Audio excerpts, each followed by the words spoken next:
While presenting one presenter, nobody should talk or nobody should share their screen. Otherwise, you will be disqualified.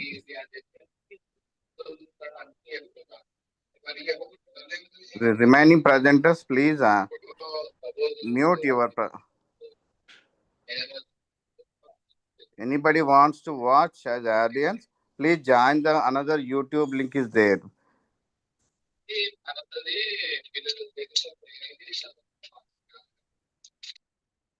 From background noise is there. Where from it is? Srija. Who Sir, is it was Srija? good morning, Dr. sir. Srija, mute your presentation. Avinash, Sir, mute all of them. muted, Restrict them. muted. Sir. Yeah. Dr. Sharvana Selvan sir and Dr. Durga Prasad sir are the judges for this session. Okay, okay, sir. Make them a co-host. Dr. Hariswamy is also make them co-host. Done, sir. Sir, Dr. Durga Prasad sir, are you joined?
Dr. Durga Prasad sir, are you joined?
Hariswamy sir, you can Bhai.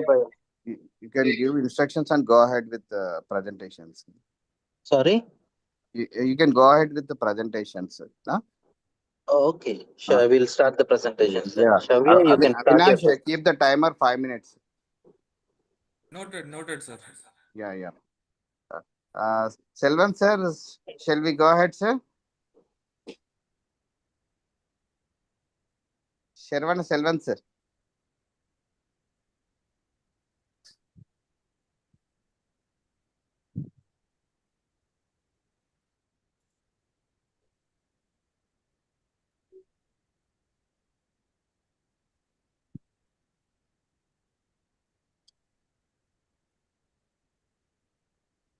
Selvan sir.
Uh, uh, Avinash,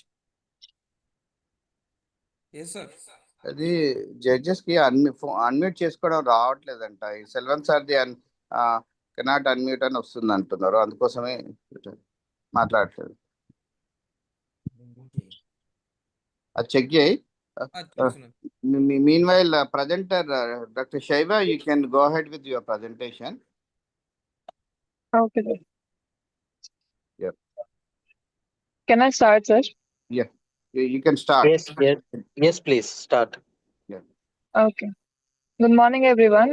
I'm Dr. Shiva Tomar. I'm going to present on the topic coagulation assisted keel placement for extensive acquired laryngeal web following repeated endolaryngeal procedures in juvenile onset recurrent respiratory papillomatosis.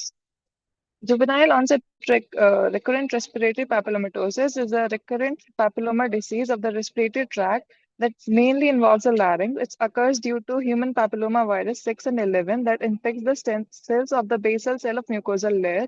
As the virus remains latent, it may cause recurrent papillomas, and the recurrent papillomas may cause the child may need repeated endolaryngeal procedures, which lead to complications such as fibrosis, stenosis, web formation, which can lead to prolonged tracheostomy dependence, which can lead to the seeding of the virus in the lower airways.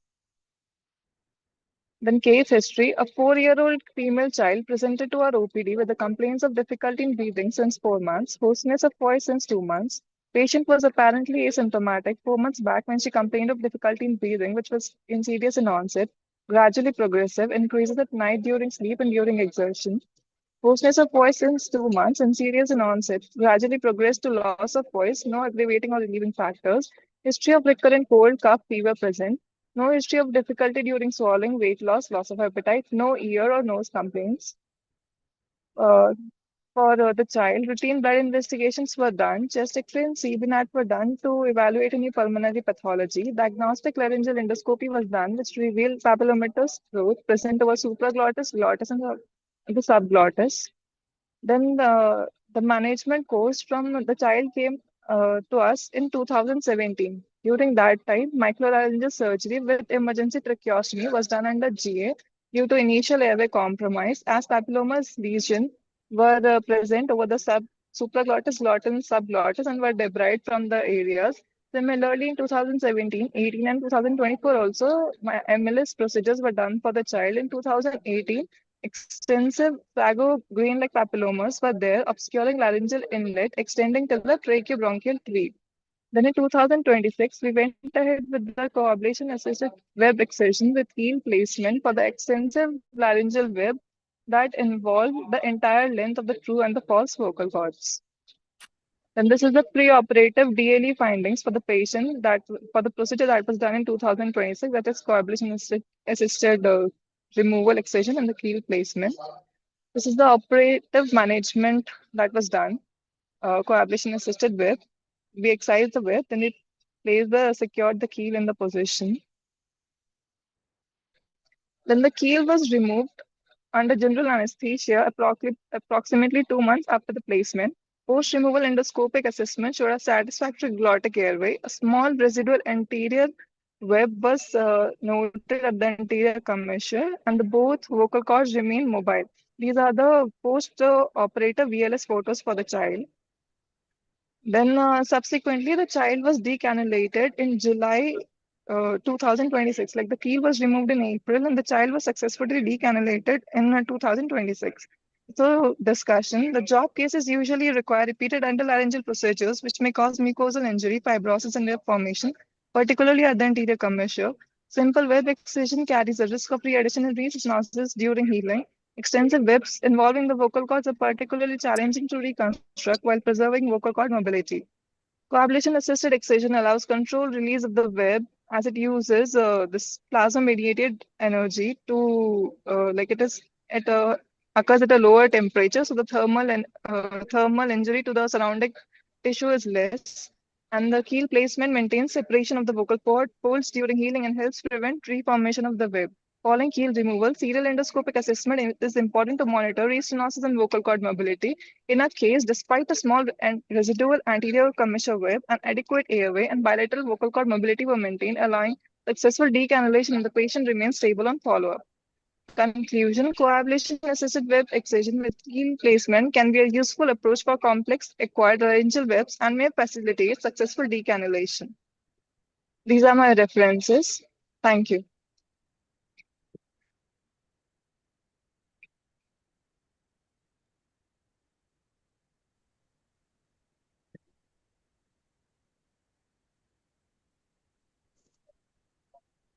Judges, any questions, sir? Shaya Thomas. Yes, sir. Yeah, doctor. So what else could have been done instead of keel placement to avoid restenosis of glottis? Sir, as the extensive laryngeal webs were present involving the entire length of the true and the false vocal cords, we could also have like placed the mucosal graft, or we could have also done laryngotracheal reconstruction for this patient. But the keel placement worked well for the patient. But laryngotracheal reconstruction, what for? How do you do laryngotracheal reconstruction in these cases? Sir, I have to read about that more. Okay, thank you. Thank you. Thanks, sir. Thank you, sir. Next presenter. Thank you.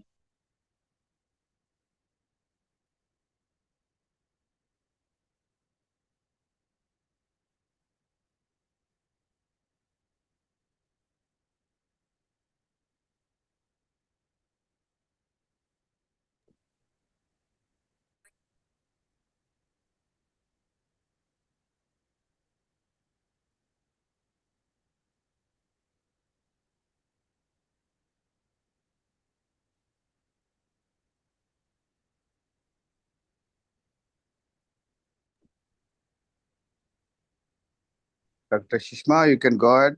You can unmute and start. Good morning, respected judges. The topic I am discussing is carotid body tumor, Chambliss type 2, a surgical encounter of rare entity. Sir, my screen, it's coming, sir. Yeah, it's coming. Is it changing? So, actually, carotid body tumors are known as paragangliomas or chemodectomas, which arise near the carotid bifurcation from the glomus cells derived from the neural test cells. Incidence is 1 to 2 per 1 lakh, and they are mostly present in 50 to 70-year age group, and they are hypervascular tumors representing 0.03% of the neoplasms. Right side tumors are more than the left side and bilateral in 17%. The incidence of malignancy is below 10%. We are presenting a case of a 15-year-old male with a chief complaint of right side neck swelling since 3 years, which increased more in size during the last 2 months. Initially, it was a size of peanut, and progressively it attained a size of 5 into 4 centimeters. It is not associated with pain or tenderness, dyspnea, dysphagia, or voice changes, night fever, night sweats, fever, or weight loss, or palpitations, or other symptoms suggestive of catecholamine surge. No symptoms of hypothyroidism, no other associated complaints of ear, nose, or throat, and he's having no comorbidities. On inspection, we found overt swelling approximately 5 to 4 centimeter below the angle of the mandible on the right side, anterior to the sternocleidomastoid muscle. It is well defined, but the inferior border was not clearly visible. On palpation, the findings were confirmatory. It was firm, non-tender, and pulsatile on deep pulsatile. On deep auscultation, bruit was also felt, and the overlying skin is mobile and pinchable, and it is mobile in the horizontal plane and not in the vertical plane. Examination of other systems was normal. The ultrasonograph, we can see the ultrasound picture. It shows well-defined heterogeneously hypoechoic lesion with internal vascularity, and splaying of internal carotid and external carotid were seen. This is a contrast enhanced MRI showing the tumor at the level of carotid bifurcation. This is MRI showing the picture, and light sign is positive, which shows the bifurcation of internal and external carotid artery, and you can also see the relationship of the tumor with the parapharyngeal and vascular structures. Here the differential diagnosis is a carotid body paraganglioma, vagal paragangliomas, carotid body aneurysms or pseudoaneurysms, other vascular lesions, cervical sympathetic chain paragangliomas. In our case, it is based on clinical and MRI findings. We favor carotid body paragangliomas on the right side. And a radiological classification, it has shown Champlin's type 2 classification, and there are no significant cervical nodes on MRI. Preoperatively, everything was complete bed count was done, renal function, everything was done, and free plasma-free metanephrines, they came out to be normal. Carotid vessel involvement on contrast imaging was done. We had a vascular surgery backup, and baseline cranial nerve examination was done, and particularly lower cranial nerve involvement was ruled out. We planned for right carotid body tumor excision under general anesthesia. This is the surgical video showing the tumor excision. The incision was given, and flaps were raised. This is superior flap and this is inferior flap. The common facial nerve vein is identified. They are ligated.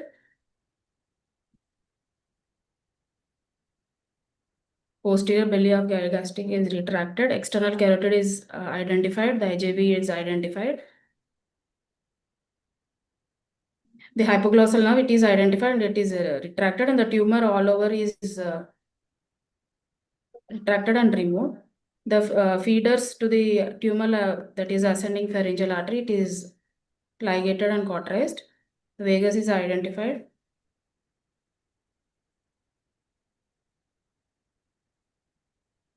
And the tumor is released.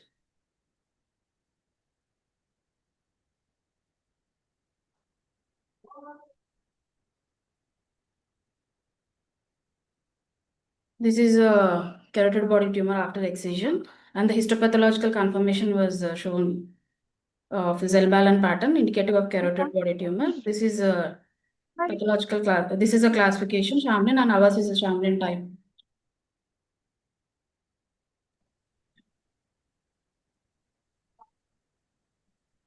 Your time over. Yes, sir. Conclude quickly. Yes, sir.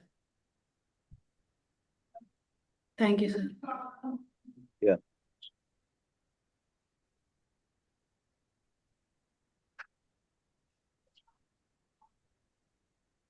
Next candidate.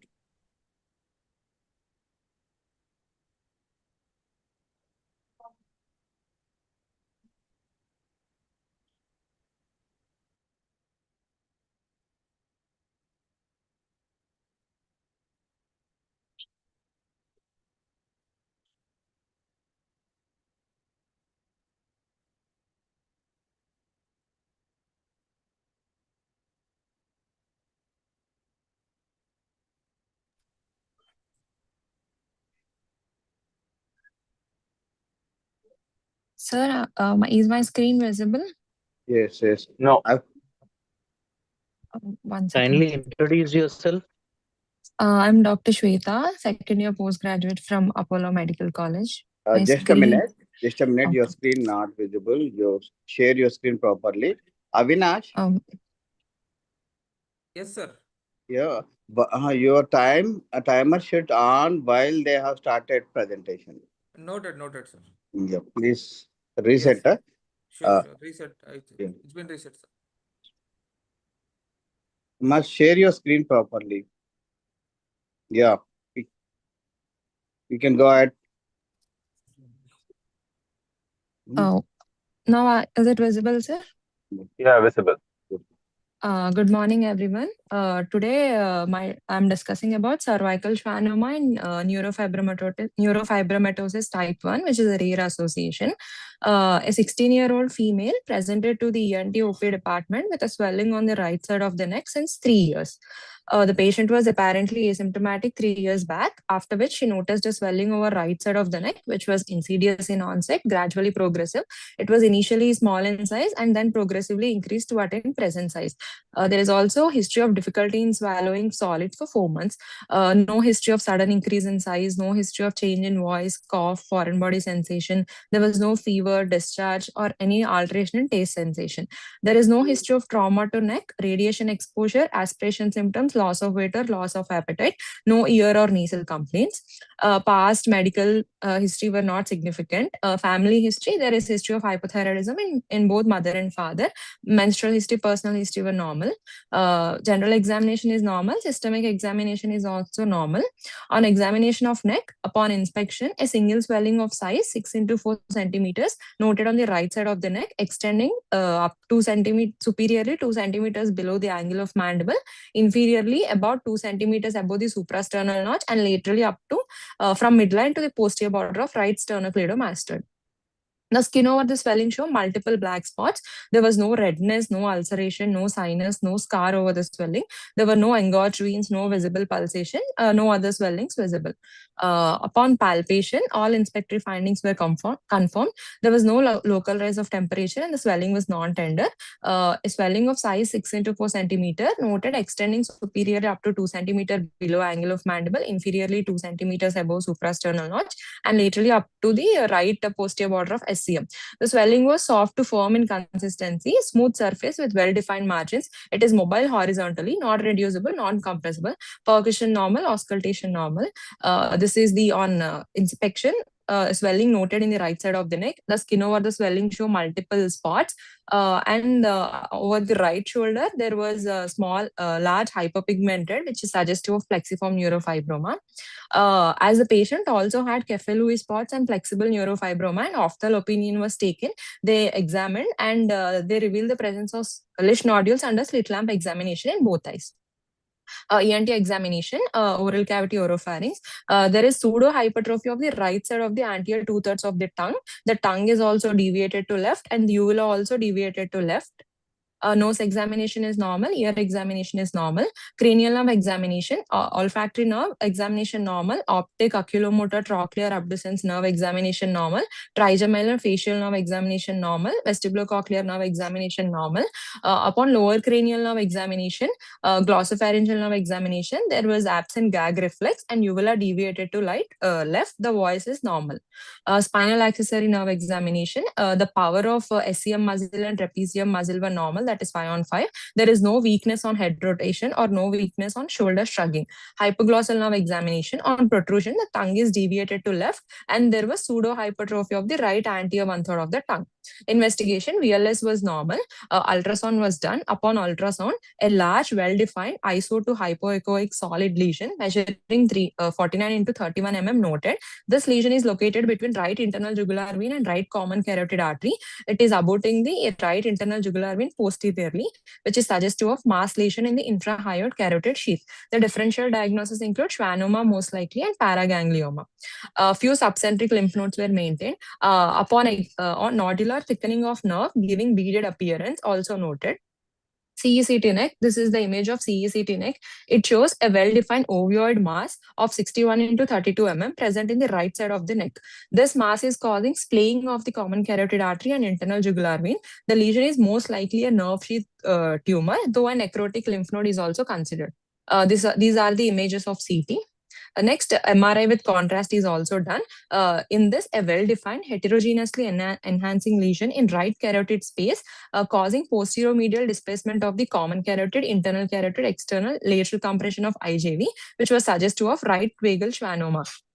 Upon T2 or stir, the hyperintensity in the right genioglossus muscle and tongue deviation to the left due to early denervation because of involvement of 12th cranial nerve. There is also uvular deviation. This is the MRI image. FNAC was also done. FNAC showed paucicellular smears with occasional oval to spindle cells in discohesive clusters admixed with scant myxoid stroma against a hemorrhagic background. Next, summary. This is a summary of the case. A 16-year-old female presented with long-standing neck swelling, dysphagia, unilateral tongue pseudohypertrophy, and absent gag reflex. Dermatological evaluation demonstrated multiple Kefelui macules and plexiform neurofibromas, while ophthalmological evaluation revealed bilateral lesion nodules, which are consisted with NF type 1. CT scan revealed well-defined, encapsulated, heterogeneously enhancing mass in the right parapharyngeal space, suggestive of neurogenic tumor.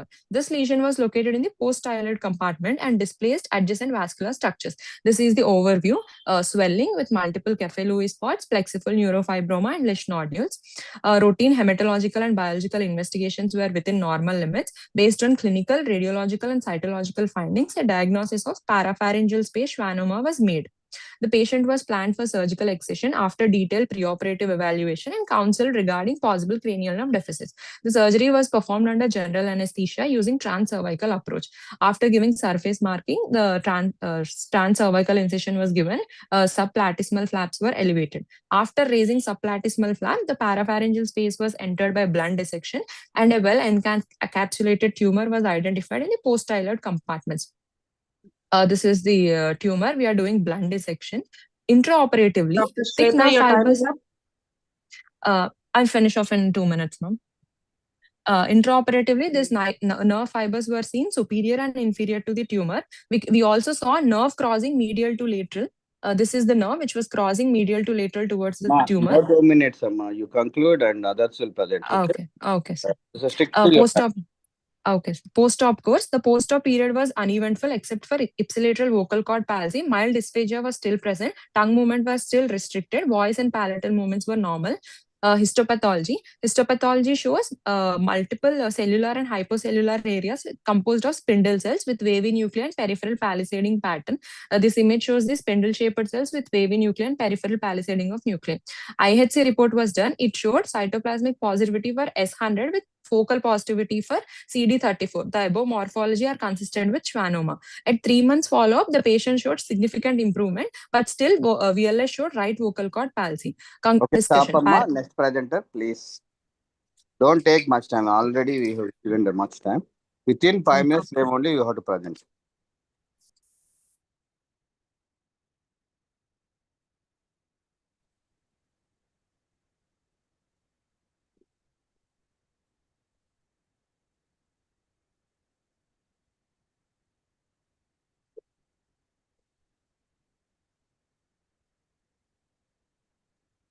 Next presenter, Lakshmi Shravani.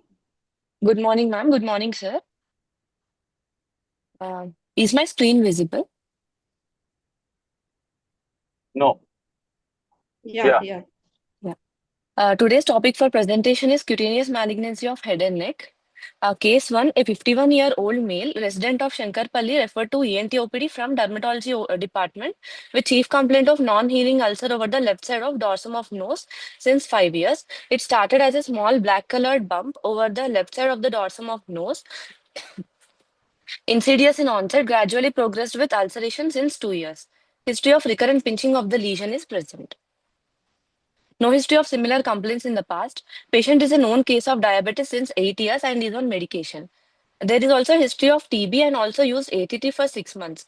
He is a known alcoholic since 15 years and a smoker since 15 years, 2 to 3 cigarettes per day.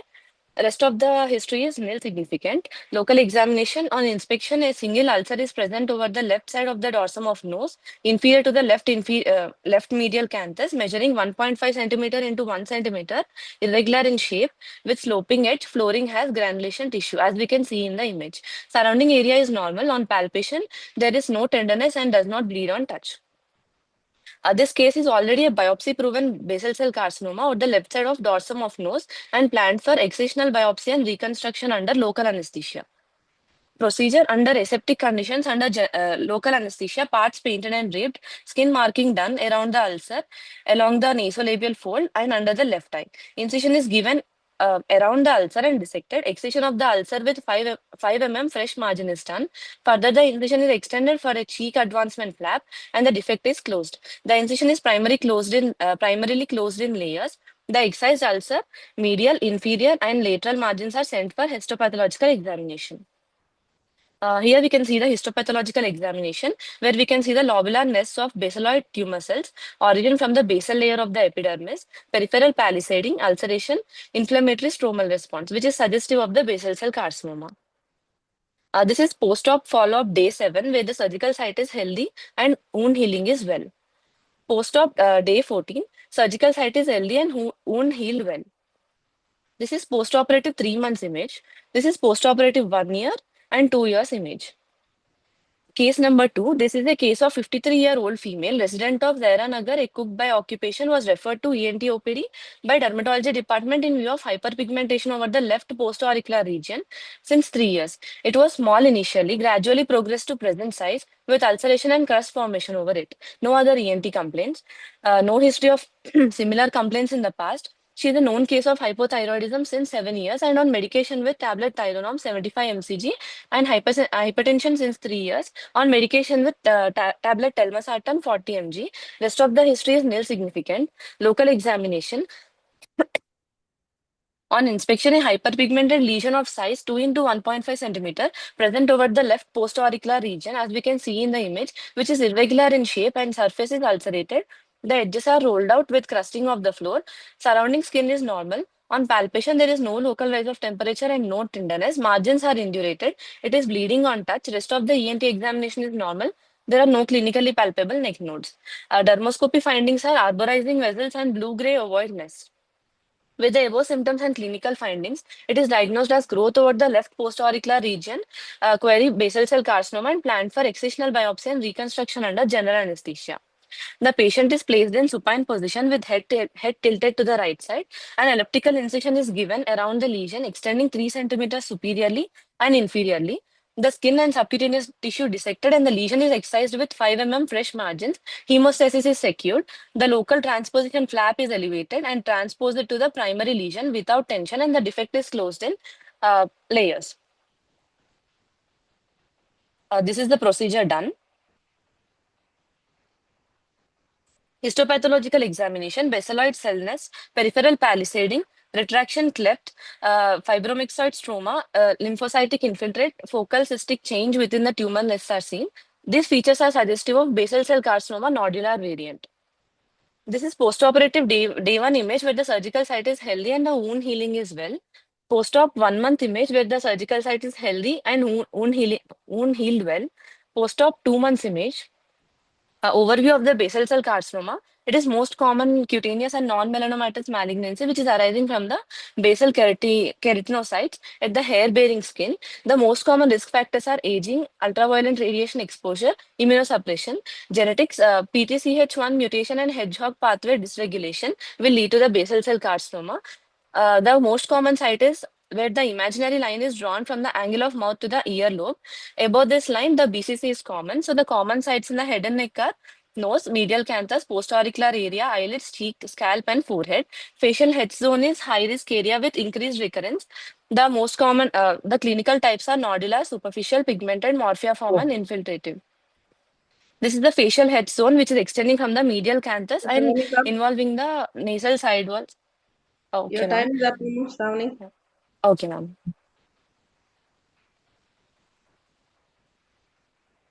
Yeah, these are the flaps we'll use most commonly according to the site involved.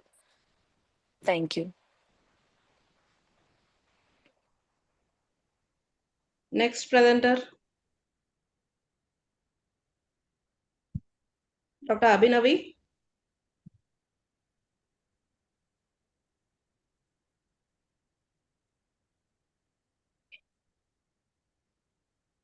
You can start now.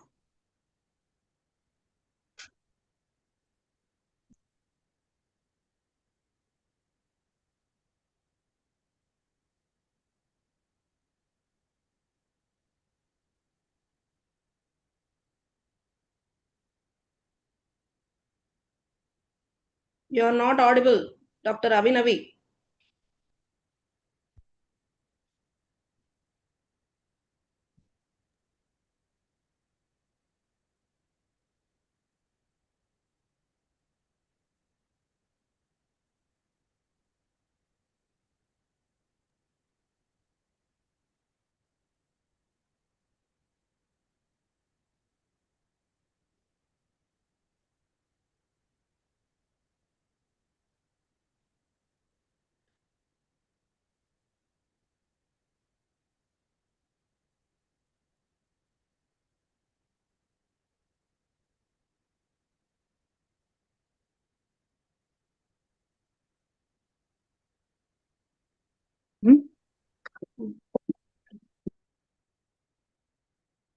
Dr. Abhinavi.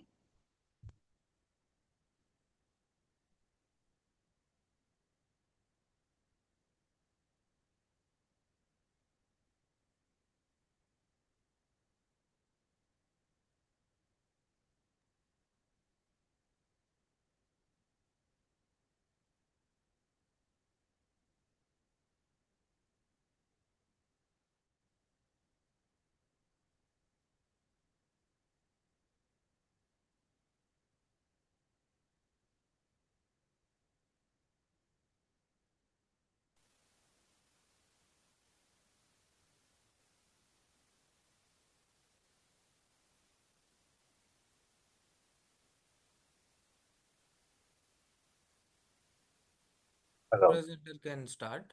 She will present after.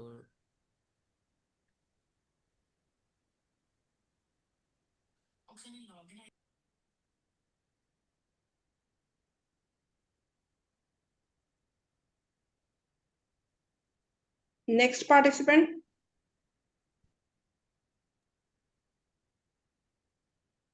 Good morning, ma'am. Yeah, good morning. Share your screen. Yes, sir.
there is some issue with the screen share.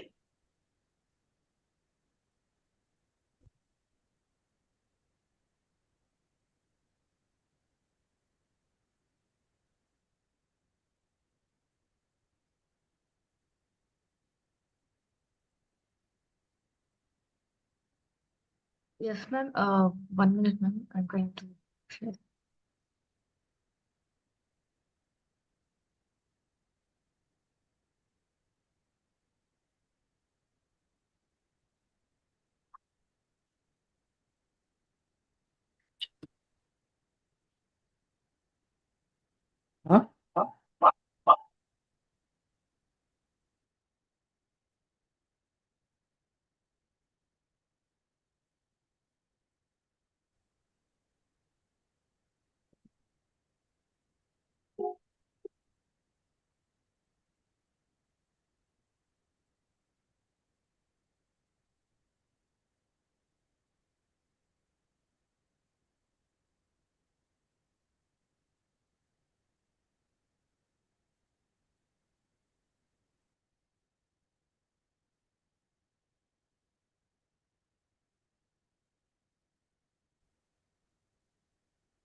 Dr. Abhinavi, you're not audible.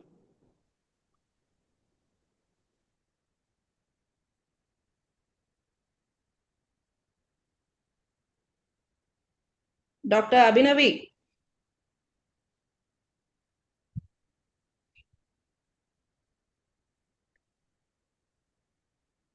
Dr. Abhinavi, you are not audible.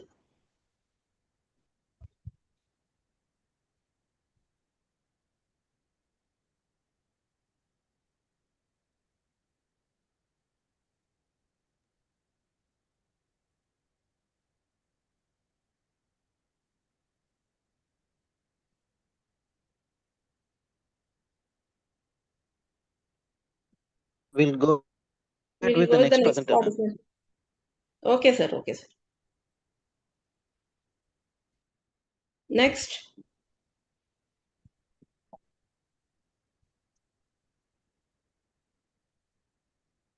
Dr. Niharika. Shravanti Niharika. Good morning, ma'am. I'm having a screen sharing issues, ma'am. Can I get back to you? Okay, ma. The next Yes, participant yes, is ready. please. Next Dr. presenter is Niharika, ready. yeah. Sir, If Dr. Niharika is ready, you go ahead. 1 minute, sir. I'm sharing my screen, sir.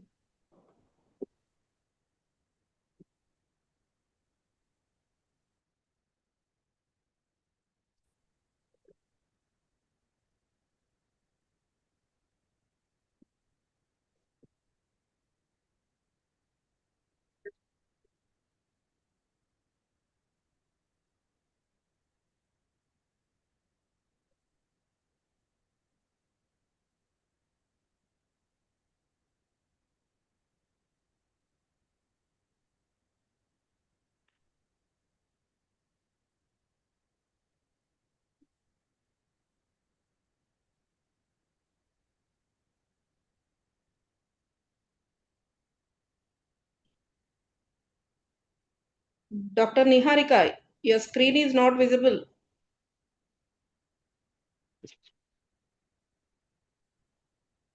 Yes, ma'am. I tried to share with co-host, ma'am. He's helping me. Okay, okay.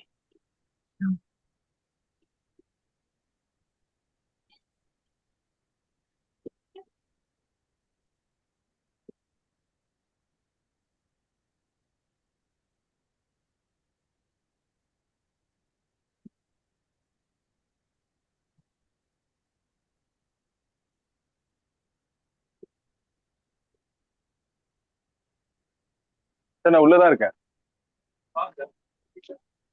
Yeah. Key இருக்கு. Is visible, ma. Good morning, respected judges. I'm Dr. Shravanti Niharika, second year resident from Patma Institute of Medical Sciences. Today, I'm going to present a case of ceruminous adenoma, a rare mass of right EAC that impair hearing.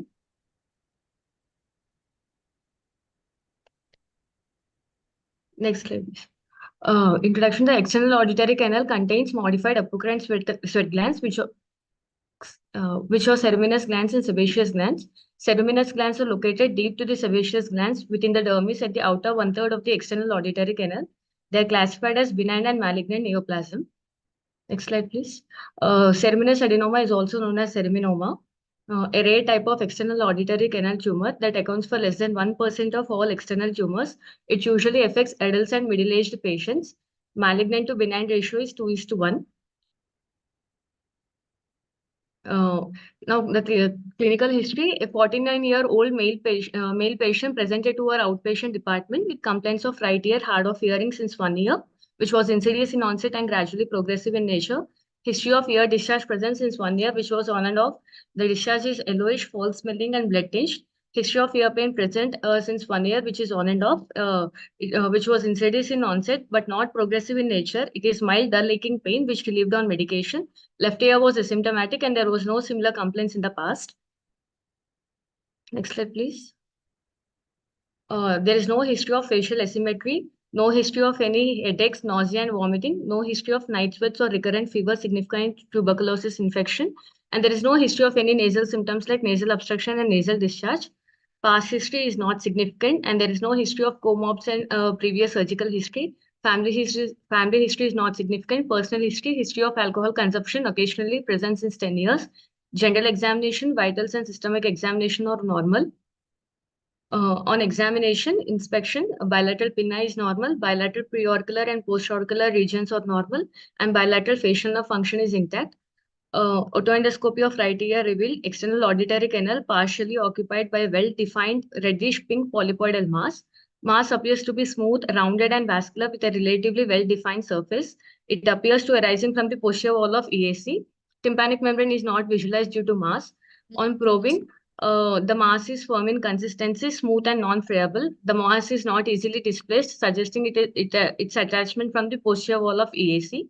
Probe cannot be passed behind the mass, and there is no significant bleeding on probing. Left ear was asymptomatic. EAC is normal and tympanic membrane is intact. Next slide, please. Next slide.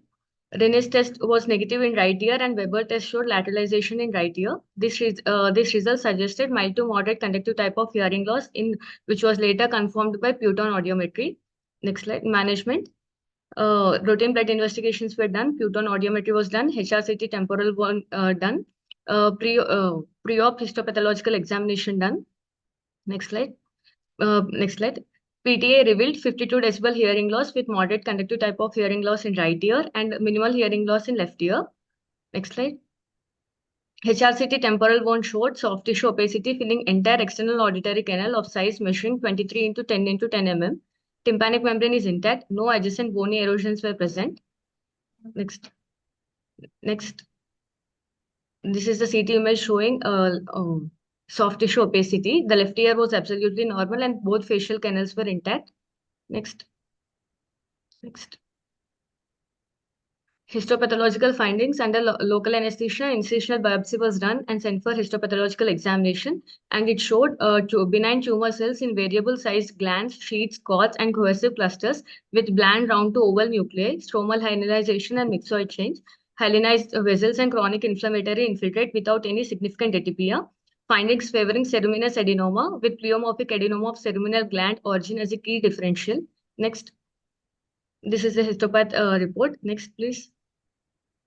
Treatment under general anesthesia, patient underwent wide local excision with complete removal of mass with clear margins by transcanal microscopic approach. The mass was completely removed from posterior wall of right EAC. Tympanic membrane is intact. Next, please. And following the excision of the mass, the patient was followed up for 3 weeks and there was no recurrence noted. Patient showed significant improvement in hearing, which was confirmed by PTA. Next, please. Patient shows significant hearing, that is, he improved for 36 decibel hearing loss. Next, please. Differential diagnosis are otitis externa or inflammatory polyp, squamous cell carcinoma, keratosis obturans, ceruminous adenocarcinoma, and ceruminous adenoma, pleomorphic adenoma of discussion.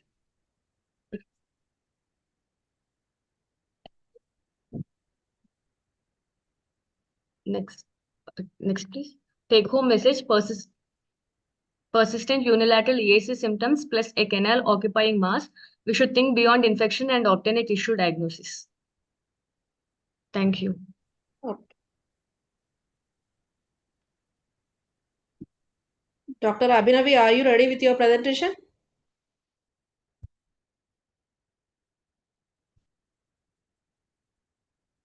Dr. Abhinavi.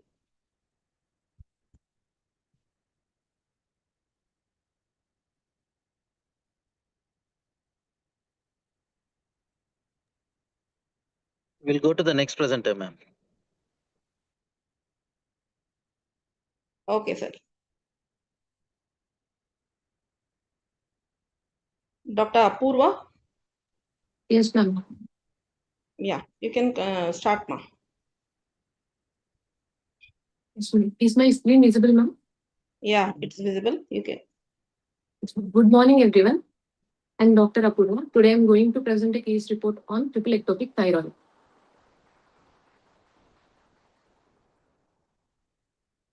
Ectopic thyroid is a rare developmental anomaly resulting from the failure of thyroid gland to descend from the foramen sepum to its normal anatomical position during embryogenesis. Incidence is 1 in 1 lakh to 3 lakh population. Female to male ratio is 4:1. Triple ectopic thyroid is an exceedingly rare presentation. Its population incidence is unknown, with only a small number of cases reported worldwide in the literature. Coming to case presentation, a 10-year-old male child presented with swelling in front of neck since 5 years. The swelling was insidious in onset, gradually progressive, not associated with pain, no aggravating or relieving factors. Past history, the patient is a known case of hypothyroidism since 5 years and is on tablet levothyroxine 62.5 microgram, presenting with euthyroid status. Coming to clinical examination, on inspection, a single ovoid-shaped swelling of size 2 cross 2 cross 1.5 centimeters is present over anterior aspect of neck as shown in the picture, extending horizontally about 3 centimeters from both sides of sternocleidomastoid and vertically 3 centimeters below mentum to about 0.5 centimeters above thyroid cartilage. Swelling was moving up with deglutition and was moving with protrusion of tongue. No other signs of swelling are noted. On palpation, all the inspectory findings were confirmed and the swelling was non-tender. There was no local rise of temperature, firming consistency, vertical and horizontal mobility was present, and the swelling was non-transilluminant. Moving on to investigations, ultrasonography revealed absence of thyroid in normal anatomical position and showed evidence of homogeneous solid lesion similar to that of the thyroid above the level of thyroid cartilage of approximately 2 cross 2.2 cross 1.75 centimeters, likely ectopic thyroid. On fine needle aspiration, it showed monolayered sheets of follicular epithelial cells with multinucleated Jane cells seen against colloid mixed hemorrhagic background, suggestive of possibility of ectopic thyroid or thyroglossal duct cyst. Moving on to CT. CT scan of head and neck showed evidence of 3 well-defined hyperdense lesions, likely ectopic thyroid, with the below measurements: one at the level of base of tongue, second at the level of hyoid bone, and third at the level of thyroid cartilage. Scintigraphy was advised to the patient attenders, however, they were not willing to proceed with the investigation. Moving on to operative procedure, under strict aseptic conditions, under general anesthesia, horizontal incision was given over the most prominent aspect of the swelling at the level of thyroid cartilage. Subcutaneous tissue fascia are separated, strap muscles of neck are identified and retracted and separated. Swelling was visualized over the thyroid cartilage, clamped and excised in toto and sent for histopathological examination. Hemostasis was achieved, drain kept in situ, wound closed in layers. Sterile dressing was done, immediate post-op was uneventful. Moving on to management, patient was planned for surgery and proceeded with removal of the ectopic thyroid tissue above the level of thyroid cartilage for cosmetic reasons. Other 2 areas of ectopic thyroid are not removed as they represent the normal functioning thyroid tissue in the body. Patient is on regular monthly follow-up. Surgery should not be done for ectopic thyroid cases if it is found to be the only functioning thyroid tissue in the body. This is a post-op image. Conclusion, triple ectopic thyroid is an exceptionally rare developmental anomaly with very few cases reported worldwide. Thorough imaging, particularly CT scan of head and neck, is essential to identify all ectopic foci and confirm the absence of a normally located thyroid gland. Management should be individualized, with conservative management preferred when ectopic tissue represents the patient's only functioning thyroid tissue. Surgical excision may be considered for cosmetic concerns or significant symptoms after carefully assessing the functional status of the remaining ectopic thyroid tissue. This case highlights the importance of recognizing multiple ectopic thyroid foci to avoid inadvertent removal of the patient's only functioning thyroid tissue. Thank you.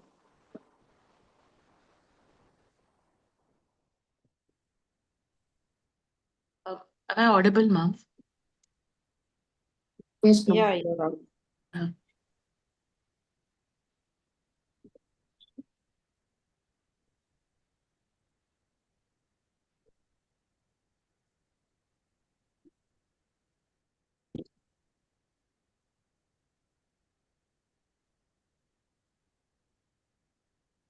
Dr. Abhinavi, are you ready? Yes, ma'am, I'm ready, ma'am. Okay, you can start now.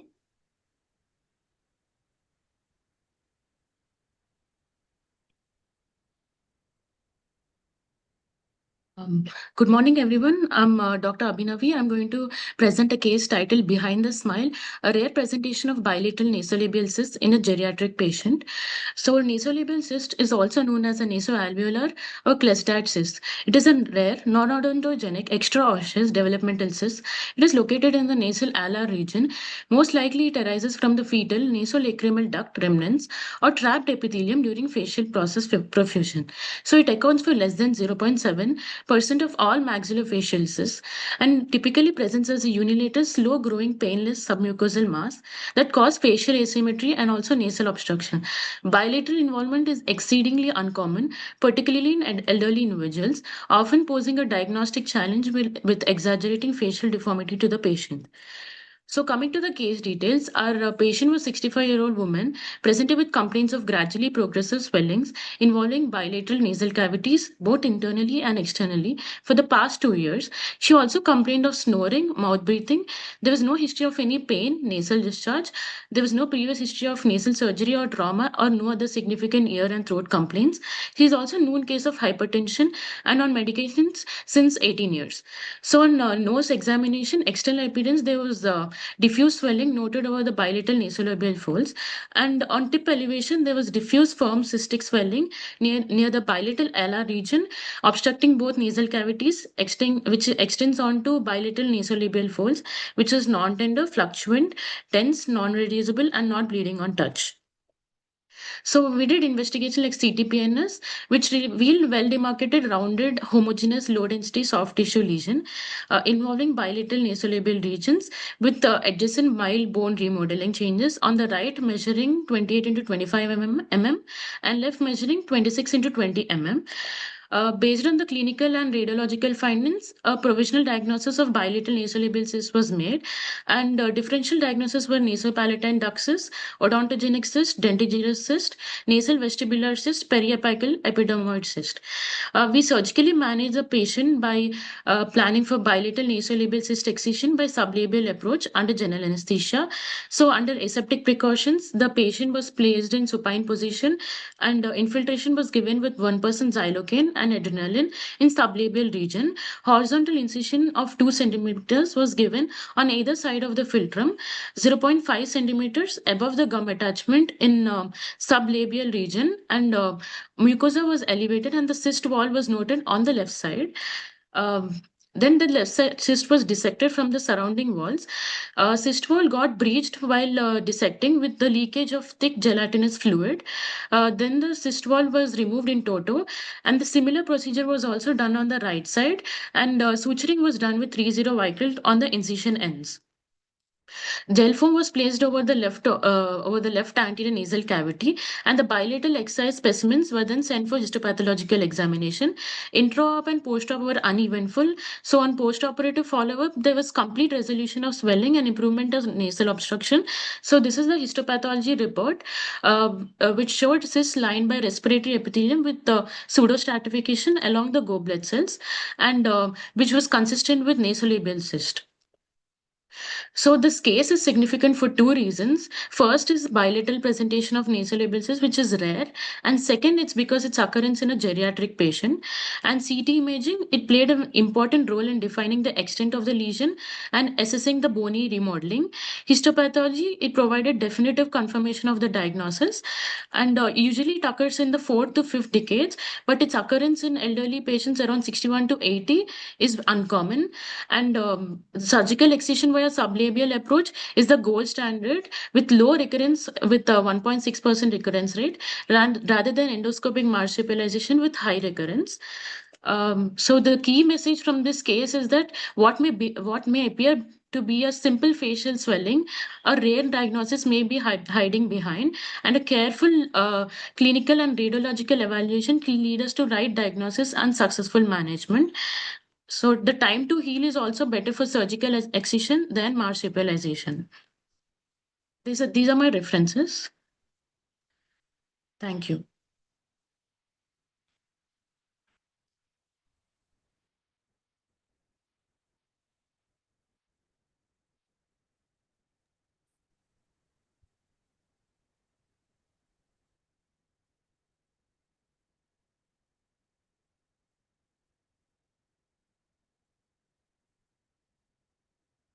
Okay, thank you, ma. Next presenter, Dr. Jyotika. Yes, ma'am.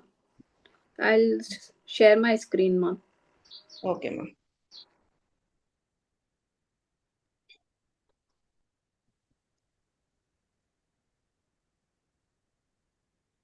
Is it visible, ma'am? Yeah, it is visible. Good morning, ma'am Okay, and sir. thank you. Well, I'm Dr. B. Jyotika from Bhaskar Medical College and Hospital, second year PG. I'll be presenting a case of bilateral microtia, bilateral preauricular sinuses, and bilateral CSOM. Coming to bilateral microtia, it is seen in 1 in 6,000 population, and preauricular sinuses, it is relatively more common than the bilateral microtia, seen in 0.11 in population. And coming to the case details, this is a 19-year-old male who came to the OPD with the complaints of bilateral ear discharge since childhood and decreased hearing, left more than right, for 5 years.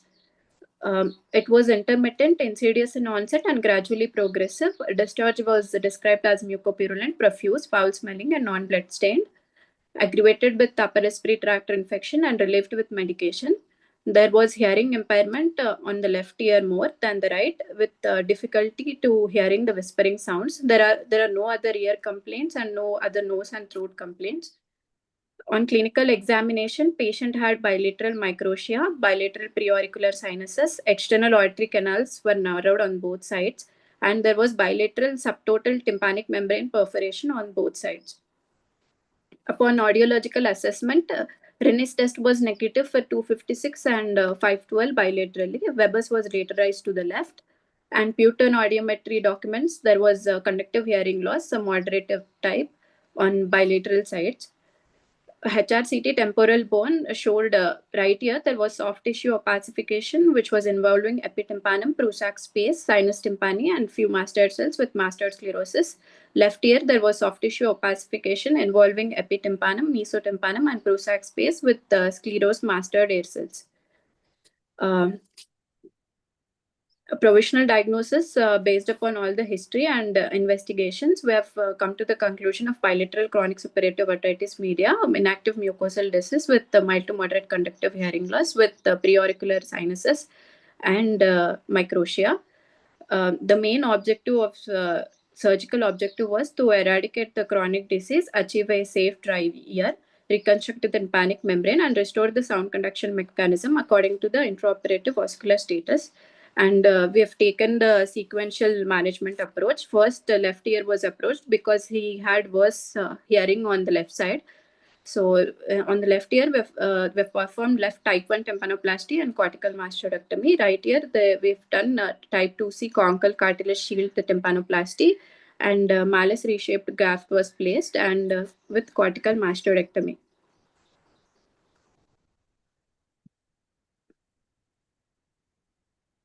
Left ear, first stage, all the ossicles were intact, malleus, stapes, and incus. There was healthy middle ear mucosa. Mastoid was cellular, as we can see. Additus patency was achieved. Quadra tympani was identified and preserved. Since all the ossicles were intact, we have done type 1 tympanoplasty. In the right ear, followed by left ear, after 4 months, we have done right ear surgery where type 2C conchal cartilage shield tympanoplasty and malleus reshaped graft was placed. Incus and stapes suprastructure were absent. The malleus was reshaped and placed on the footplate. As we can see in the figure, a shaped incision was taken. This was the graft, and the malleus was reshaped. Post-operatively, right and left ear, both the cartilaginous were both the grafts have taken up well, and the neotympanum was intact. The hearing was improved on both the right and left ear from 38 dB to 16 dB in the right ear. In the left ear, from 45 decibels to 35 decibels with a good post-operative outcome. The main take-home message of this is the presence of any congenital external ear abnormalities should prompt us to look beyond the pinnae and assess the external auditory and middle ear to know the hearing capacity early. And because of this, we can know any associated abnormalities that may be present in the congenital stage. which may not be recognized in the later form. And microtia and preauricular sinus are congenital external abnormalities that may coexist with abnormalities of external and middle ear. Bilateral chronic ear disease requires the correlation with otoscopy, auditory, and HRCT before surgery. Intraoperative vascular status determine the reconstructive surgery. Here in this patient, he had two different findings, right and left ear. So we have taken two different approaches in the right ear and the left ear. So this demonstrates the individualized bilateral surgery rather than applying the same reconstruction on both the sides. The main take-home message is if a patient had congenital external ear abnormalities, we should look beyond the pinna and assess for the hearing status early so that we can preserve the hearing and have a good post-operative outcome. These are my references. Thank you. Okay, thank you, ma'am. Jyotika? Yes, ma'am. Thank you, ma'am.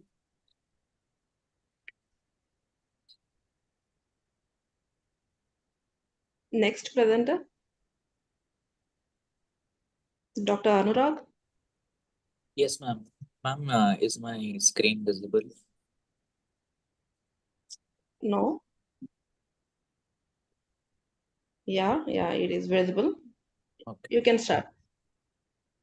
Good morning, everyone. I'm Dr. Anurag Kumar from Gandhi Medical College.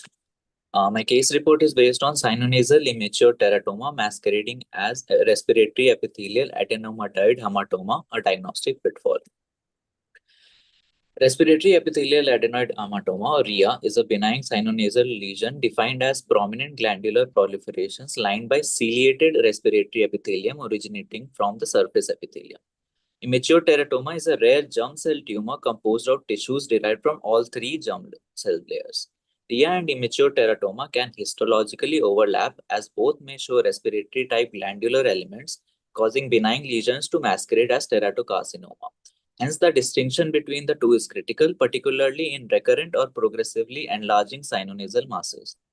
Aim is to report a case of recurrent sinonasal mass mimicking respiratory epithelial adenoid hematoma, but ultimately diagnosed as immature teratoma, highlighting the importance of accurate histopathological evaluation in recurrent sinonasal lesions.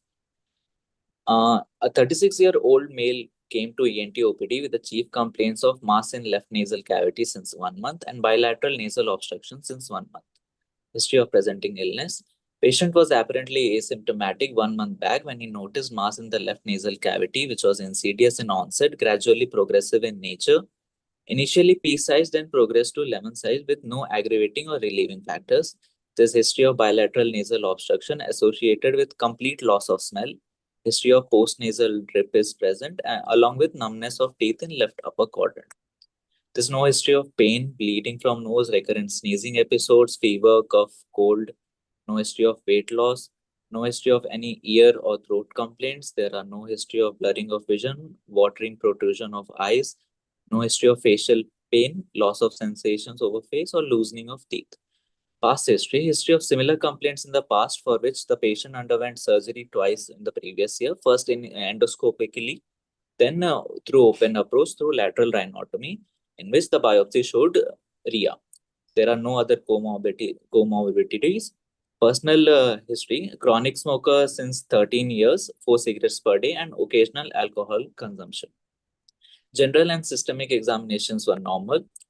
Local examination in nose, the osteocartilaginous framework showed widened dorsum.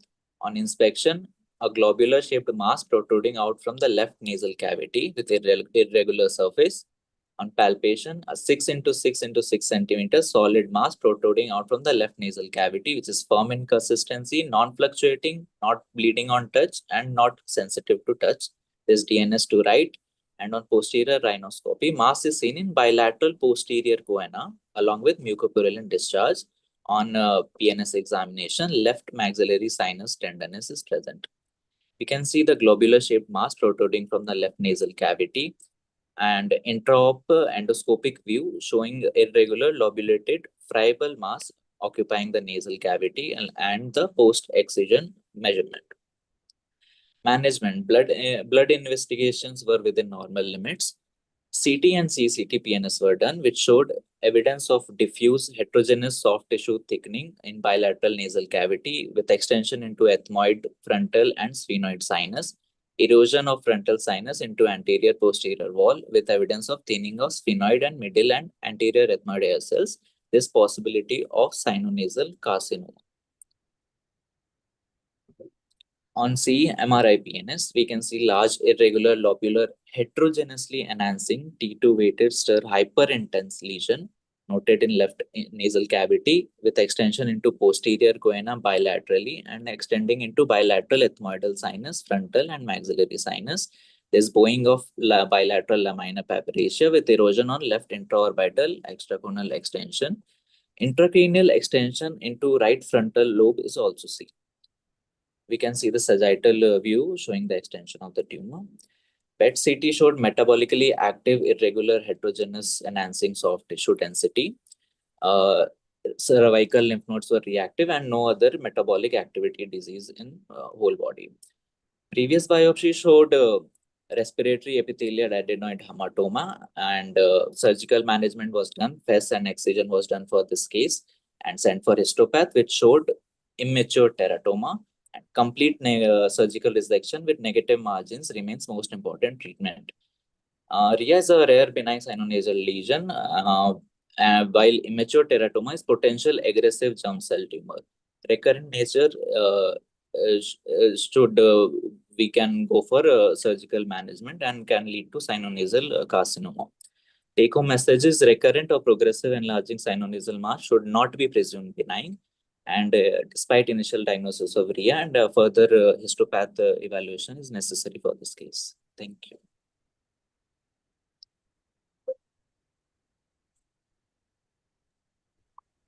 Okay, thank you, Dr. Anurag. Next presenter, Dr. Arpita.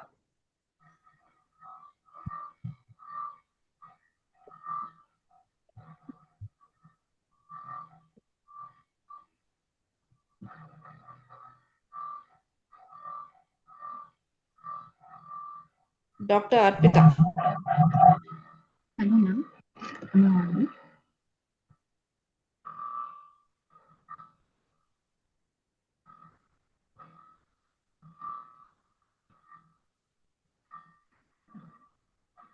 Hello, ma'am. Yeah. It is visible and audible, ma. You can start.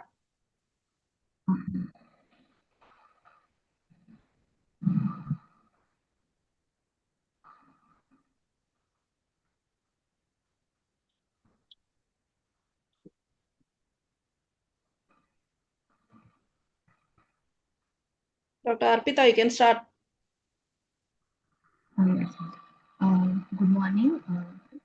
This is Dr. Kalkanti Arpita. Today my topic is silent but significant mucoepidermoid carcinoma arising in the submandibular gland.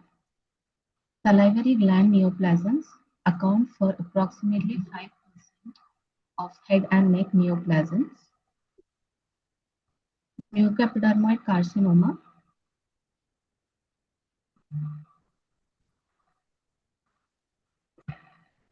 It's not visible, ma. Oh, 1 second. Yes.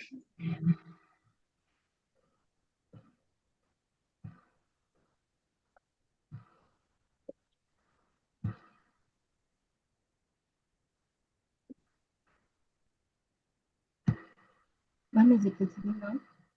It is visible. It is visible.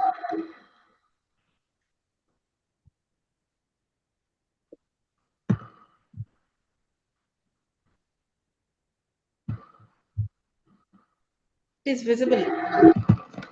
But there is some disturbance, ma.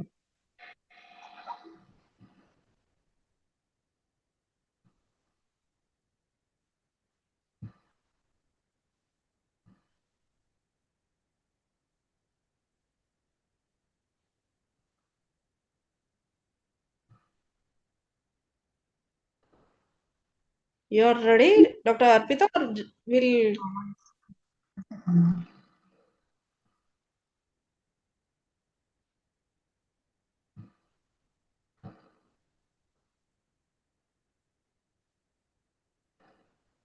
Mucoepidermoid carcinoma is most common malignant neoplasm of the salivary gland, accounting for 45% of cases. 50 to 70% arise in the parotid gland, 15 to 35% in minor salivary glands, and 6 to 11% in submandibular gland. It arises from pluripotent cells of excretory ducts of the gland. Epstein-Barr virus is most commonly associated risk factor. Histologically, the tumor is composed of three types of cells: epidermoid, mucous, and intermediate cells. The tumor is classified into three grades: low, intermediate, and high. The intermediate grade is least common, while the low grade is the most common type. Low grade. Video share చేయట్లేదా వీళ్ళెవరు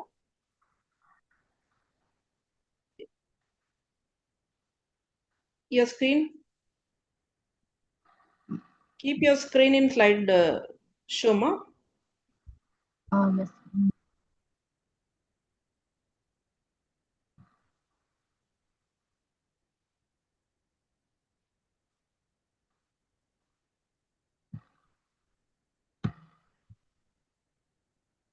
Ma'am, now is it okay? Now it's okay.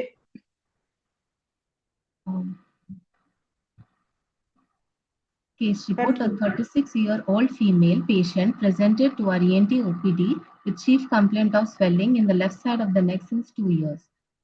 History of presenting illness: patient was apparently asymptomatic 2 years back, then developed swelling over left side of the neck, which was insidious in onset, gradually progressive in nature with no aggravating or relieving factors, and it didn't associate with any pain or fever. Swelling does not increase or decrease during meals. No history of difficulty in swallowing. No history of difficulty in tongue movements or tongue numbness was present. No history of facial weakness. Past history: the patient was a known case of hypertensive since 2 years and was on medication, amlodipine and telmisartan, and no other comorbidities. Other history was normal. In general examination, patient was moderately built and nourished. Vitals were normal and the systemic examination was normal. In local examination, on inspection, a solitary ovoid swelling of size 2 into 1.5 centimeters is seen in the left submandibular space. The overlying skin appears normal with no obvious erythema, ulceration, or sinus. On palpation, inspective findings are confirmed. It was a smooth swelling with no local rise of temperature, firm in consistency with ill-defined margins, non-tender, mobile. Skin over the swelling is normal. There were no other swellings palpable in the cervical region. No deviation of angle of mouth is present. The floor of the mouth appears to be normal. No visible tongue displacement or abnormal mobility of the tongue is seen. No loss of taste and sensation over the anterior two-thirds of the tongue. The blood investigation of the patient was normal, and the radiological investigations included ultrasound neck, which was done, a well-defined cystic lesion with echogenic component of size 14 into 14 millimeters noted in the left submandibular region. FNAC report includes microscopic examination, which reveals abundant eosinophilic, amphiphilic, proteinaceous,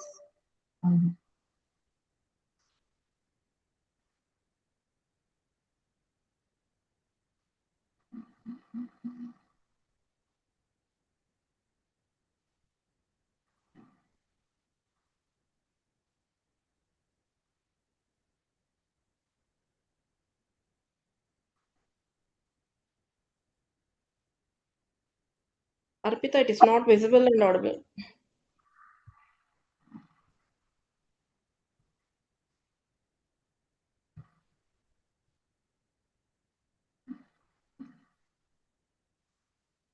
Dr. Arpita? Ma'am, is it not visible? It is not visible, ma.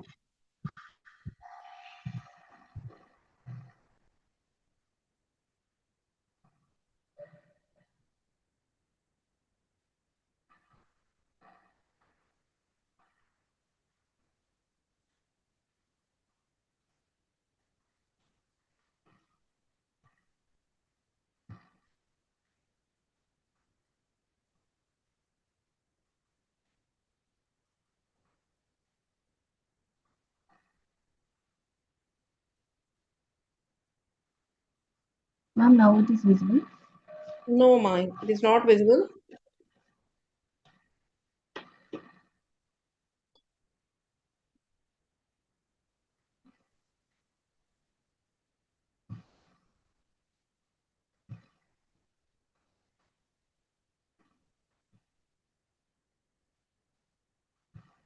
Yeah, it is visible.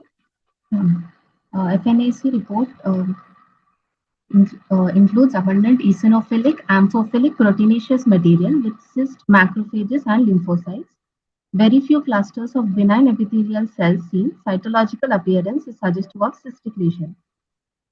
In preoperative CCT neck, a well-defined isodense lesion with central hypodense lesion of size 10 into 12 into 12 mm noted in the superficial part of the left submandibular gland. On contrast administration, the lesion showed mild peripheral enhancement with central non-enhancing hypodense area. These are the intra pictures, and we have planned for submandibular gland excision. Incision was made on the skin in the submandibular gland. The incision deepened to deep fascia to expose the capsule of submandibular gland without raising subplatysmal planes, and posteriorly the facial vessel was dilated. Lingual and hypoglossal nerves are preserved. Mylohyoid muscle is retracted to remove the deep lobe. Hemostasis was secure. This is the post-operative picture, and we have sent for the biopsy. And in the histopathological report, it was a brown gray mass of 3 into 1.5 into 1.5 centimeters filled with mucin. The surrounding fibrotic area showed nest of mucoid cells with abundant eosinophilic cytoplasm. No evidence of perineural invasion was seen. Tumor is seen infiltrating into the submandibular gland and margins were free. Pathological state suggestive of low-grade mucoepidermoid carcinoma with T1NX and MX staging. I conclude that mucoepidermoid carcinoma is common malignant tumor of salivary gland, but morphological heterogeneity makes it difficult to diagnose. Not all diagnostic features are found on the fine needle aspiration, especially in the low-grade lesions. Hence, the diagnosis of mucoepidermoid carcinoma may have been missed and confused with other benign and malignant lesions. When epidermoid constituent predominates, the histological appearance of the tumor is squamous cell carcinoma and is considered to be high grade. A mucoepidermoid carcinoma tumor is considered to be low grade with mucin secreting cells are predominant with a cystic background. Mucoepidermoid carcinoma is very rarely found in the submandibular gland. It is mostly found in the parotid gland. This case report exemplifies the FNAC findings and adds to the existing literature. Thank you. Okay, thank you, Dr. Arpita.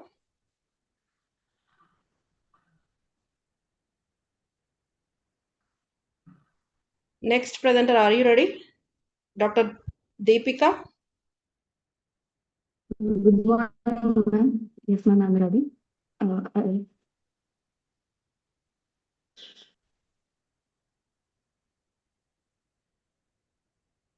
Share your screen, ma'am. yes, ma'am.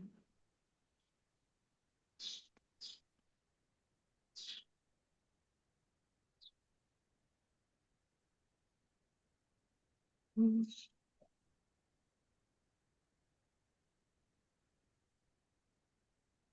Mm. Just a minute, ma'am.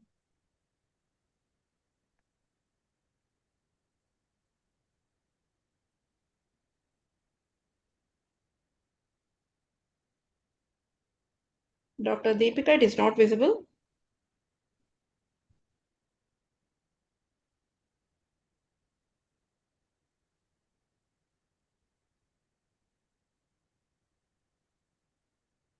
Dr. Deepika? Just a minute, ma'am. I'm trying to share my screen. Okay.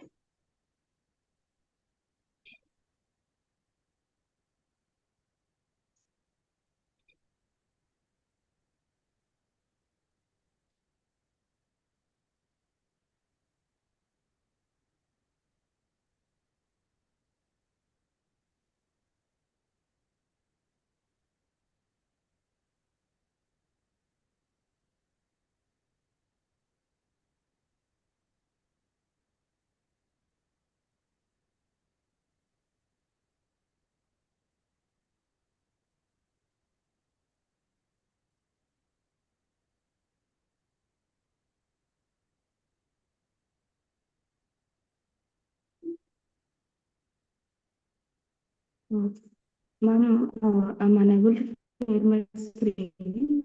Can I get back to you, ma'am, in Yeah, some yeah. time? Next presenter. He is ready.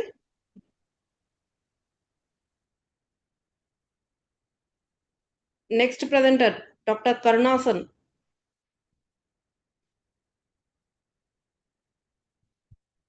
Dr. Karunasan. Ma'am, 2 minutes, ma'am. Just sharing the screen, ma'am. Okay, okay. Okay.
Dr. Karunasan.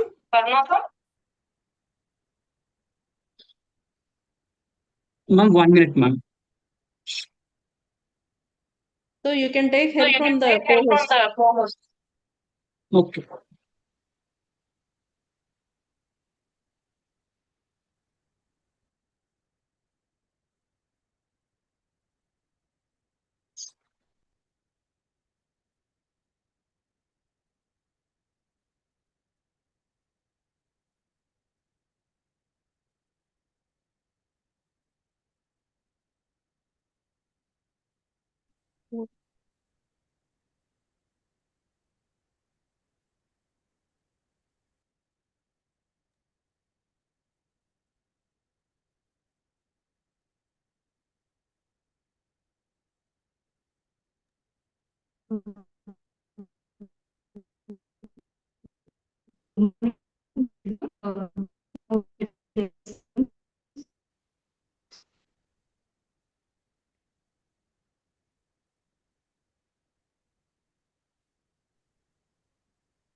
Dr. Karunasan.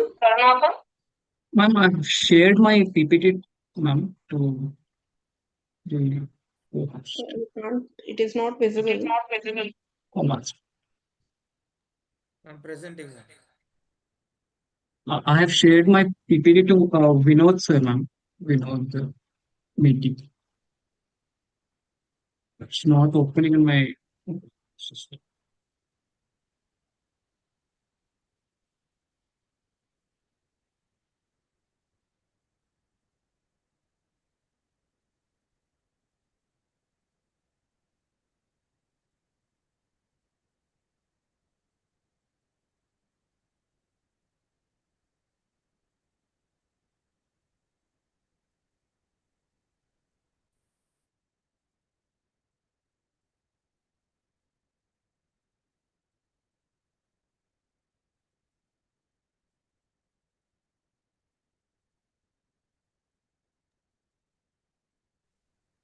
Yeah, it is visible. Dr.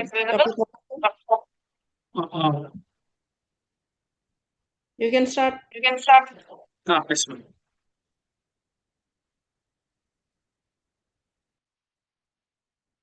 I'll just share my video also. Good morning, everyone. Myself, Karnasam. I'm junior resident from OTNT Hospital, and today my case is delayed post-traumatic CSF rhinorrhea in a 3-year-old child successfully managed by endoscopic endonasal multi-layer repair, a rare case report. Uh, Introduction. CSF rhinorrhea results from a direct communication between CSF containing subarachnoid space and mucosalized spaces of the paranasal sinuses. The accurate classification was first recognized by Maya and his colleagues, and WHO proposed CSF rhinorrhea classifications, traumatic and non-traumatic leaks. And the iatrogenic CSF leaks are more common than the CSF leaks as a result of accidental trauma. And the spontaneous rhinorrhea is best reserved for the cases of true idiopathic CSF rhinorrhea, and over 50% of CSF fistulas result from accidental head traumas, which are from anterior skull base, which are involving the cribriform plate.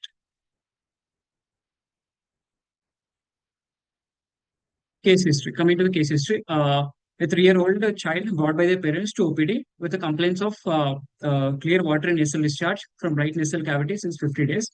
Child was apparently asymptomatic 50 days back. Then he developed a water in nasal discharge from right nasal cavity, which was insidious in onset, apparently relieved with the medication, but no aggravating and reducing factors. Which the discharge is watery in nature, not getting dry on clothes, no foul smelling, and blood stained discharge. Coming to the, there is a history of trauma to the head, which was self-fall 1 year back, and no history of any fever, neck rigidity, and headache. No history of ear and any throat complaints. Coming to the perinatal history, child was born by C-section delivery. The indication for cesarean section was precautious LSAs. The child has normal cry after birth, no NICU, SSU admissions. Developmental milestones was up to date, and vaccination was up to date. And on examination, on anterior rhinoscopic examination, septum appears to be in midline, and there was a clear watery nasal discharge which was noted from the right nasal cavity. And on investigations, routine blood investigations was done, and we have collected the clear water nasal discharge and sent for series of analysis. In that, the beta trace protein found to be elevated, and the beta trace protein found in serum is also around 0.49. Come to CT, we have went for CT radiological investigations like CT PNS. In that, it showed a small defect which is involving the horizontal lamella of right cribriform plate with fluid coming from right nasal cavity. And there's a focal lesions in bone window in posterior part of ethmoidal roof, which is midline the planum sphenoidal, lying superior to bony septum. On CT cystonogram, they showed a bony defect which is noted in right cribriform plate in the anterior, measuring around 2.2 mm with a contrast leak into the right nasal cavity, which is most probably suggesting of a right side CSF rhinorrhea. And on CT films, usually CT cystonogram film showed a defect of around 2.2 mm. And we have took up this case for endoscopic endonasal multi-layer closure of skull base defect was done under general anesthesia, where we have used right temporalis fascia graft, which is reinforced with the tissel fibrin sealant and along with the surgicel. And these are my intropics, where initially the graft was placed. Upon that, tissel fibrin was glue was kept, and along with the surgicel was kept to close the defect.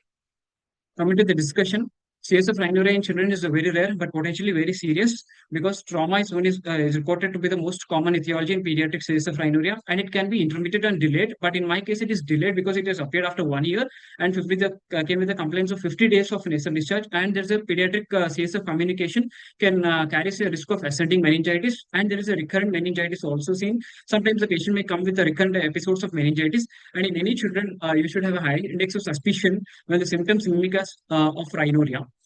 And beta trace protein, which is also known as prostaglandin D2 synthase, mainly synthesized in the central nervous system, and which forms one of the main constituents of the CSF. And whenever we have a negative beta trace protein, usual rules of the leakage, well, when there is a positive beta trace protein, we have to go for a radiological investigations like CT scan and MRI scan, which helps in identifying the defect, where is exactly the defect between the brain membrane. So that helps us to operate more precisely. but there is a limitation with the beta-3 protein, which is usually elevated in serum. Normally, beta-3 protein will be elevated in central nervous system, but in cases of patients with renal insufficiency and bacterial meningitis, there is substantial increase in the serum levels of beta-3 protein. And high resolution CT will help in identifying the bony defect, and MRIs can help in identifying the any meningocele, myelomeningocele, soft tissue herniation, and intracranial pathology. And coming to the repair, endoscopic endonasal repair is an effective approach where if we have appropriate patient selection and surgical expertise, because it is minimally invasive, which helps in allowing direct visualization of the skull base defect and precise location and repair. Multi-layer closure also helps in watertight separation of the intracranial and sinonasal compartments. But the challenges in endoscopic examination in a 3-year-old child include there is a small nasal cavity and narrow skull base anatomy and proximity of the orbit and the intracranial structures, with the risk of injury to the olfactory structures and the need for meticulous post-operative monitoring. These are my references. Thank you.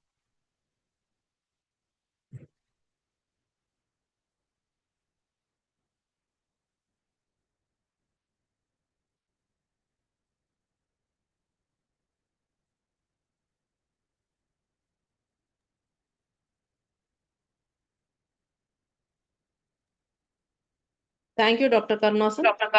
Thank you. Next presenter.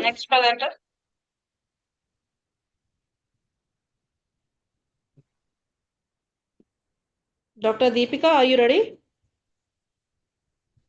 Good morning, ma'am. Yes, ma'am.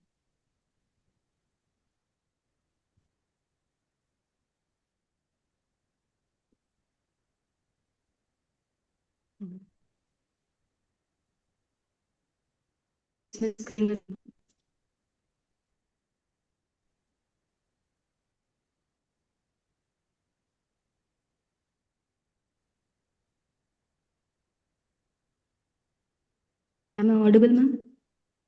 Yeah, you're audible, but it's not visible, ma'am.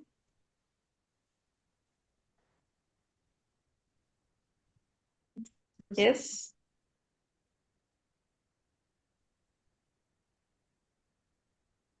Oh.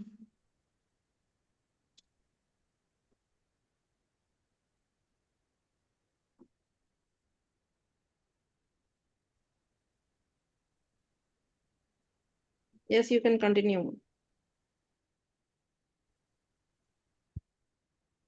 Is it visible now, ma'am? Yeah, it is visible. You can continue. Okay, thank you. Good morning, one and all. Today I'm going to present a case report on laryngeal verica vulgaris. Aim of the presentation to report a case on verica vulgaris of the vocal cord, to describe its clinical presentation and management of the case, to compare the results of case reports published in the review of literature. Introduction. Verica vulgaris is caused by human papillomavirus, commonly by the strains HPV 2, 4, and 40. It is most commonly occurs on the skin, presenting as single or multiple small elevated papules, which are painless. It can also be seen on mucosal surfaces, but its occurrence in the larynx is rare. This becomes difficult to differentiate it from other laryngeal lesions. A total of 14 cases have been reported in the review of literature, which are most commonly seen in men. Coming to case history, a 50-year-old male came to the OPD with a history of change in voice for 3 weeks. There is no history of vocal abuse, no history of URTI or fever. History of tobacco smoking and alcoholism was present since 30 years approximately. On examination, oral cavity and oropharynx were normal except for nicotine stained tooth. On indirect laryngoscopic examination, an irregular whitish growth is seen arising from the anterior 2/3 of the right vocal cord with normal mobility of the palatal vocal cords. Neck examination, laryngeal crepitus was present and no palpable lymph nodes were there. General examination of the patient, no water lesions were seen on anywhere in the body elsewhere. Coming to video laryngoscopy, an irregular whitish growth is seen arising from the superior surface of the anterior 2/3 of the right vocal cord, not extending to the anterior commissure, and no contact lesion was seen over the left vocal cord. There is an adequate glottic chink, and the growth is immobile on phonation. This is the preoperative picture of the lesion. For diagnosis, The patient was planned for a biopsy under direct laryngoscopy (NGA). Biopsy was taken and sent for histopathological examination. The histopathological findings were papillomatous epithelial proliferation with prominent hyperkeratosis, hypergranulosis, parakeratosis, and orthokeratosis. There were rete ridges which are elongated as shown in the picture, which are angulating towards the center, which is suggestive of varicovulgaris. Then the patient was planned for total excision of the lesion by microlaryngeal surgery under GA. And then the patient was followed up post-operatively for up to 3 months, every 2 weekly and 3 weekly. This is the post-operative video laryngoscopic picture of the vocal cords after 3 months post-op, 2 months post-operatively. Discussion. Fechner et al. Misdiagnosed 2 male patients with superficial keratotic lesions as verrucous carcinoma and squamous papilloma and were treated with hemilaryngectomy and total excision respectively. The histopathological features of both these lesions are similar to verruca vulgaris, hence easily misdiagnosed. There are distinct histopathological features to verruca vulgaris which are not to be overseen to avoid the misdiagnosis. Murath et al. Reported 3 patients with verruca vulgaris and incidence is most commonly seen in men. Barnes et al. Diagnosed a patient of verruca vulgaris positive for HPV type 6, which is a rare variant of HPV in female patient. Sajit et al. Diagnosed a patient with verruca vulgaris based on HPV despite failure to demonstrate the HPV virus. And surgery was done using cold blade excision surgical intervention. The disease is also not known to have recurrences. However, post-operative follow-up should be done to note any residual disease of the recurrence. Conclusion. In varicose lesions of the verruca vulgaris considered as a differential diagnosis, it has been rarely reported in the as it is a disease, it is easily misdiagnosed as other lesions. Histopathological examination is the mainstay for diagnosis and management of the lesion. Once is confirmed histopathological report, excision of the lesion, the patient should be followed post-operatively for any recurrence of the disease. Thank you.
So can we proceed with next presenter?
Next presenter, please.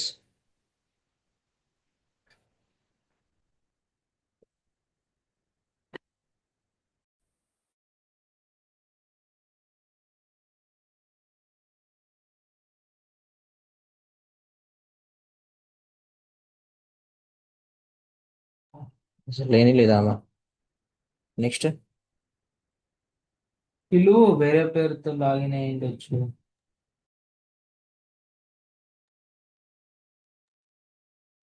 Doctor Fatima.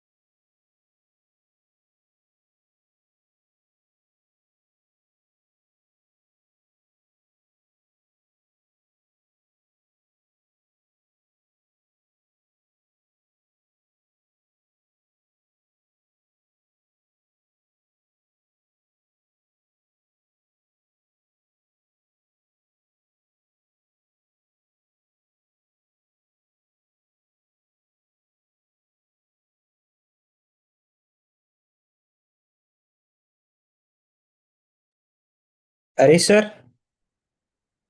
Yes, yes, sir. Double scan, I think. Sister cleared. Who is the next presenter? Sister cleared.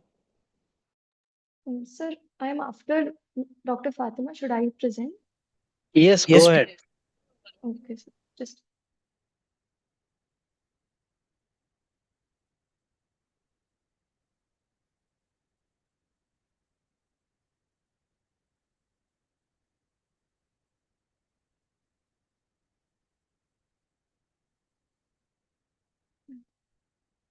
good afternoon, or good morning to one and all present here. Today, I, Dr. Shrishti Jain, will be presenting a case report on Mondini deformity, presenting with perilymphatic gusher during cochlear implantation.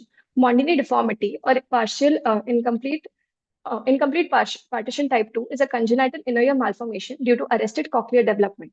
It is characterized by cochlea with 1.5 turns, cystic apical turn, dilated vestibule, and enlarged vestibular aqueduct. My perilymphatic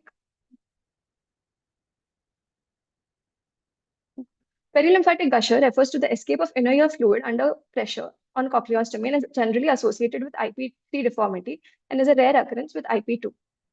My patient was a 3-year-old female child who presented with bilateral sensory hearing loss and delayed milestones. Parents had a non-consanguineous marriage, and on examination, bilateral otitis media was seen. Rest of the history was not significant.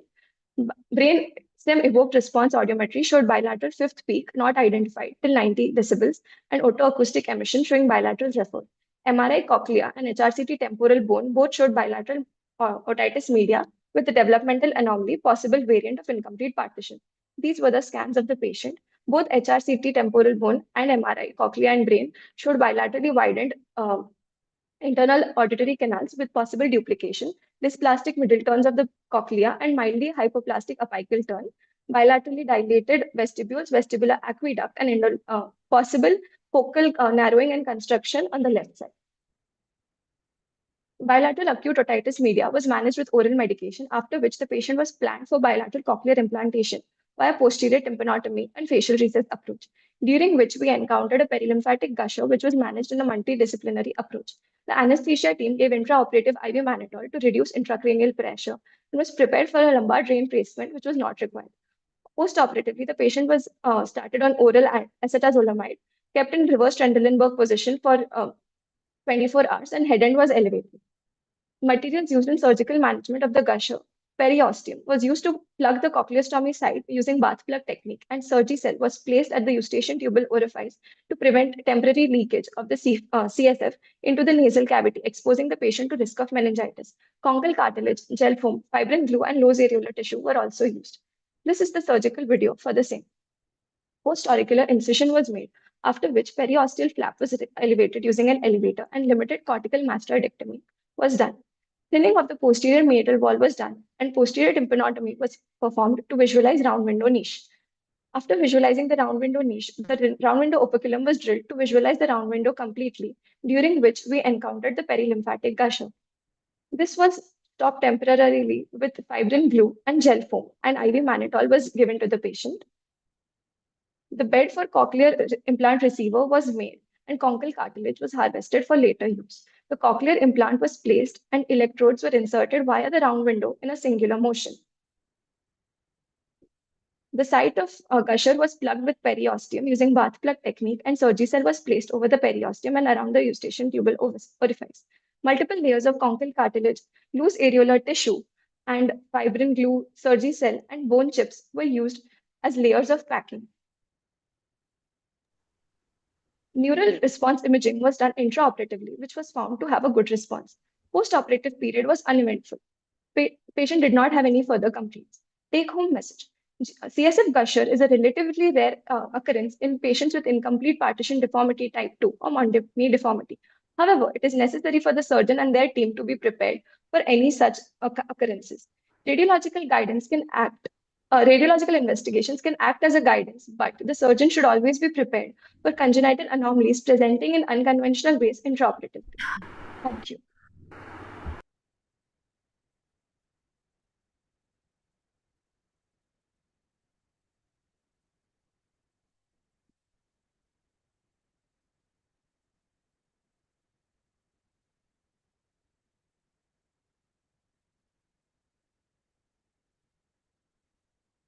Are there any questions?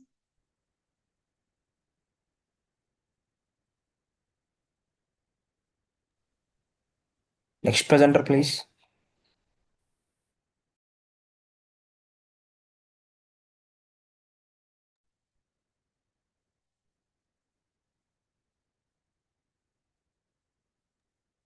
Dr. Shruti?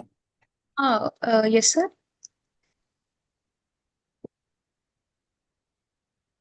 Harish, sir?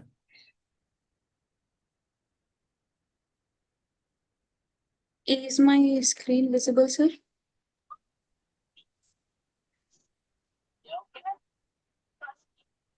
Dr. No. Shruti, you know it Yeah. is still not visible. Oh, yes. Wait.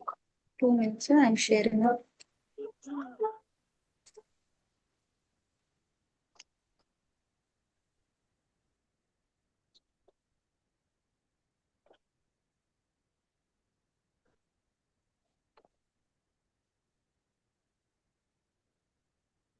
Yes, it is visible now.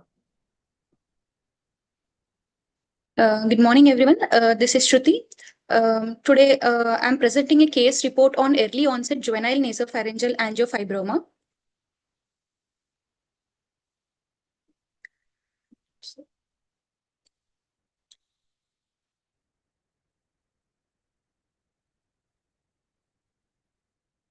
Sorry, sir.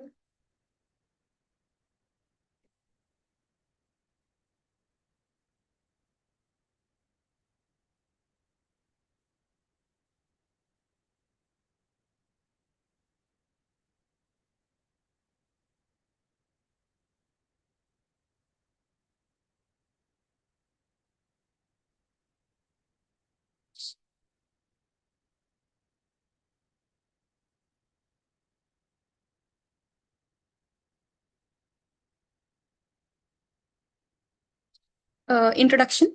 Juvenile nasopharyngeal angiofibroma is rare, highly vascular, locally aggressive tumor accounting for approximately 0.05 to 0.5% of the head and neck tumors. It typically arises from the sphenopalatine region and presents with recurrent unilateral epistaxis and progressive nasal obstruction. It predominantly affects adolescent males, with most common presenting between 13 to 18 years of age. Presentation before 10 years of age is distinctly uncommon and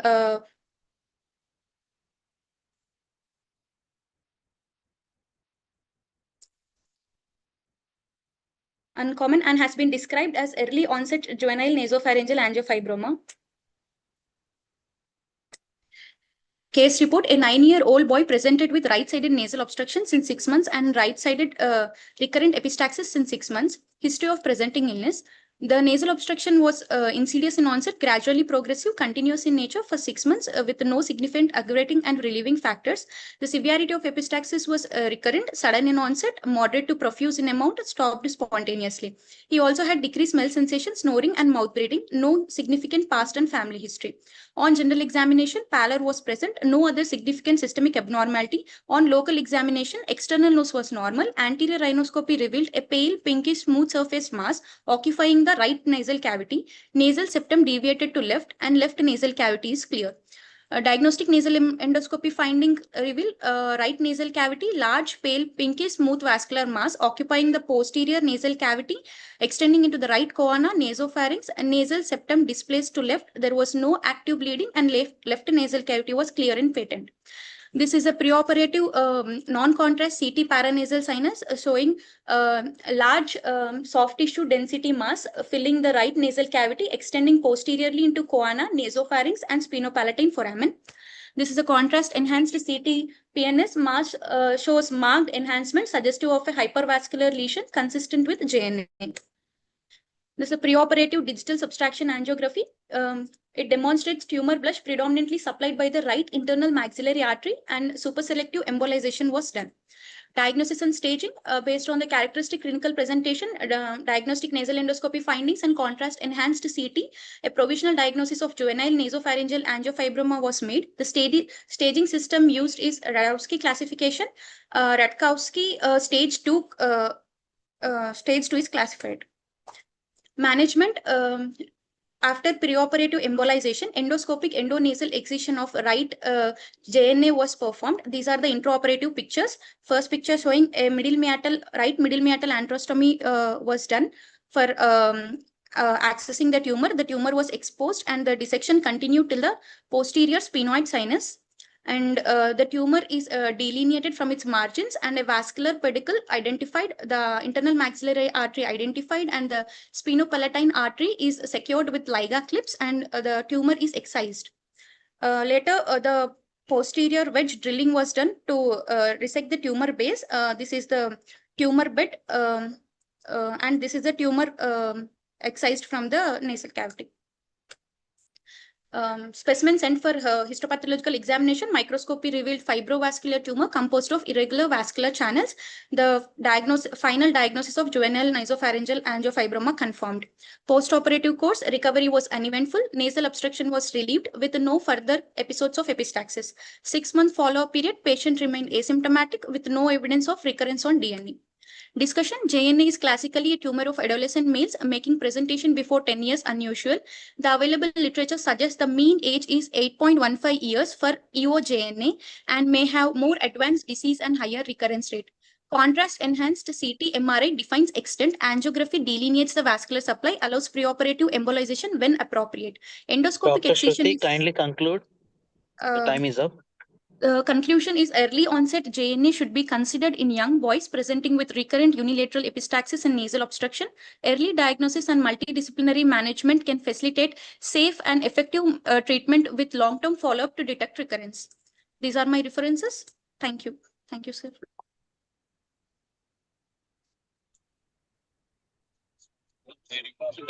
Dr. Ankita, are you ready? Yes, sir. Yeah. Kindly start. Yes.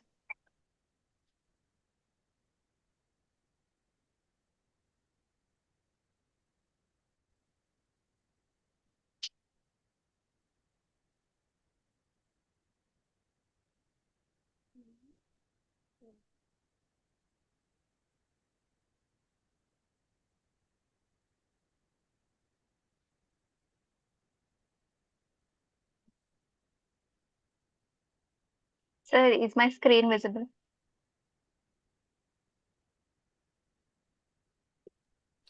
Yeah, Yes, you visible. can. Yes, sir.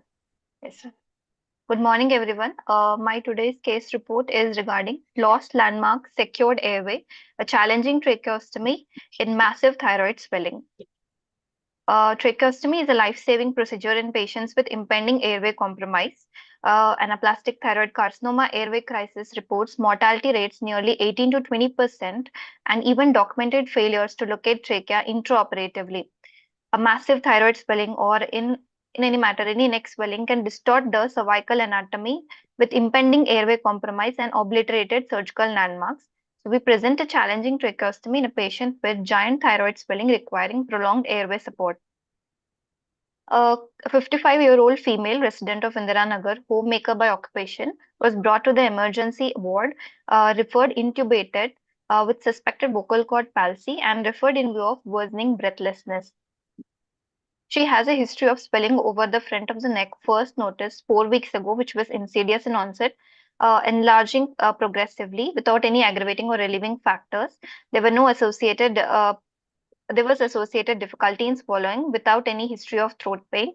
There was history of hoarseness of voice since 10 days and history of shortness of breath since 10 days, which was worsening and insidious in onset, progressive, culminating in intubation and referral. There was no history of any chest pain, aspiration symptoms, tremors, palpitations, sweating, or any visual disturbances.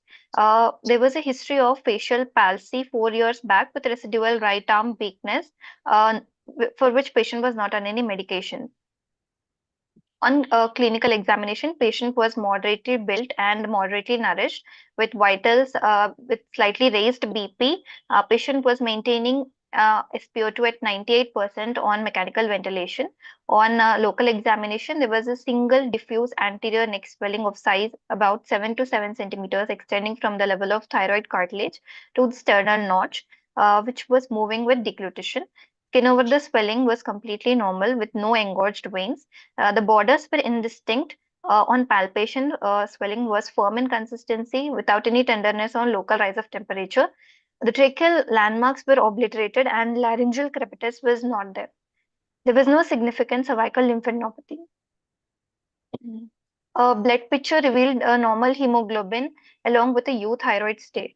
Ultrasound of the neck swelling revealed Thyroid's fold lesion with few macrocalcific deposits without any significant vascularity or involvement of great vessels, and there was no significant cervical lymphadenopathy. On FNAC, the lesion revealed Bethesda 6 lesion, an undifferentiated anaplastic thyroid carcinoma. There were round to polygonal cells with pleomorphic hyperchromatic nuclei in a background of necrosis and neutrophilic inflammation. This was considered a high-risk airway because of the following reasons. Distorted anatomy where the trachea was not palpable with a short neck and firm goiter extending up to the sternal notch. This was a case of de novo hypertension with a prior neurological event and ASA high grading. Surgical management was done with elective tracheostomy by assistance from the anesthesia. Patient was in supine position with neck extended with head extension. Neck was palpated for mass extension and tracheal position, which was not palpable. Transverse skin incision was given 2 centimeters above the sternal notch, deepened in layers, and a layer by layer dissection was done. Isthmus was visualized and was retracted upwards. Vessels were ligated. Horizontal incision was given over the trachea at the level of third and fourth tracheal rings. Size 6.5 mm tracheostomy tube was placed and was secured. Hemostasis was achieved and intra-op and immediate post-op course was uneventful. Operative challenges in this case were obliterated surgical landmarks, dense adherence and fibrosis, increased vascularity, and the trachea was not palpable. So this was a landmark independent midline dissection. Post-op course was a little turbulent with the patient having fluctuating BP and risk of aspiration pneumonitis, but was stabilized by POD3 with the help of medicine opinion. Patient was given antihypertensives, and by POD4, patient was afebrile and was planned for discharge with stable vitals. Patient was referred for oncological management further, and with a secured airway.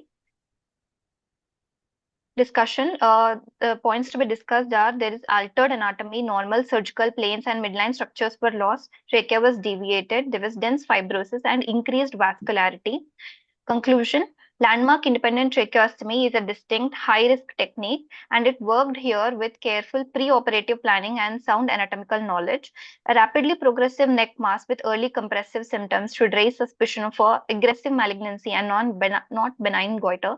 Airway security here is must preceding the oncological staging. It should not compete with it. Close multidisciplinary care was central to a favorable outcome in this patient and aggressive malignancy. These are my references. Thank you. Thank you, Dr. Ankita. Next, Dr. Thank you, sir. Manjula, are you ready? Yes, sir. Please continue.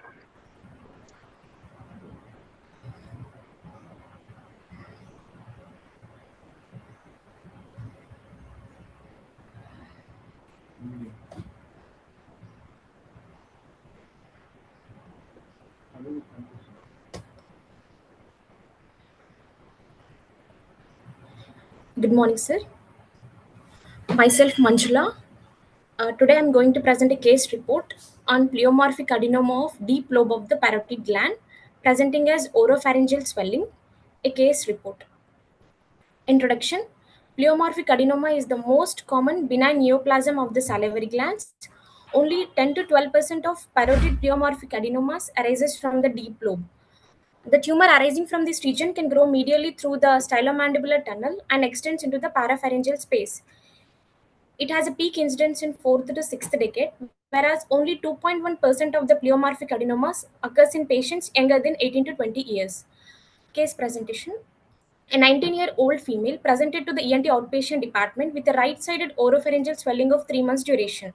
The patient was apparently asymptomatic 3 months back. Then she noticed a swelling inside the right side of the throat.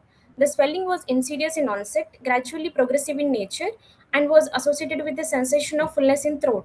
It was not associated with history of pain or difficulty in swallowing or pain during swallowing. There is no history of change in voice or difficulty in breathing, and the patient did not report fever, weight loss, or loss of appetite. The patient had a history of tonsillectomy 6 months back elsewhere. Local examination. On inspection of the oropharynx, a single well-defined swelling of 4 into 3 centimeters was noted in the right tonsillar fossa, extending superiorly to involve the posterior aspect of the soft palate, displacing the uvula to the left. The mucosa appeared congested and intact. Bidigital palpation revealed a firm, non-tender swelling occupying the right tonsillar fossa, extending inferiorly up to and below the angle of the mandible. Upon neck examination, a single 1 into 1 centimeters firm non-tender swelling was palpable below the angle of right mandible. The swelling moved synchronously with the oropharyngeal swelling on bidigital palpation, suggesting continuity between the two. There is no evidence of cervical lymphadenopathy and the cranial nerve examination was normal. A histopathological examination of the prior tonsillectomy specimen from the right tonsil revealed chronic tonsillitis, while the tissue from the base of the tonsil revealed pleomorphic adenoma. Ultrasonography demonstrated a well-defined heterogeneously hypoechoic soil lesion arising from the deep lobe of the right parotid gland, medially compressing and displacing the right tonsillar fossa, suggestive of pleomorphic adenoma. The contrast-enhanced CT neck imaging showed a heterogeneously enhancing mass centered in the right tonsillar fossa, extending into the right parapharyngeal space and deep lobe of the right parotid gland. Anteriorly, it has an uh, extension into the right pterygoid process, uh, abutting the right hemimandible, and posteriorly it has a mild extension into the carotid space. Procedure done was excision by the transcervical approach under general anesthesia. A transcervical incision was given and subplatysmal flaps elevated. The hypertrophied submandibular gland was excised. Dissection continued until the parapharyngeal mass visualized. The dissection done to separate the surfaces of the tumor from all the surfaces from all the sides through the finger. An intraoral manipulation allowed the tumor to be pushed from the oropharyngeal sides, and the tumor was excised in toto. The specimen was sent for the histopathological examination, which confirmed the pleomorphic adenoma has containing the myoepithelial cells and chondromyxoid stroma. These are the post-operative results after 3 months. Discussion. Parapharyngeal space tumors are rare, accounting for only 4.5 to 1.5% of all the head and neck tumors. The differential diagnosis includes the salivary gland tumors, most commonly the pleomorphic adenoma, the neurogenic tumors, paragangliomas, lymphomas, and metastatic lesions. The deep lobe pleomorphic adenomas has a recurrence of only 4%. Other approaches are transoral approach, transparotid approach, transcervical transparotid approach, the transcervical approach with mandibular swing, transpharyngeal approach with midline mandibulotomy, infratemporal approach, and transoral robotic surgery. Conclusion. Deep low pleomorphic adenomas are uncommon parapharyngeal space tumors, may present without an obvious parotid swelling, leading to delayed diagnosis. Persistent unilateral oropharyngeal swelling should raise a suspicion of parapharyngeal space lesions. A careful clinical examination, appropriate imaging, histopathological evaluation are essential for accurate diagnosis and surgical planning.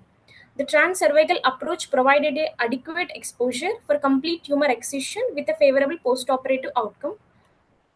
These are my references. Thank you. Thank you, Dr. Manjula. Next, Dr. Samhita.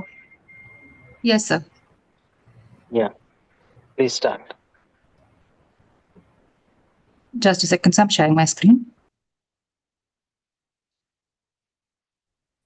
I'm unable to share my screen because of the previous presenter.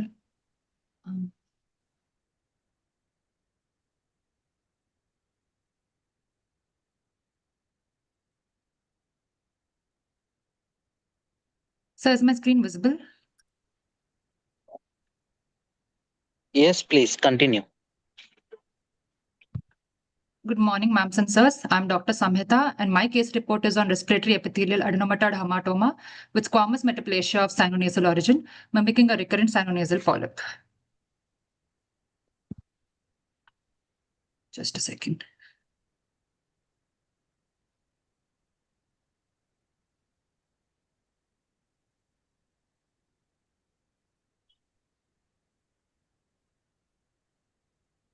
Hematomas are defined as aberrant differentiation, which are benign lesions, which are a mass of disorganized mature specialized cells for the tissues indigenous to the particular site. Unlike neoplasms, these hematomas lack the ability to grow continuously and result in a self-limited proliferation. These are most commonly seen in the lower digestive tract, but uncommon examples have been seen in the upper digestive tract. Respiratory epithelial adenomatous hematoma was first described by a case series by Wenning and Hefner in 1995. Prior to that, only 13 cases of hematoma have been reported. Bulk of these cases have been seen in males spanning from the 3rd to 9th decades of life. These masses occur in the nasal cavity, paranasal sinuses, and nasopharynx. My patient is a 35-year-old male who presented with complaints of left-sided nasal obstruction for a duration of 6 months, presence of the mass arising from the left nasal cavity for a duration of 15 days. This left-sided nasal obstruction was insidious in onset and rapidly progressive, with no specific aggravating or relieving factors. The mass within the nasal cavity was noticed incidentally and was rapidly progressing in size. There was no history of headache, facial pain, allergic symptoms, reduced perception of smell, no history of trauma or ear discharge, no other ear, nose, throat complaints. Past history is significant here as the patient has similar history 6 months ago for which diagnostic nasal endoscopic guided biopsy was done and report was suggestive of sinonasal polyp, following which functional endoscopic sinus surgery was performed and the entire mass was removed and sent for histopathology, which confirmed the above diagnosis. Now the patient again developed similar complaints of nasal obstruction and complaints of left nasal mass within a period of 1 month, which was rapidly growing in nature. Upon anterior rhinoscopy, we noted a pink fleshy mass occupying the entire nasal cavity, protruding externally with blackish discoloration of the mass with deviation of septum to the right. Posterior rhinoscopy, there was a pinkish fleshy mass seen protruding onto the right-sided coin of the opposite side. Diagnostic nasal endoscopy showed a pinkish proliferative fleshy mass with blackish discoloration seen occupying the nasal cavity, extending to about 2 centimeters outside the left nasal cavity and posteriorly to the opposite end of coina, and septum was pushed to the right. Probe could be passed all around the mass except laterally, and the mass was not sensitive to touch, nor was it bleeding on touch. My radiological investigations were computed tomography of the nose and paranasal sinuses, which showed soft tissue density involving the left nasal cavity, extending posteriorly up until the coina. There was erosion of the medial wall of the maxilla, erosion of bilateral nasal bones, more on the left side, and adjacent septal cartilage, and there was also erosion of roof of maxilla. Management. Initially, diagnostic nasal biopsy was done and the specimen was again sent for histopathology. This time, along with sinonasal polyp, the report also additionally confirmed squamous metaplasia of mucosal glands. We followed up and the patient was prepared and taken up for nasal mass excision with lateral rhinotomy with Moore's incision, as you can see here. After giving the incision further dissection, the following findings were noted. The mass occupied the entire left nasal cavity, eroding the anterior wall of maxilla, extending to the posterior coina, involving the entire ethmoidal air cell system, eroding the ground lamella. Type 4 maxillary meatal antrostomy was done, and the entire mass, measuring about 10 centimeters longitudinal aspect, was sent for histopathology and was confirmed as respiratory epithelial adenomatous hematoma with squamous metaplasia. These are my histopathological sites, confirming glandular stromal proliferation, giving it an adenomatoid appearance, and also areas of squamous metaplasia, featuring even respiratory epithelium. Discussion. Respiratory epithelial adenomatoid hematoma is an uncommon lesion of the upper digestive tract. It is described as a prominent glandular proliferation lined by ciliated respiratory epithelium, originating from the surface epithelium, most commonly seen in adult males. While respiratory epithelial adenomatoid hematoma is benign, it is important to address its morphological pattern because it's confusing with that of more aggressive tumors like inverted papilloma and sinonasal carcinomas. Apart from histopathology, there have been additional studies given by Ozolek et al., where he expresses the importance of immunophenotype chemistry, wherein the markers like cytokeratin 7 and P63 show low proliferation in the basal cells for adenomatoid hematomas as compared to higher proliferation seen in sinonasal adenocarcinomas, which can help in confirming the diagnosis. These are my references. Thank you.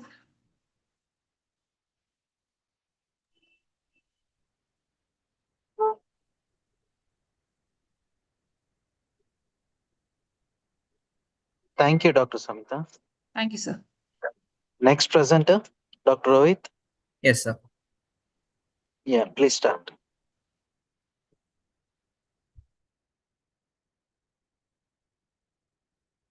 Good morning, everyone. Sir, can you see the slides, sir?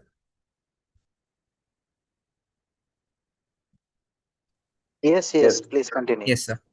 Yes, sir. My topic is on a case report regarding localized amyloidosis of the false vocal cord.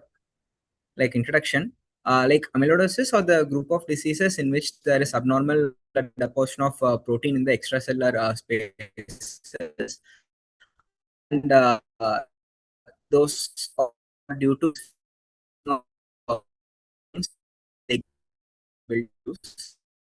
in my case, actually, less than 1% benign tumors. And more common, like lungs is the most rate for the primary upper airway system. And lungs is the uncommon site, and the challenges involved in this are like it mimics neoplastic lesion. So it gives a diagnosis for it. In my case, the chief complaints difficulty in breathing for last 20 days, like last 4 months ago, and she developed a change in voice, which was started as insidious, and it was gradually progressive, hoarse in nature, constant throughout the day, and there was no aggravating or relieving factors. She had history of difficulty in breathing for the last 20 days. There was no complaints of pain during speech, no complaints of difficulty in swallowing, no weight loss, loss of appetite, cough, fever, night sweats, vocal abuse, neck trauma, surgeries, or any other radiation exposure done.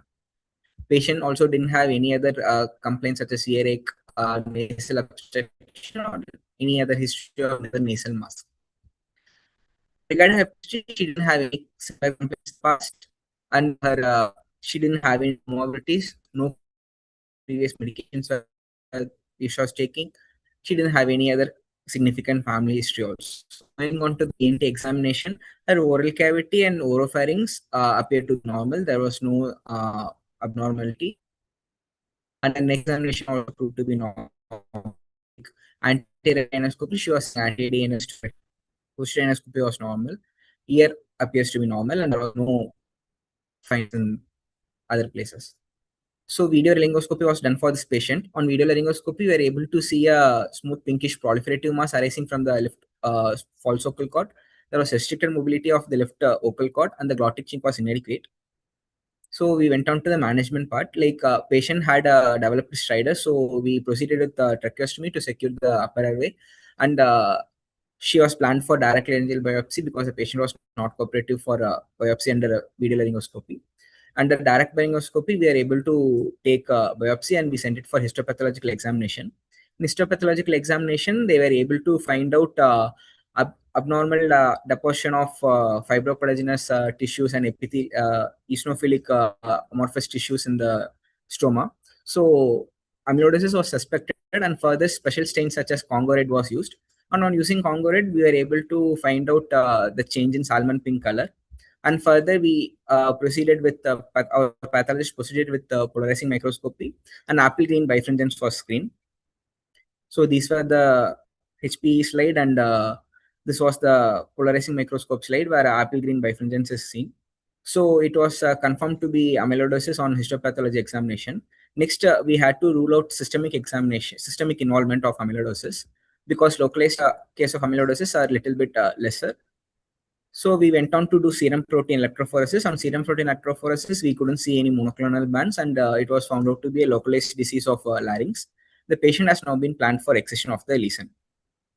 So my discussion is, the localized lesion amyloidosis of larynx is rare, and since it mimics neoplastic etiology, we need our pathologist help to rule out neoplasm and find out if it is an amyloidosis. So to find out amyloidosis, we need special stains such as congruent stain and use of fluorescence microscopy and serum electrophoresis to rule out systemic involvement.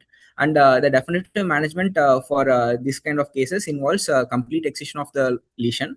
In this case, we can go for a cold steel method. We can go for CO2 guided laser excision, sir. Thank you. These are my references. Thank you.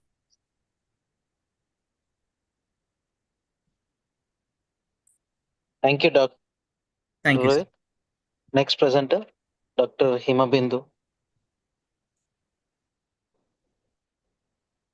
Harish sir, number 14th also no, ready sir. with presentation. After that, you can call number 14th presenter. After which number? This after this presentation, 14 serial number 14 is ready Okay. with the presentation. She can start then.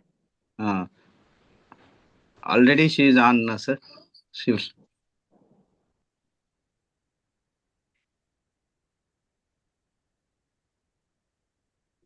Himabindu, you finish. Later, 14 serial number will come. Okay. Okay.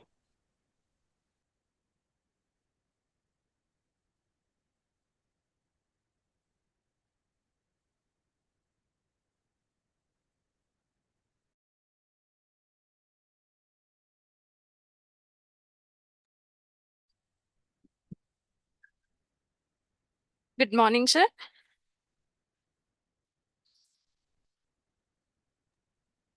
Am I audible, sir? Yes, please continue. I'm Dr. Himabindu, second year PG. My topic is on acquired bilateral external artery canal atresia, a rare delayed post-traumatic sequelae.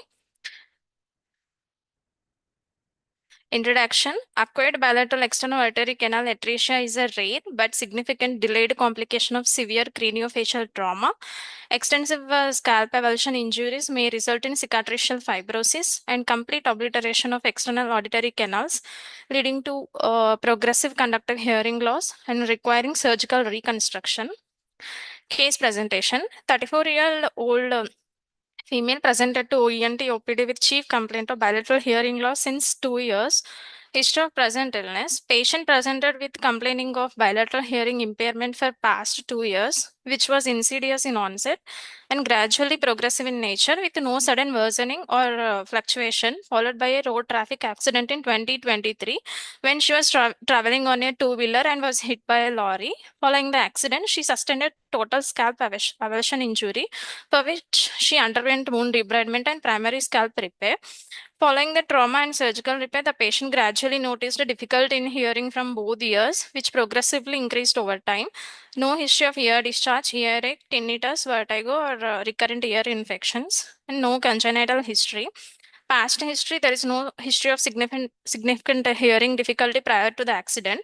Surgical history, there is no history suggestive of previous ear surgeries and no history of previous instrumentation and no significant personal history. General examination, vitals within normal range, moderately built, moderately nourished patient.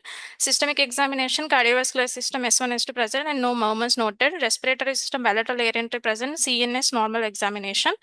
And local examination, here there is a preauricular region on the right and left side normal. Pinna is also normal and postauricular region normal on both sides. EAC atresia present on both sides. There is a complete obliteration of the EAC on right and left side. Tympanic membrane not visualized on both sides. Facial nerve function intact on both sides. Rinne's test with 256 Hertz in the both sides bone conduction is more than air conduction. With 5 to heads, bone conduction is more than air conduction in right ear, and air conduction is more than bone conduction in left ear. With 1024 heads, air conduction is more than bone conduction in right ear, and same is on left ear. So with this Rinne's test and Weber's test is centralized. With this test, there is a moderate conductive hearing loss in right ear and mild conductive hearing loss in left ear. And nose examination normal, oral cavity is normal, oropharynx is normal, neck is also normal. Investigations, all routine blood investigations are normal. And Pewter audiometry, 45 decibel hearing level, which is moderate to conductive hearing loss in right ear, and 35 decibel hearing level in mild in left ear, which is mild conductive hearing loss.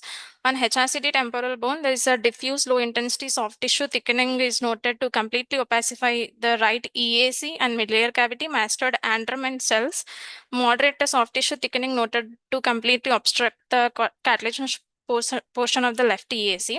Mild No corticosteroids or immunosuppressive drug usage. mild soft tissue thickening involving the left meso and hypertympanum. Mild mucosal thickening in left mastoid antrum, likely chronic inflammation granulomatous etiology. And management under informed and written consent, bilateral canaloplasty was performed under GA. Sorry, sir, I don't have in-drop pics. And discussion, history of major trauma is important when evaluating newly developed external artery canal obstruction. Delayed progressive course in this patient favors acquired cicatricial atresia rather than congenital oral atresia. Conductive hearing loss should be correlated with the airborne gap on the audiogram and site of obstruction. HRCT temporal bone is important before surgery to delineate bony canal, middle ear, and mastoid, and any adjacent vital structures. And long-term follow-up is essential because the restenosis occurs after surgery. Long-term follow-up means 3 months and 6 months, 1 month, 3 months, 6 months, and 1 year, and annually thereafter. My conclusion is goal is to establish a patent epithelialized canal and optimize hearing rehabilitation while preventing restenosis. Thank you. Thank you, Dr. Himabindu. Thank you, sir. Next, number 14, Dr. Fatima, are you ready? Yes, sir. Yeah, please start.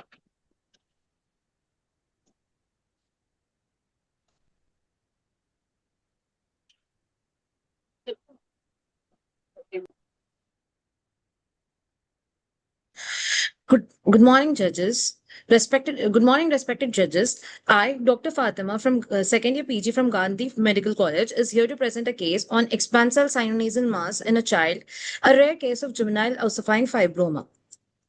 Ossifying fibroma is a rare benign fibroosseous neoplasm characterized by a well-circumscribed lesion composed of cellular fibrous tissue with amounts of mineralized material, including bone and cementum, like deposits.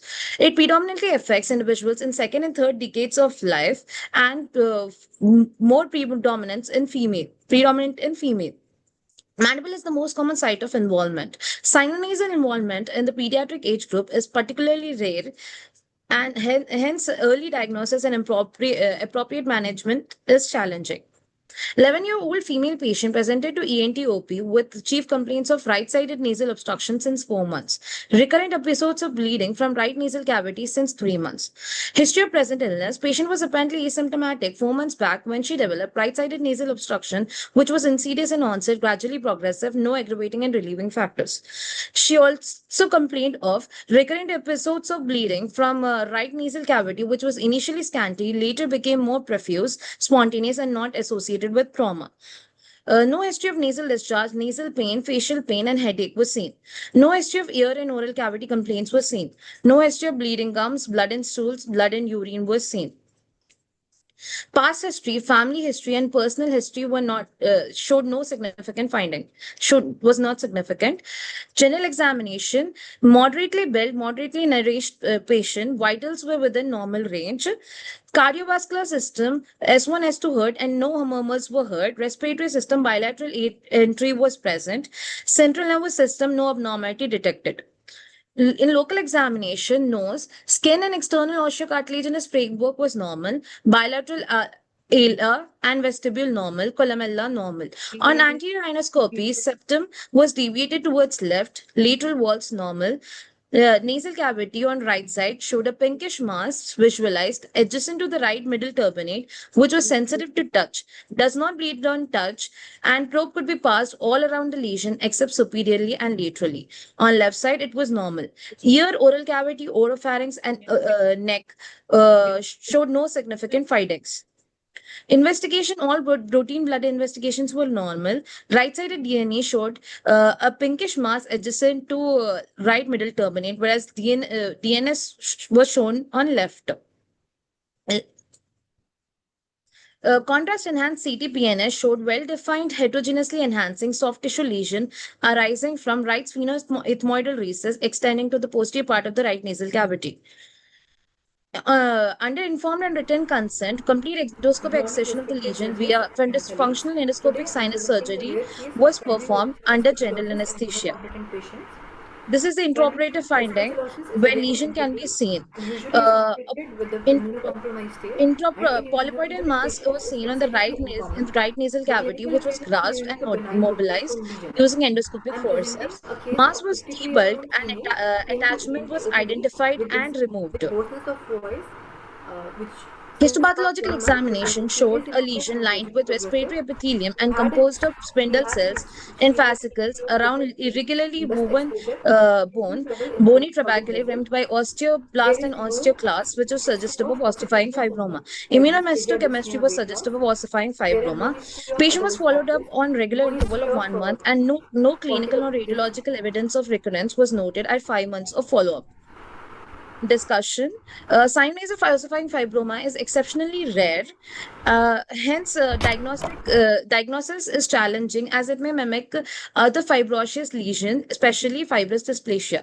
Imaging helps define the lesion, while histopathology confirms the diagnosis. Complete endoscopic excision is the treatment of choice in a resectable lesion. Long-term surveillance is important due to the possible recurrence. Our patient has no clinical or radiological recurrence at 5 months. Conclusion. Complete endoscopic excision achieved an excellent outcome without recurrence. Early diagnosis and appropriate surgical management are key to successful treatment. Thank you. Thank you, doctor. Next, Dr. Snehalata. Yes, sir. Yeah, please start.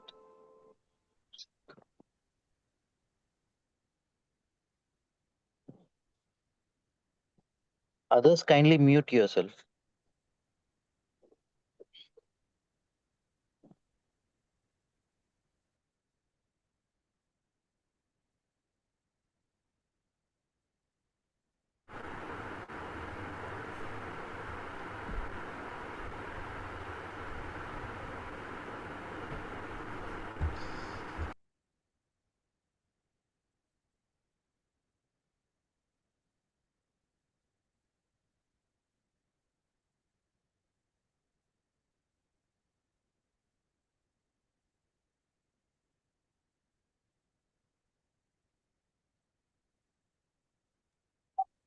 Sir, I'm finding difficulty in sharing the screen, sir. Just give me 2 minutes.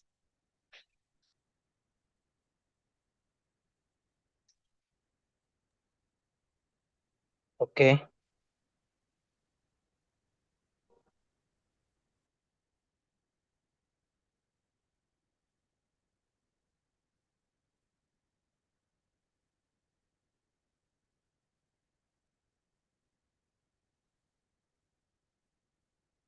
Snehalata, can we go ahead with the next presenter? We'll come back to you. Yes, yes, sir. Yes, sir. Yeah. Dr. Srideepa, are you ready? Yes, sir. I request presenters use only laptop. Use good Wi-Fi.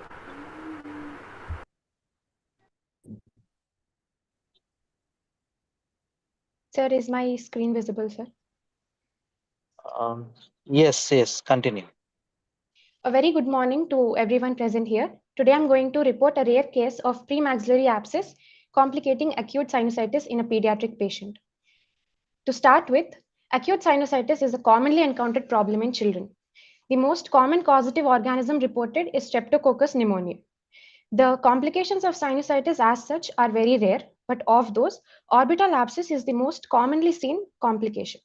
One of the most infrequent complications of sinusitis is premaxillary abscess.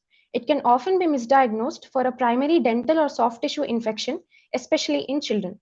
Because of the majorly valveless and bidirectional flow of the facial venous system, this infection takes the route of spread. The risk of complications is particularly heightened when the danger triangle of face is involved. It can even lead to serious sequelae like cavernous sinus thrombosis. With that brief introduction, let me start my case presentation. An 8-year-old girl came to us with a presentation of fever for 5 days, left cheek swelling and bilateral eyelid swelling for 3 days associated with pain. Initially, she was taken to a local hospital where she was managed with intravenous antibiotics. CT paranasal sinuses was done and it showed left maxillary and ethmoidal sinusitis. Because there was no regression in symptoms, she was referred to us for further management, where she was admitted in the Department of Pediatrics. Routine blood investigations were done. Blood was collected for culture and sensitivity, and her IV antibiotics were resumed. When ENT opinion was taken, we advised for an ultrasound of the left cheek swelling. The ultrasound reported that there is an abscess collection along the left anterior maxilla and the nasal bones of around 2.8 into 0.7 centimeters in extension.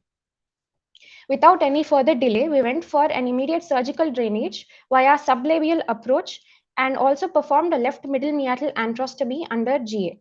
We were able to drain out 3 cc of serosanguinous liquid, which we sent for gram stain, culture sensitivity, fungal stain, and gene expert, considering the prevalence of TB in our country. All the investigations came out to be negative. We also did an MRI brain, venogram, and orbits. Luckily, there was no evidence of intracranial or intraorbital extension, and we even ruled out cavernous sinus thrombosis. Post-operatively, the child showed significant improvement in symptoms. Her cheek swelling subsided, her fever spikes came down, and in general, her activity and appetite improved very well. Coming to the review of literature, to my knowledge, there is only one case study by Truffert et al. In 2019 on premaxillary abscess. It is a retrospective study of pediatric sinusitis in a period of 18 years. They were able to identify only 10 cases which complicated into premaxillary abscesses, which shows how uncommon this complication is. None of those 10 CT scans showed any bony erosion, which suggested that the spread was either via the ostium of the sinus or submucosal space of the sinonasal wall or the venous pathway, unlike the conventional theories which state the spread through bony erosion. Similarly, in our case, the CT revealed no bony erosion because the child had no recent history of upper respiratory tract infection or dental infection. We were able to attribute the etiology likely to her habitual nose picking and exposure to dusty play environments. Because she had bilateral eyelid swelling, we had a high index of suspicion for cavernous sinus thrombosis. Luckily, we were able to rule it out with the help of radiological investigations, which also facilitated our diagnosis. The pus culture sensitivity report was negative, maybe because there was a prior initiation of IV antibiotic therapy.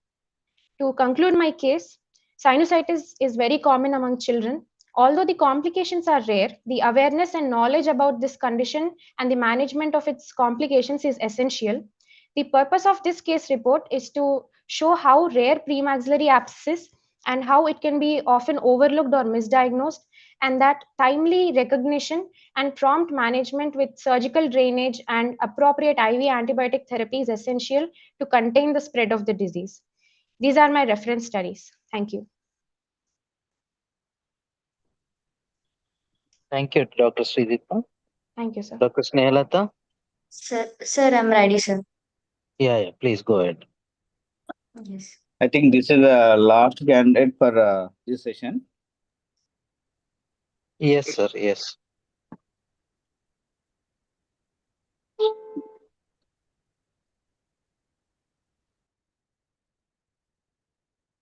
Good morning, sir. Is my slide visible, sir? Yes. Continue. Yes, sir. I'm Dr. Snehalata. I'll be presenting about a rare case report, which is on amylonotic malignant melanoma of nasal cavity. Introduction to the topic.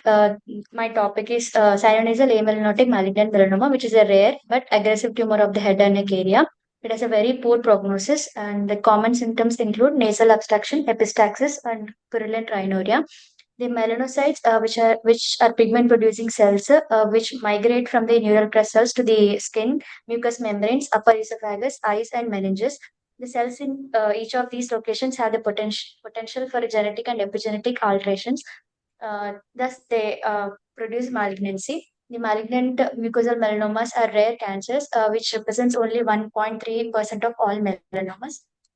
Coming to my case presentation, 43-year-old female was a resident of Hyderabad, came with the complaints of bilateral nasal obstruction for 1 month. A patient was apparently asymptomatic 1 month back. Then she developed a right nasal obstruction followed by left nasal obstruction, which was sudden in onset, gradually progressive in nature. It is not associated with any aggravating and relieving factors. And it is not associated with any nasal discharge, bleeding from nose, headache, sneezing episodes. There's no history of hyposmia, anosmia, decreased cheek sensation, no history of blurring of vision, protrusion of eye, restriction of extraocular muscle movements. There's no history of trauma to the nose, no ear and throat complaints. Patient is not in known case of diabetes, hypertension, tuberculosis, asthma, epilepsy, coronary artery disease, or chronic kidney disease, thyroid disorders. No history of previous ENT surgeries. An examination on diagnostic nasal endoscopy, there is a single fleshy brownish red vascular lobulated mass seen in the right nasal cavity, occupying the entire right nasal cavity, arising from the junction of the vestibule and the roof of the septum anteriorly, extending till the anterior one third of the right nasal cavity. And because of the mass, the septum is deviated to the left, and the mass is not bleeding on touch and not sensitive to touch. And this is CT scan of the patient showing a soft tissue hypodense lesion in the right nasal cavity extending from the vestibule to almost anterior one-third of the right nasal cavity, pushing the septum to the opposite side, and all sinuses remain intact, and the mass is not extending posteriorly till the corner. And the patient underwent endoscopic excision biopsy under general anesthesia as it is profusely bleeding. And mass has been sent for histopathological examination. On examination, the tumor lined by pseudostratified ciliated columnar epithelium, and the stroma shows the tumor tissue arranged in sheets and globules. The individual cells are round to plasmacytoid with moderate eosinophilic cytoplasm and round to oval vesicular nucleus with prominent eosinophilic nucleoli, which is a characteristic feature of malignant melanoma. And there are scattered binucleate and multinucleate chain cells, and it also have a mitotic activity, which is 6 to 8 per 10 per high per field. Microscopically, the melanin pigment deposition can be demonstrated by the Fontana-Mason staining, but diagnostic confusion occurs when there is a melanotic melanoma. There comes the importance of immunocytochemistry, which remains the gold standard to differentiate these tumors from malignant melanotic melanoma. And immunohistochemistry was done using S100 and HMB45, which is more sensitive in differentiating a melanotic malignant melanoma from other tumors. And this is the histopathology report of the patient. It came as amyloidotic malignant melanoma, and it has been underwent the immunohistochemistry, which is positive for S100 and HMB45.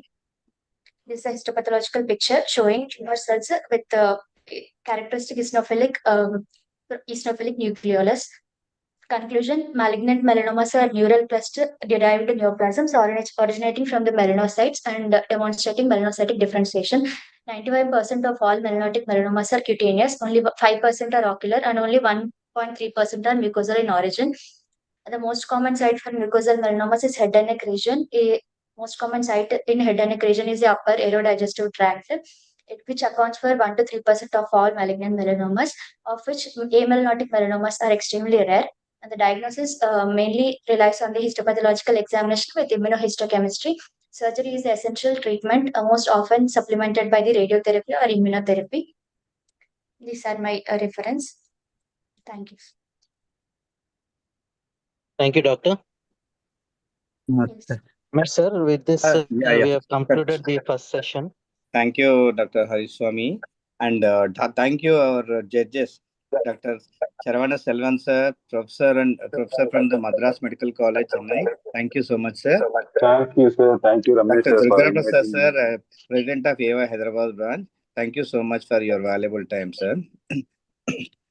Thank you, Selvan, sir, and Durga Thank you, Prasad, sir. sir. Yeah, And, thank you so much for inviting. Thank you, Venkatram Reddy, sir, Dr. Satyakiran, and Chandrasekhar, sir, and all the other organizers for this opportunity. Thank you. Yeah, we'll move on to the next session. I would like to invite the judges. Vinod, Avinash or Vinod, please display the CVs of next judges. Dr. Pradeep Undavalli garu, Dr. Suresh garu from Vizag. Hearty welcome, sir. Thank you, sir. Thank you, Ramesh. Yeah, Dr. Thank you, Sagar. sir. Yeah, this session, Dr. Sagar, you take over in charge. Dr. Pradeep, sir, thank you for your kind support. You are readily accepted in the last minute, sir. So, Welcome. Thank you, sir. Sagar. Yes, sir. I'm starting, sir. Yeah, you start. You go ahead with the introduction of the judges and continuation of the Yes, sir. session. Yes, sir.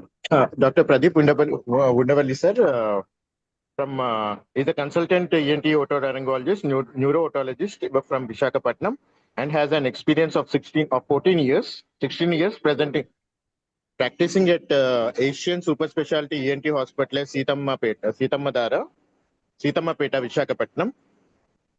And sir has neurotology experience since 2018 since current. He worked as Asian Super Specialty ENT Hospital, Visakhapatnam ENT, and a consultant ENT surgeon, otolaryngologist from 2015. And sir skills is mostly otology, lateral scale-based surgery with special interest in vertigo and balance disorders. And sir has been a consultant ENT surgeon specializing in otolaryngology. He owns and manages Asian Super Specialty ENT Hospital at Sitammapeta, Visakhapatnam, specializes in lateral skull-base and retrosigmoid surgeries. He led the establishment and growth of Neuro-Otology Center in Visakhapatnam, implemented innovative surgical techniques, contributing to the advancement of surgical practice within the hospital, organized and participated in workshops and seminars on surgical safety and technique improvement, reviewed and updated patient records with meticulous attention to detail, ensuring accuracy and compliance with legal requirements, contributed to surgical research papers, publishing findings in reputable medical journals, delivered presentations at national and international conferences, sharing insights and learning from surgical cases, attended professional development workshops, staying updated with the latest medical knowledge and techniques, participated in scientific research, disseminating critical findings. Thank We you, welcome sir. you, sir. Sir, welcome, sir. Next, We Dr. welcome you, Suresh, sir. sir. Thank you, sir. Vinod. This. Hello, Vinod. Sharing, sir. Mr. CV, yes. Don't Yes. waste time. Quickly. Yes, sir.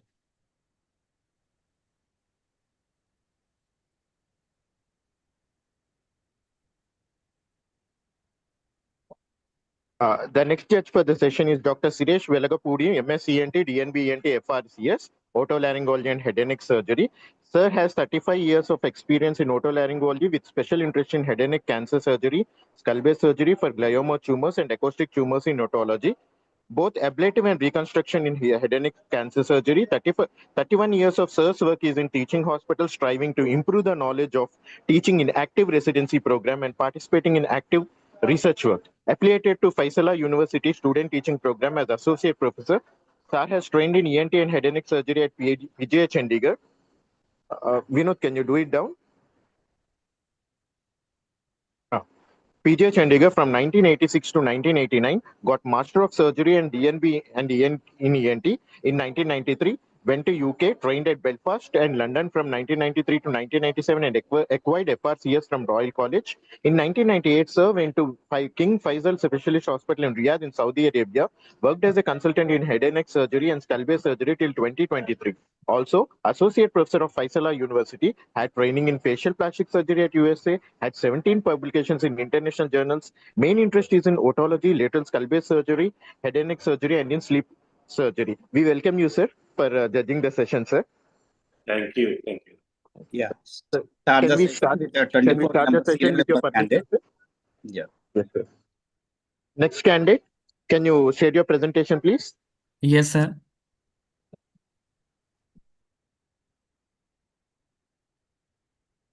Timer start. Only 5 minutes for presentation. If you present within 5 minutes only, we will take the question. Otherwise, no questions.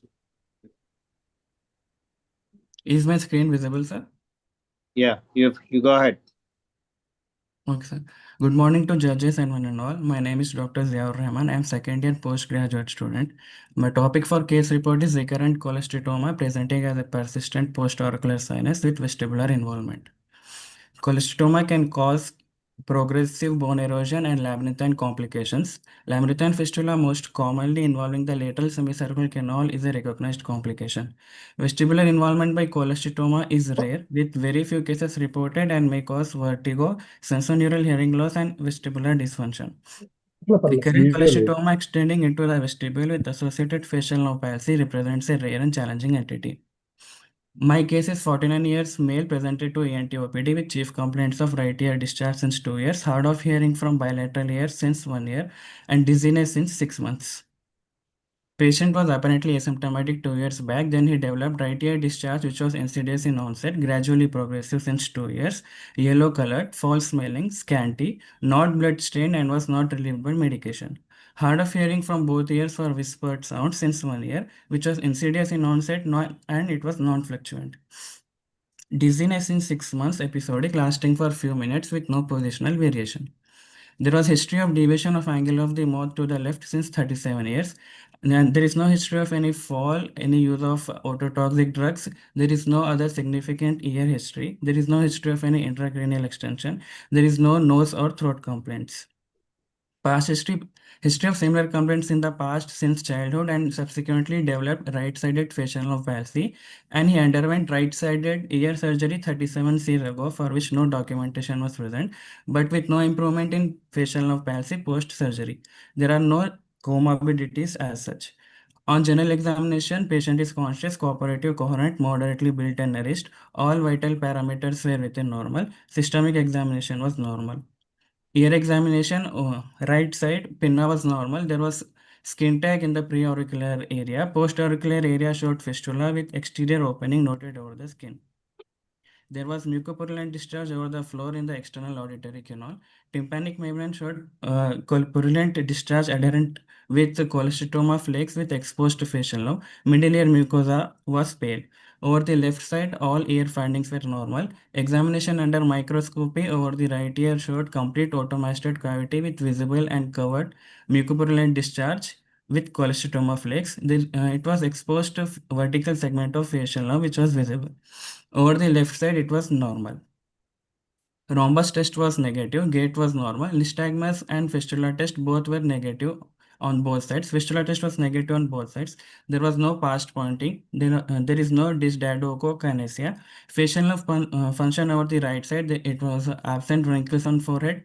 There was deviation of angle of the mouth to the left, and patient was able to close right eye on maximum effort, which shows House Bragman grade 2 facial nerve palsy. Facial nerve over the left side was normal. Nose, there was mild deviated nasal septum. There was no PNS tenderness. Oropharynx, oral cavity, and throat were normal. Putative audiometry was performed, which shows right ear 73 decibels severe mixed hearing loss, and left ear it was 51 decibels moderate mixed hearing loss. Tuning fork test over the right side were negative for Rennes test for all three 256, 512 and 1024 Hz. Weber test was lateralized to the right. Absolute bone conduction was decreased in the right.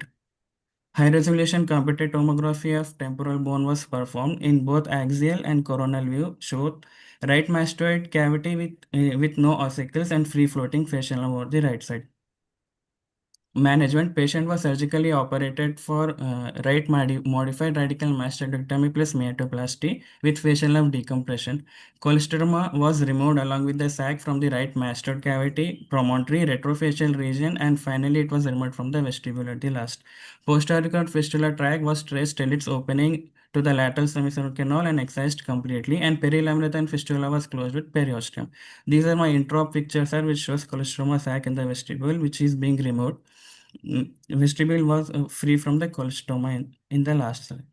Patient was being followed up for 1 week and 3 weeks. PTA was again repeated over 3 weeks, which shows 80 decibels severe mixed hearing loss in the right ear, and in the left ear it was 21 decibels minimum hearing loss.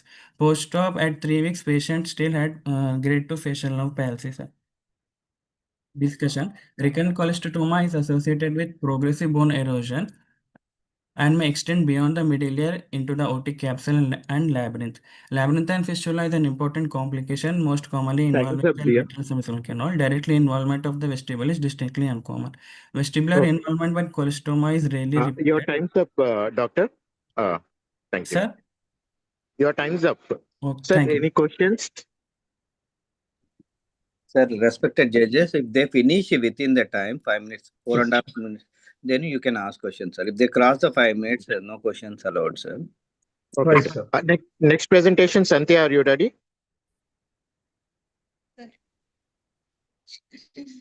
Santhya? Yes, sir. I'm sharing screen, sir. Okay.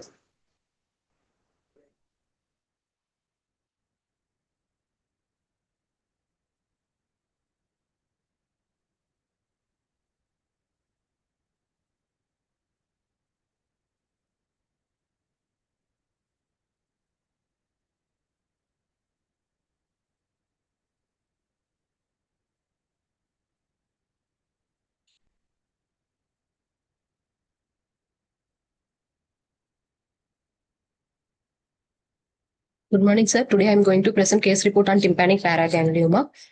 Introduction. Glomus tympanicum is a benign vascular tumor arising from the adventitia of the tympanic plexus and the promontory of the middle ear. The most common primary neoplasm of middle ear shows female predominance. It usually occurs in 5th to 6th decade of the life. Pulsatile tinnitus is a hallmark symptom. It may be associated with hearing loss. Otoscopic reveals a reddish pulsatile retrotympanic mass, and contrast enhanced CT and MRI shows intense post-contrast enhancement due to its high vascularity and characteristic salt and pepper appearance. There are two different classification system we used, Fish and Glascock and Jackson's classification system. Aim to highlight the clinical, radiological and histopathological features of the tympanic paraganglioma and its surgical management. A 45-year-old female came to ENT OPD with the complaints of decreased hearing in right ear and ringing sensation in right ear since 6 months. History of present illness. Patient was apparently asymptomatic 6 months back. Then she developed decreased hearing in right ear, which is insidious in onset, non-progressive, non-fluctuant, not able to hear whisper sounds. History of ringing sensation in right ear is insidious in onset, intermittent, low-pitched, synchronous with pulse. There is no other positive ear complaints, nose complaints. There is no history of trauma, ototoxic drug exposure, and no history of palpitation, excessive sweating, tremors, restlessness. Past history, there is no significant systemic co-ops, no history of similar complaints in the past. On examination, general examination, systemic examination was normal. Local examination of the ear, bilateral pinna, preauricular, postauricular normal, external auditory canal clear, right tympanic membrane shows a reddish pulsatile mass present behind the tympanic membrane, blanching on cingulation. Left tympanic membrane is intact. Bilateral facial nerve function intact, cranial nerve examination normal, gait normal, nystagmus absent. On functional test, in right ear, Rennes was negative on 256 hits, positive on 512 on 1024 hits. Weber's test lateralized to right ear, absolute bone conduction test, same as examiner in bilateral. In CECT temporal bone, a soft tissue density homogeneously enhancing mass present behind the right malleus over the promontory. It's feature suggestive of tympanic paraganglioma. In CE MRI temporal bone, well-defined T2 iso-intensely enhancing lesion present over the right cochlear promontory with the characteristic salt and pepper appearance. MR angiography, venography, there is no definitive feeding vessels found out. CT abdomen, that's normal study. Plasma-free metanephrin 24 hours urine, venal mantelic acid, everything within normal range. Management, patient underwent right modified radical mastoidectomy with the complete excision of the tumor followed by ossicloplasty and type 3 tympanoplasty, neotoplasty under GA. Right postauricular whilst incision given, mastoid drilling done to get a complete access of the tumor. The tumor mass present over the promontory just behind the malleus and inquidostepidial joint that extending into the inferiorly eustachian tube area and superiorly up to epitympanic region. The malleus and incus ossicles removed to get a complete tumor access. This is the right cochlear promontory following the complete tumor excision and cauterization of the tumor, followed by ossicloplasty done, that boomerang cartilage placed over the stapes suprastructure and temporalis fascia placed over the stapes suprastructure, postauricular wound closed within 2 layers. Tumor tissue sent for histopathological examination. Tumor composed of the Zellballen nested tumor cells with vascular network. And suggestive of Clumer's tumor. Immunohistochemistry shows chromogranin, synaptophysin, and excanded positivity. The post-op follow-up may facial nerve function intact, post-auricular wound site healthy. In discussion, it's a rare, benign primary vascular neoplasm of the middle ear. It's arising from the neural crest on the promontory. It's the second most common temporal bone tumor.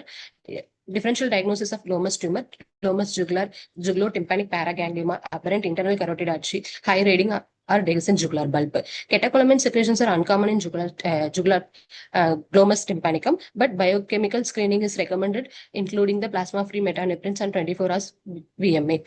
There are different approaches of glomus tumor. If it is tumor only confined to the cartilaginous EAC, we can perform sleeve resection. T1, T2 EAC carcinomas, lateral temporal bone dissection. If labyrinthine involvement, subtotal temporal bone resection. And fish type A and type B, type C, various approaches are there. Conclusion.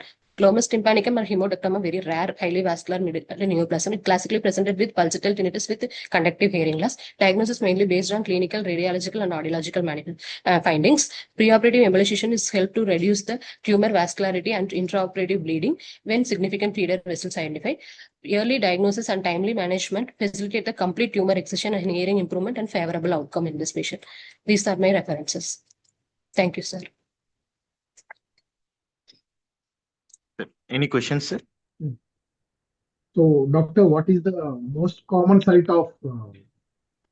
Sir, Okay. most common? Most common site of paragangliomas in the ear? Or glomus Middle ears, tympanicum, specifically glomus tympanicum? Promontory, sir, over promontory. Promontory, okay. Right, why did you do MRM for this case? Why did you do modified radical mastectomy for this case? Because the tumor is just confined over the promontory with no inferior extension. So with extending into epitympanic and hypotympanum around the eustachian tube area also, sir, that is medial to ossicles, sir, malleus and incus. So to get a complete access of the tumor, we did modify radical mastectomy, sir. Okay, epitympanotomy should have been sufficient. Why did you remove the post-canal wall? That's the question. Epitympanotomy, posterior tympanotomy, and retrofacial axis can be done even if it is going ahead with the going to the hypotympanum. How do you justify doing modified radical mastectomy in this case? Okay, no worries. Right, sir. Two comments. One is this patient, maybe they could have definitely avoided the modified radical mastectomy. Just transcanal with widening of the hypotympanum would have been sufficient. The second point is for glomus tympanicums, we don't prefer embolization in these cases. Yes, thank you. Yes, sir. Thank you. Yeah. Next presenter, are you ready? Yes, sir. Good morning, sir. Yeah, please.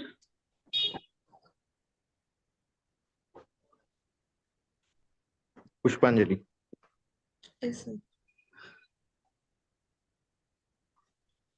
Stop.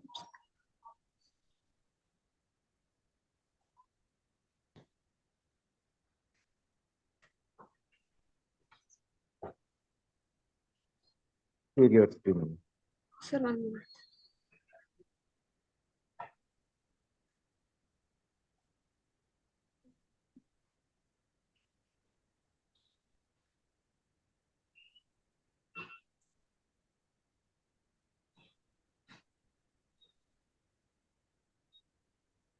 Start the timer, Vinod.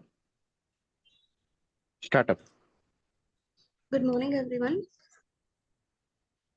Today I'm going to present a case report on diagnostic dilemma, sinonasal tubercular granuloma, mimicking mucormycosis. Introduction: sinonasal tuberculosis is a rare form of extrapulmonary tuberculosis and an uncommon cause of destructive sinonasal lesions. Its clinical radiological features often mimic invasive fungal rhinosinusitis, particularly mucormycosis, creating a diagnostic dilemma. Histopathological examination plays a key role in confirming the diagnosis. Aim is to report a rare case of sinonasal tubercular granuloma that was initially suspected to be mucormycosis but was ultimately diagnosed as tuberculosis. Case report. Here, a 23-year-old female was referred from ophthalmology department to ENT OPD with complaints of loss of vision in left eye pain, protrusion of left eye, and left-sided headache since 2 months. History of presenting illness. Patient was apparently asymptomatic 2 months ago. Then she developed loss of vision in left eye, which was sudden in onset, non-progressive, and there are no aggravating and relieving factors. History of left eye pain was also sudden in onset, dragging type of pain continues throughout the day and no aggravating and relieving factors. Patient also had history of protrusion of left eye since 2 months, left-sided headache since 2 months. There is no history of nasal obstruction, nasal discharge, mouth breathing, snoring, no history of nausea, vomiting, seizures, no history of ear or throat complaints, no history of cough, fever, chills, evening rise of temperature, and weight loss. Past history, the patient was initially presented to another hospital with the same complaints, where a diagnostic nasal endoscopy revealed a pinkish proliferative mass in the left middle meatus, from where biopsy was obtained and sent for histopathological examination, which was suggestive of granulomatous lesion, and Gomori methamphetamine stain, silver stain demonstrated post-septate fungal hyphae consistent with mucormycosis. Further radiological evaluation, including CT brain, CT orbit, MRI brain with orbit, showed an extensive lesion involving sphenoid ethmoid sinus with extension into left orbit, cavernous sinus, cellular, paracellular region, and middle cranial fossa. Based on the clinical, histopathological, and radiological findings, the patient underwent access septoplasty with endoscopic sinus surgery under general anesthesia at outside hospital 10 days prior to the presentation. Patient also had an history of Mycobacterium tuberculosis 3 years ago, for which she had taken anti-tubercular therapy for 6 months. These are the preoperative MRI brain and orbit showing a hyperintense lesion noted in the sphenoid bone, sphenoid sinus, causing erosion of sphenoid bone, posterior part of nasal septum, bilateral ethmoid sinus, bilateral lamina papyracea erosion extending into left superior orbital fissure, extra and intraconal spaces of left orbit. CT paranasal sinuses was also suggestive of rhino-orbitocerebral invasive sinus disease. On examination, patient is conscious, coherent, cooperative, well-oriented to time and place. General examination, vitals are normal. Systemic examination is also normal. Ophthalmic examination revealed a visual acuity of perception of light is negative in the left side with restriction of movements in all directions. The color vision is 0/17 and lids were proptosis and ptosis was seen. Local examination on anterior rhinoscopy, purulent nasal discharge was seen. On diagnostic nasal endoscopy, purulent discharge with crust and fibrotic tissue is noted in left middle meatus. Imaging post-surgery, CACT PNS with orbit was done, which was evidence of heterogeneous hyperdense soft tissue density lesion noted in left maxillary sinus, left anterior and posterior ethmoid sinus, left sphenoid sinus with extension into the orbit and middle cranial fossa adjacent to cavernous sinus, evidence of invasive fungal sinus mucormycosis. Management, the patient was initially started on intravenous liposomal amphotericin B for 6 days. However, there is no clinical improvement. So subsequently, patient underwent endoscopic sinonasal debridement and biopsy was sent. Repeat biopsy was suggestive of tubercular granuloma. And the patient was started on anti-tubercular therapy, and patient showed significant improvement with the perception of light. Positive discussion. The patient presented with left proptosis, ophthalmoplegia, and maxillary and ethmoid, sphenoid, and orbital cavernous sinus involvement resembling rhino-orbitocerebral mucormycosis. Prasad et al. Revealed 98 cases of head and neck tuberculosis and reported sinonasal tuberculosis as a rare entity mimicking malignancy. Similarly, Waldron et al. Reported 4 cases. This case highlights the imaging alone cannot differentiate sinonasal tuberculosis from mucormycosis, and histopathology remains the gold standard. Conclusion, sinonasal tuberculosis is an uncommon disease with an incidence of less than 1% among head and neck tuberculosis. It is a chronic granulomatous infection caused by Mycobacterium tuberculosis and can rarely extend to the orbit and cavernous sinus mimicking mucormycosis. Early diagnosis and prompt initiation of anti-tubercular therapy are essential to avoid unnecessary antifungal treatment and improve visual and clinical outcomes. These are my references. Thank you.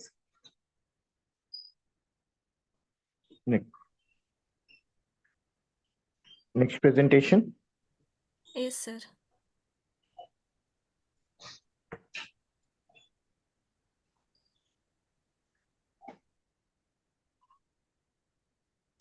Sir, are my slides visible, sir? No, not yet. Yeah, there is a timer in front of you. Just kindly see the timer and complete presentations within time. Yeah, start. Yes, sir. Good morning, all. My topic is recurrent post-auricular swelling with deep lobe parotid extension, a diagnostic challenge. Introduction: parotid gland swellings are commonly encountered in head and neck practice, with majority representing benign neoplasms or inflammatory conditions. Although most parotid tumors present as painless, slowly growing, well-defined preauricular or parotid region mass, unusual clinical presentation may pose a diagnostic challenge. The differential diagnosis of a parotid region swelling is broad and includes neoplastic, inflammatory, infectious, vascular, lymphatic, and lesions arising from adjacent structures. Careful clinical examination, appropriate imaging, and cytological or histopath evaluation are essential for establishing the diagnosis. My case report: a 41-year-old female patient came to ENT OPD with complaints of swelling behind right ear since 1 year and pain over swelling since 3 months. History of present illness: patient came with complaints of swelling behind right ear, which was insidious in onset, gradually progressive, initially peanut-sized, progressed to present size with no associated aggravating and relieving factors. History of pain over swelling since 3 months, incidence in onset, gradually progressive, dull aching type, constant in nature, not associated with aggravating or relieving factors. History of ultrasonography of swelling was done 7 months back, suggested ill-defined solid cystic area measuring 27 into 11 mm in post-auricular region, showing no vascularity, likely benign etiology. FNAC of swelling was suggestive of infected cystic lesion, and repeat FNAC suggestive of dermoid cyst. There are no significant other history, including ear history. Past history: history of post-auricular swelling since 6 years ago, for which FNAC was done 1 year after presentation, that suggested infected epidermoid cyst, for which excision biopsy was done, which was suggestive of dermoid cyst. That is, 2021 initial swelling presented, 2022 excision was done, and 2025 recurrence happened, and 2026 the current presentation. General examination findings are within normal limit, except a palpable right cervical lymph node on level 2 was noted. Systemic examination within normal limit. Local examination of ear. In post-auricular region of right ear, inspection: a solitary swelling measuring approximately 3 into 2 cm, noted approximately 0.5 cm behind retroauricular groove and 3 cm above right ankle of mandible, ovoid shape with well-defined margins. Skin over swelling is stretched, shiny, and discoloration is present. Palpation: inspection findings are confirmed. Swelling is non-tender with no local rise of temperature, firm in consistency, mobile over horizontal plane and adherent to skin. Bilateral facial nerves are intact and rest of the findings are normal. Neck: right cervical lymph node level 2 palpable, which is firm, non-tender, and mobile, measuring approximately 1 into 1 cm dimension. Oral cavity and oral pharynx examination within normal limit. Cranial nerve examination within normal limit. Imaging: USG neck and parotid, suggestive of relatively well-defined solid cystic lesion with irregular margin, approximately measuring 20 into 15 mm over post-auricular region, likely arising from parotid, to rule out cystic degeneration of benign lesion or intraparotid lymph node with cystic changes. CECT head and neck shows evidence of ill-defined lesion noted in right parotid gland involving deep lobe with cystic component of sinus tract reaching skin. Impression giving lesion in right parotid gland as described, neoplastic etiology. Management: patient underwent total conservative parotidectomy. Modified Blair incision is shown in the picture. Flap elevation, removing parotid tissue along with skin. Facial nerve delineation and suture site with drain in situ. Parotid tissue and level 2 lymph node sent for frozen section analysis, suggestive of mucoepidermoid carcinoma of parotid gland. Post-op patient developed grade 3 facial nerve palsy. Follow-up: post-op histopathological examination of biopsy specimen confirms the same diagnosis. Patient has been sent for radiotherapy and is being followed up. Discussion: malignant neoplasm of major and minor salivary glands are rare and represent 3% of head and neck malignancy. Mucoepidermoid carcinoma is the most common malignant neoplasm of salivary gland, with parotid as the most common site. Female preponderance with mean age of approximately 45 years. Overall disease-free survival rate of patient range from 47 to 74. Diagnosing a post-auricular swelling as mucoepidermoid carcinoma solely based on clinical presentation is challenging, and various radiological investigations such as CT and MRI in collaboration with HP is required for diagnosis of malignancy. Conclusion: recurrent postauricular swellings are commonly attributed to benign cutaneous lesions such as epidermoid or dermoid cyst. However, persistence or recurrence following adequate treatment should prompt reconsideration of initial diagnosis, evaluation for an underlying adjacent anatomical structures including carotid gland. This also highlights an important limitation of FNAC in cystic lesion, where sampling may yield predominantly inflammatory or cystic contents and fail to identify the underlying epithelial or malignant component. Early diagnosis and surgical intervention are the mainstay of treatment in mucoepidermoid carcinoma, which can be followed by adjuvant radiotherapy based on stage of malignancy. These are my references. Thank you, sir.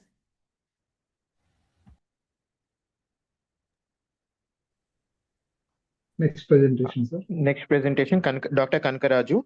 Are you ready? Yes, sir. Please present. Yes.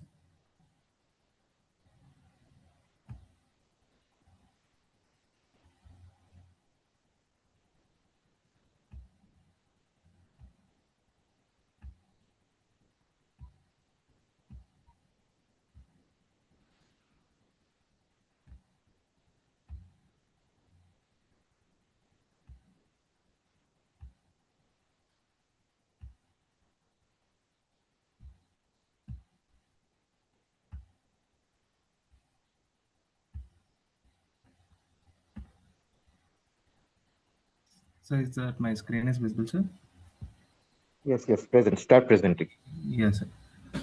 Good morning, judges, everyone. This is Dr. B. Kanakaraju, second year PG and resident.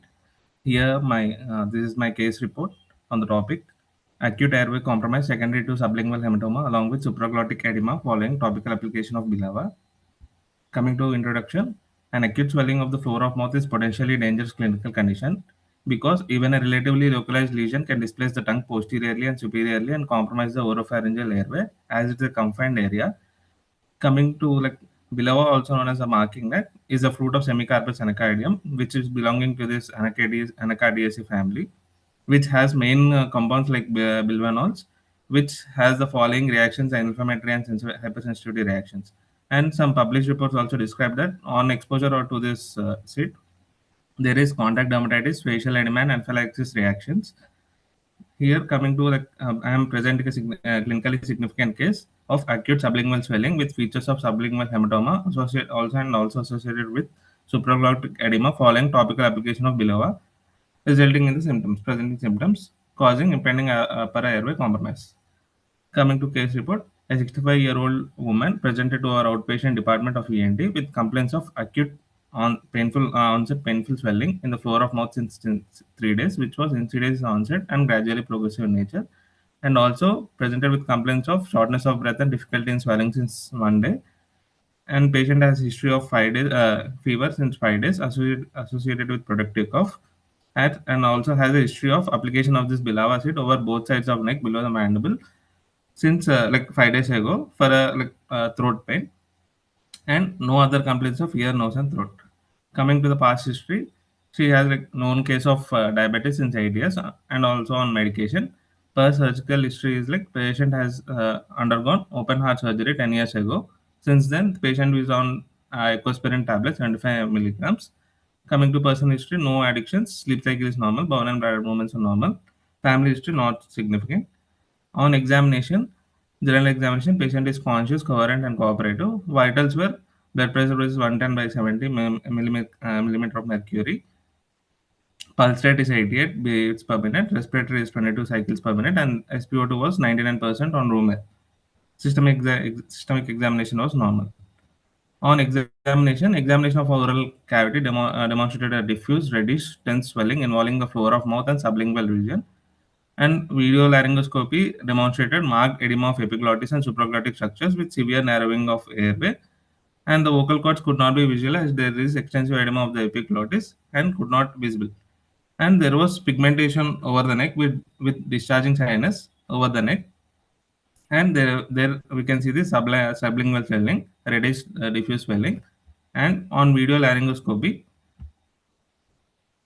there is the visibility of this sublingual swelling, and also there is progressive epiglottis edema of this supraglottic structures.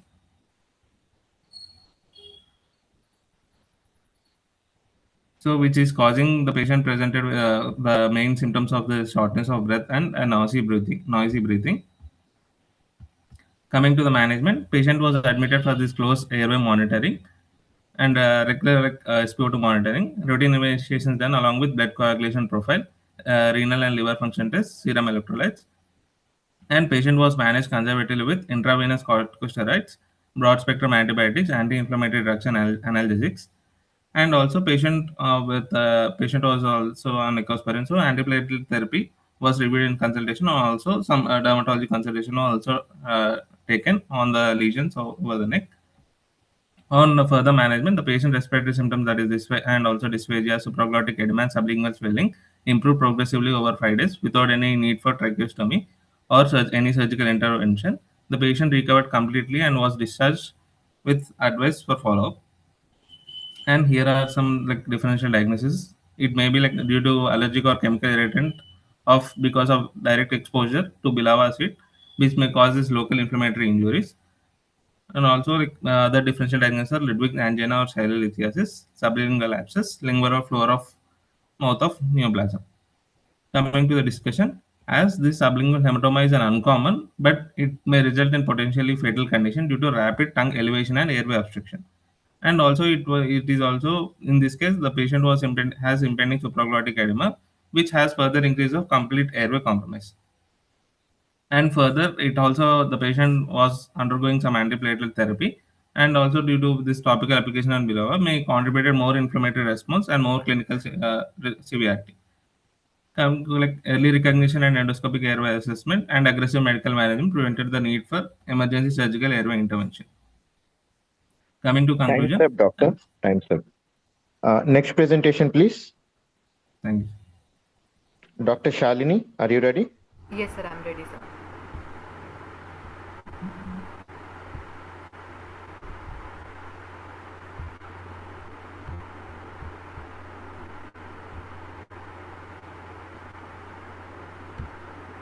Is my screen visible, sir? Am I audible? Yes.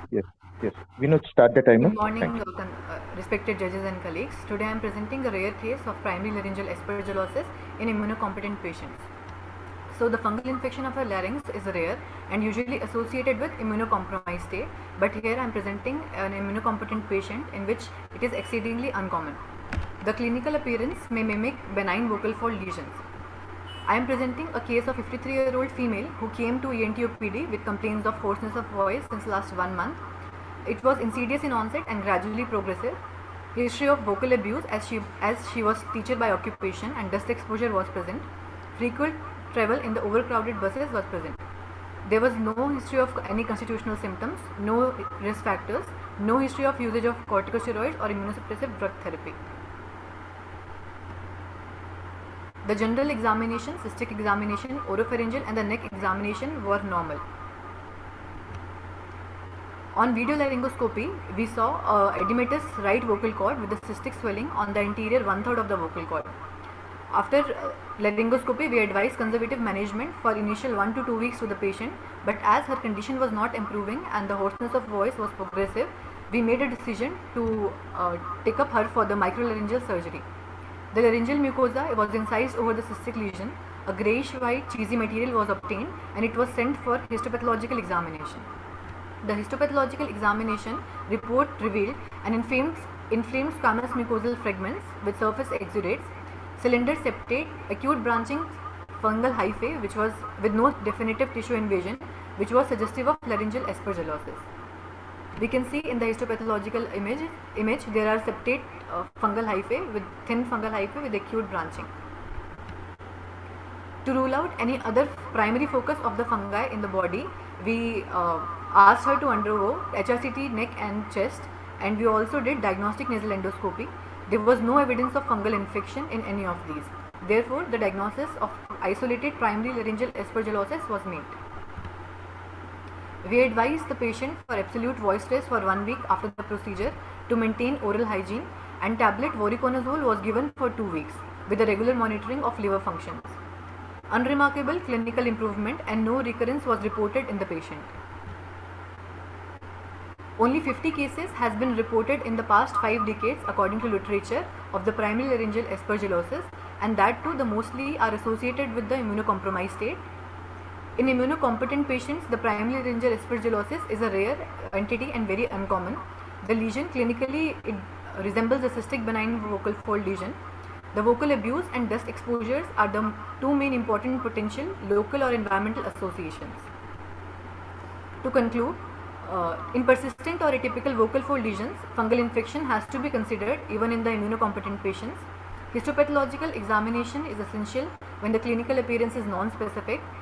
Pulmonary and sinonasal disease has to be excluded before labeling any case as a primary laryngeal aspergillosis, and microlaryngeal excision with systemic antifungal therapy can achieve excellent outcomes in the localized disease. These are my references. Thank you. Sir, any questions?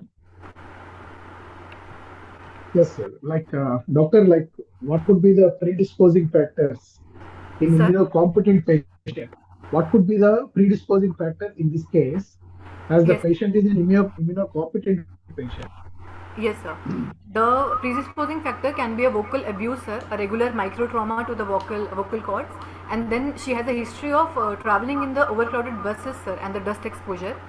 So that can be a local predisposing factor, sir. So is she using any inhalers, steroid inhalers? Is she asthmatic? No, sir. She is not asthmatic. She has not used any corticosteroids also, sir. Probably mentioning that in the history would have been but okay. Right.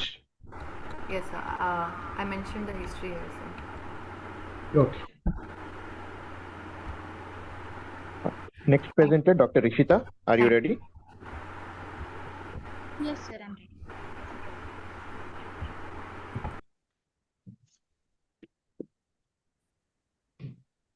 Dr. Rishita? Yes, sir, I'm present. Please present.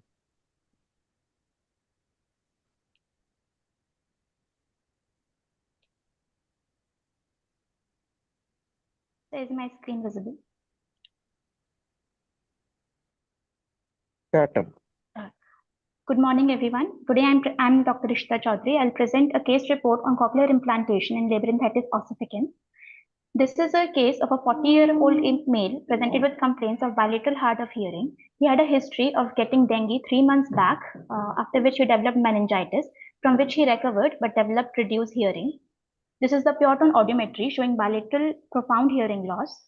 MRI cochlea was performed, in which bilateral labyrinthitis ossificans was found with membranous component in bilateral vestibule.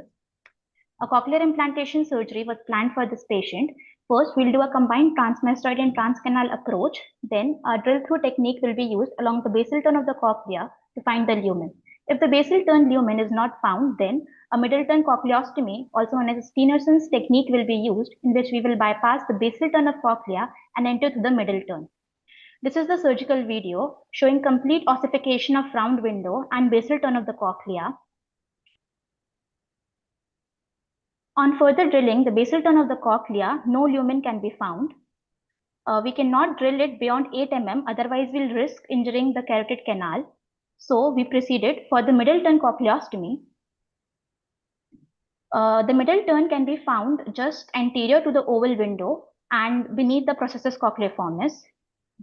This is called as the Steenerson's technique. Here we can see we finally found the cochlear lumen.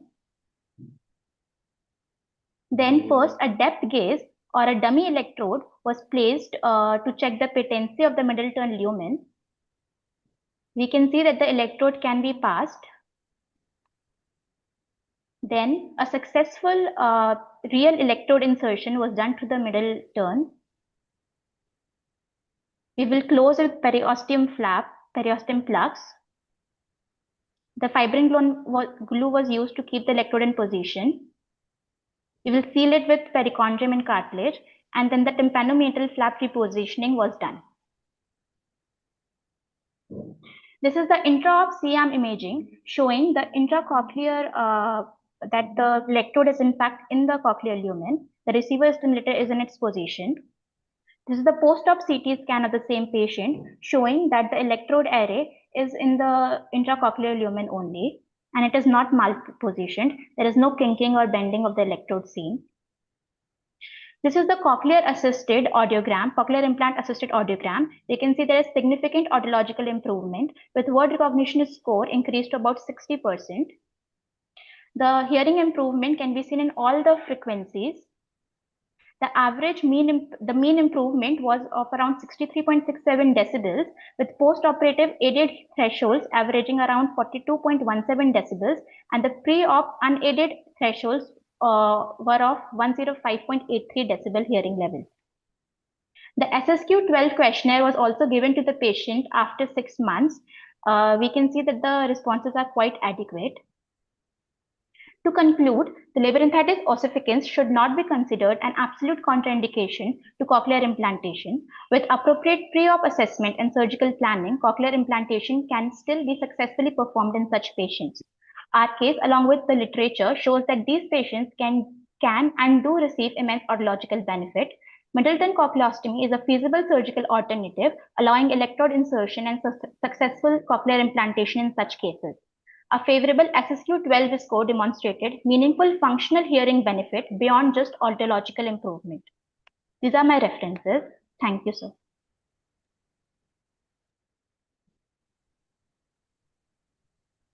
Okay. Sir, any question? Yes, sir. What are the most common causes for labyrinthitis ossificans, doctor? So it is bacterial meningitis. It can also be caused by any otogenic ear infections or viral labyrinthitis or autoimmune disease or trauma, or even after previous inner ear surgery. So do you prefer to do a very early cochlear implantation in these cases or a delayed one? No, we should plan for an early implantation, sir, because in these cases the ossification keeps progressing, and then we will lose the chance to actually find the patent cochlear lumen.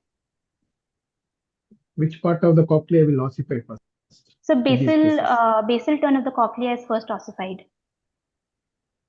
Okay, so that's why you need to find out a middle turn implantation. Yes, sir. We tried drilling the basal turn. It was completely ossified. So we did an anterograde approach through the middle turn. Perfect. Thank you. Thank you, sir. Dr. Dhanlakshmi, are you ready with your presentation? Yes, sir. Sharing. Please share that.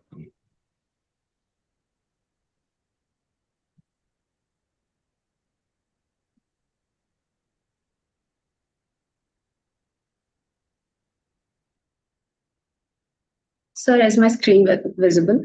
Start. Okay, sir.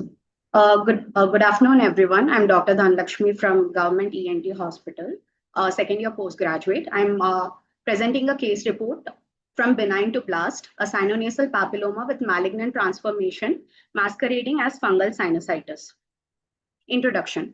Sinonasal papillomas are benign epithelial tumors with documented risk of malignant transformation into squamous cell carcinoma. Because chronic sinusitis and non-invasive fungal rhinosinusitis cause bony remodeling and erosion, can also cause early stage malignancies or focally transformed papilloma misdiagnosed radiologically as fungal disease. This presentation highlights the diagnostic challenge and the aggressive focally malignant sinonasal papilloma, how it is clinically diagnosed and how it is radiologically mimicking a fungal papilloma. So the patient is a 30-year-old female presented to the OPD with chief complaints of headache for the past 6 years that significantly worsened over past 3 months. It is also associated with watering from bilateral eyes and blurring of vision for the last 3 months, severe more on the left side more than right side. There is no history of chronic throat irritation, loosening of teeth, change in voice, diplopia, loss of appetite or weight, evening rise of temperature, productive cough, ear or throat complaints. On examination and anterior rhinoscopy, a papillomatous pinkish polypoidal growth was visualized in left nasal cavity, mostly arising from the middle meatal area, which was friable and was bleeding on touch. There is no history of similar complaints in the past, no known comorbidities, no previous ENT or other surgeries were done for the patient. The family history revealed nothing significant, and the treatment history, the patient was using nasal decongestants. Personal history, sleep was reduced, appetite was normal, bowel and bladder movements were regular with no allergic symptoms, and there were no addiction history. My aim is to present a case of sinonasal papilloma with malignant transformation. In pre-operative workup, this is the patient. Pre-operatively, she presented with swelling in her left side of the eye with mild proptosis.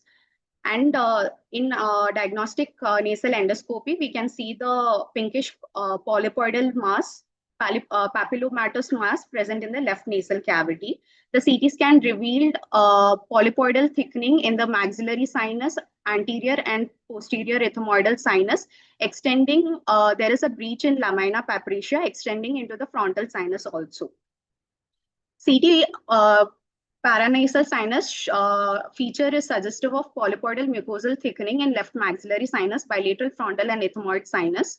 There is expansion of ethmoid sinus and significant thinning of outer and inner tables of frontal sinus, which mostly it is looking like a mucosal disease with smooth bony erosion. In CT orbit, there is like a mild compromise of the orbital lumen with minimal proptosis, axial proptosis. Erosion of lamina papricia on the left side is noted, and no orbital fat stranding is noted. We approached for a functional endoscopic sinus surgery. On histopathology, we confirmed that the HPE report confirmed and its feature was suggestive of sinonasal inverted papilloma with focal areas of transformation of squamous cell carcinoma was suggestive. Then we sent for further follow-up, we sent for IHC, and the patient actually couldn't obtain the results, and we were planning for radiotherapy for this patient. The discussion is there is like in this case there is headache, blurring of vision, and like nasal obstruction is there.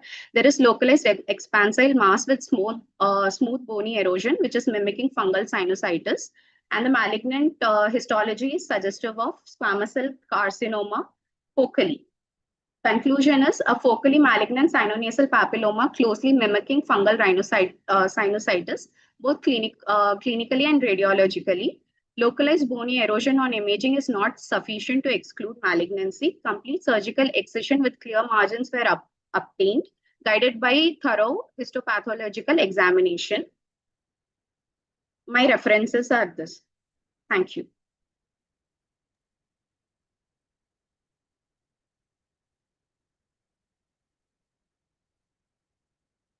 Sir, any questions? Can we move to next presentation, sir?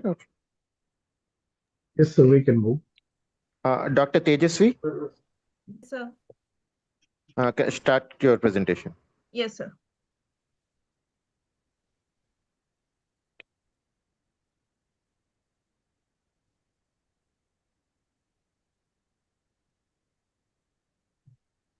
Start, please.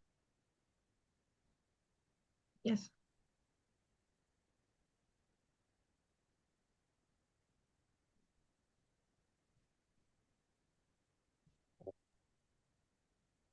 Timer has started. Please start the presentation. Yes.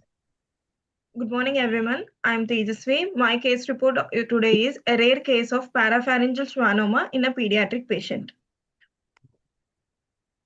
Schwannomas are benign neurogenic tumors considered to originate from either Schwann cells or fibroblasts supporting the nerve. Schwannomas are less than 0.5% of head and neck masses, usually present in patients between 30 and 70 years of age. Schwannoma in a pediatric patient is exceptionally rare, and they usually arise from either the vagus nerve or the sympathetic trunk. According to my case, a 13-year-old male patient, resident of Kannur, student by occupation, came with chief complaints as said by their parents as foreign body sensation, difficulty in swallowing, pain during swallowing, and change in voice since 5 months. Patient was apparently asymptomatic 5 months ago. Then he developed foreign body sensation and difficulty in swallowing associated with pain during swallowing and change in voice since 5 months. which was insidious in onset and slowly progressive in nature. And for the pain, the patient was medically managed at the residence, and which was reduced on medical management. Rest of the complaints are as such, and there is no aggravating and relieving factors for the complaints. And there are no complaints of nasal regurgitation of food, and there is no history of weight loss, loss of appetite, fever, night sweats, earfulness, or hardness of hearing, and any now problems like loss of taste, hoarseness of voice, or any trismus skin conditions like subcutaneous nodules or capillate spots. And no similar complaints were seen in the past, and there is no relevant surgical history and no significant family history. Personal history is mixed diet, adequate sleep, appetite normal, and regular bowel and bladder movements. Coming to the ENT examination, oral cavity, on inspection, no asymmetry of soft palate is noted. Base of tongue and uvula are normal, and medial anterior displacement of grade 3 tonsillar hypertrophy noted on the left side, which is pushing the tonsil towards the midline. On palpation, on bimanual examination, solid mass was palpated in right parapharyngeal region. And the nose examination, the septum is deviated to the right side, and both the ear examinations were normal. And neck examination, no palpable lymph nodes were present. Coming to the investigation. Coming to the shampoo Coming to the shampoo investigations, conditioner protein blood profile was done, video laryngoscope examination was done, USG Doppler was done, in which both the carotids are normal, and radiological investigations were done, and histopathological investigations were done. In the video laryngoscopy, conditioner we have observed grade 3 tonsillar hypertrophy in the right side, and behind the tonsillar hypertrophy, there was seen a parapharyngeal bulge. And coming to the radiological investigations, we have done CECT neck and MRI neck. In CECT neck, it was given as solid lesion of approximately 4 centimeters in right parapharyngeal area, likely schwannoma. These are the CT pictures.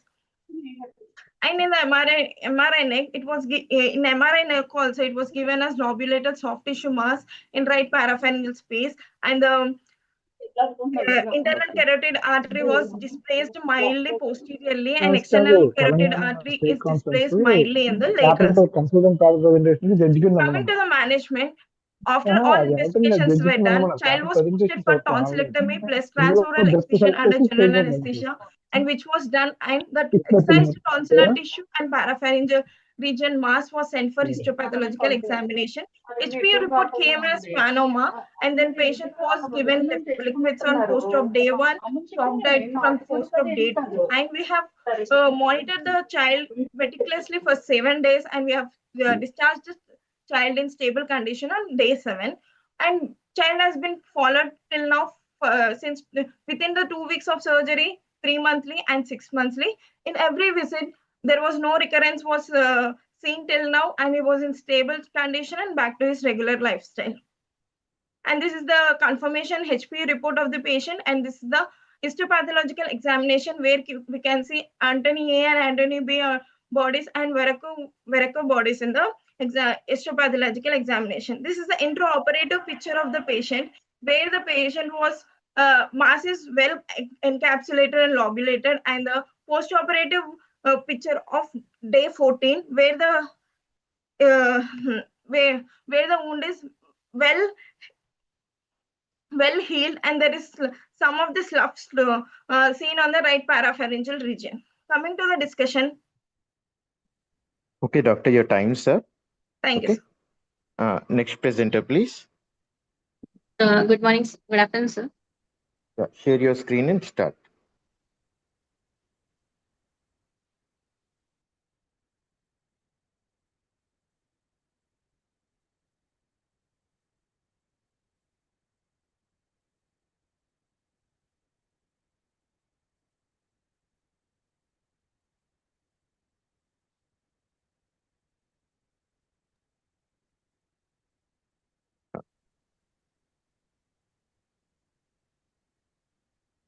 Doctor, any problem?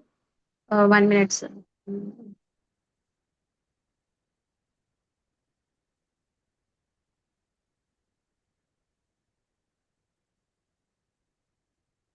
Is my screen visible, sir? Yes, slide start. Good afternoon, everyone. Vinod, restart the timer, please. Vinod? Oh, he's not there. Okay. 1 minute, Amma. Okay, start. Good afternoon, everyone. My case is like from inflammatory lesion to intracranial thread, the diagnostic challenge of advanced sinonasal carcinoma. The sinonasal carcinomas are uncommon aggressive tumors with an annual incidence of about 0.5 to 1 per 1 lakh cases, accounting for less than 1% of all cancers. The maxillary sinus is most commonly involved, followed by nasal cavity, then ethmoidal sinuses, and sphenoid and frontal sinus. There are many pathological classifications, among which the squamous cell carcinoma is the most common, accounting for about 80 to 85% of cases. And fully differentiated or undifferentiated types carry significantly worse outcomes. And males are more affected than females, like in the peak of 6 to 7 decades of life. And the initial symptoms of sinonasal carcinoma mimic the symptoms of chronic rhinosinusitis, which leads to delayed presentation at advanced T3, T4 stages. My case is of 35-year-old male who presented to the OPD with the chief complaints of left-sided nasal obstruction since 1 month, left-sided headache since 1 month, and swelling over the left cheek since 20 days. The patient was apparently symptomatic 1 month ago. Then he developed left-sided nasal obstruction, which was insidious in onset and gradually progressive, which was persistent with no aggravating and relieving factors, associated with left-sided facial pain and headache. Swelling over the cheek was gradually progressive and was associated with protrusion of left eye. It was not associated with other nasal symptoms, and there is no history of allergic symptoms or trauma to no known comorphs, and no history of similar complaints in the past. On examination, the anterior rhinoscopy revealed a single pinkish proliferative growth occupying the left nasal cavity. Posterior rhinoscopy findings were normal. That they were restricted extraocular movements medially and inferiorly. Rest of the findings were normal.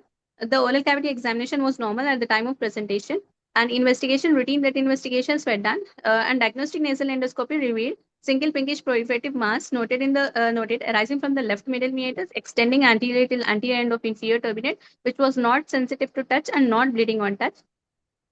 Radiological investigations like computed tomography and of nose and PNS was done, which revealed soft tissue mass present in the left nasal cavity arising from the left maxillary sinus, compressing the right nasal cavity, extending and eroding the floor of the orbits and ethmoids.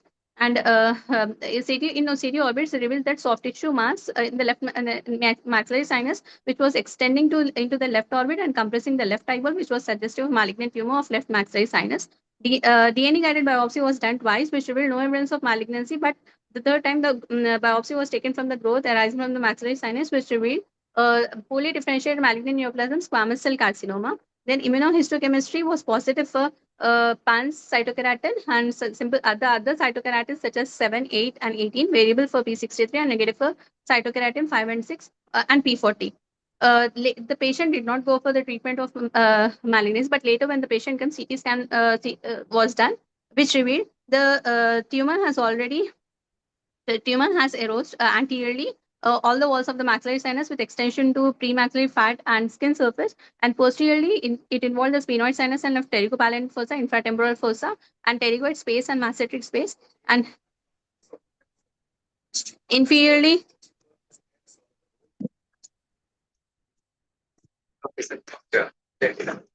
inferiorly, the lesion is involving left buccal mucosa, upper gingival sulcus, and parapharyngeal space on the left side. Laterally, it has eroded the partial wall of maxillary sinus and maxillary process of psychomatic bone, and it has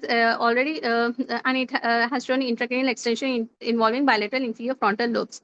And the involvement of lymph nodes in the sinusal carcinoma is rare, but it can be involved at any stage of the disease. So here, multiple enlarged lymph nodes were noted in the level 2 with a short axis diameter approximately 11 mm. And this was a picture of the patient when he came later. According to TNM 9th edition staging, it was staged as stage 4B, T4B, and N2B, M0. The treatment given was systemic chemoradiation, induction chemotherapy, following TPF regimen, followed by definitive chemoradiotherapy, and with other supportive and palliative care, opioid analgesics for pain, and corticosteroids for edema. These are the differentials on histopathological, the most common being the squamous cell carcinoma, which can it can be differentiated from other histopathological classifications by doing immunohistochemistry. And these are my references. Thank you. Sir, any questions? No, sir. Go ahead, sir. Shall we go to next presentation, sir? Next one, sir. Yeah. Dr. Tanvi, are you ready? Yes, sir. I'm ready, sir. Yeah. Please share and present. Yes.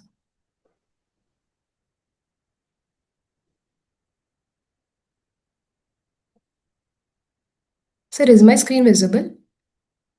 Yes, Amma, yes. Not your PowerPoint, but screen is visible. Share your.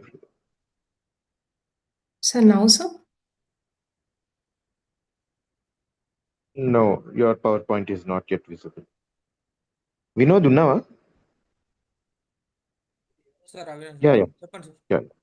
Okay, fine. Thank you. Now is it visible, sir? No. No, ma. Avinash, okkasari, can you guide her? Then come to Zoom. You'll have an option share. Click on that. Yes, sir. Now is it visible, sir? Yeah. Yes, now yes. Yes. Okay, sir. On Good presentation. morning. Good morning, Start the sir. timer. Good afternoon, sir. This is Dr. Tanvi, and I'm a second year postgraduate. I would be presenting the topic. My case report is C6 level cervical schwannoma, debulking and entitled rare parlance. Introduction. Schwannomas or neurilemomas are benign encapsulated tumors that originate from the Schwann cells of peripheral nerve sheath. It is usually a solitary tumor. They are among the most common tumors in the peripheral nerve sheath and typically occur in the head or neck. Cervical schwannomas in the neck arise from the spinal nerve and usually from the upper cervical spinal root.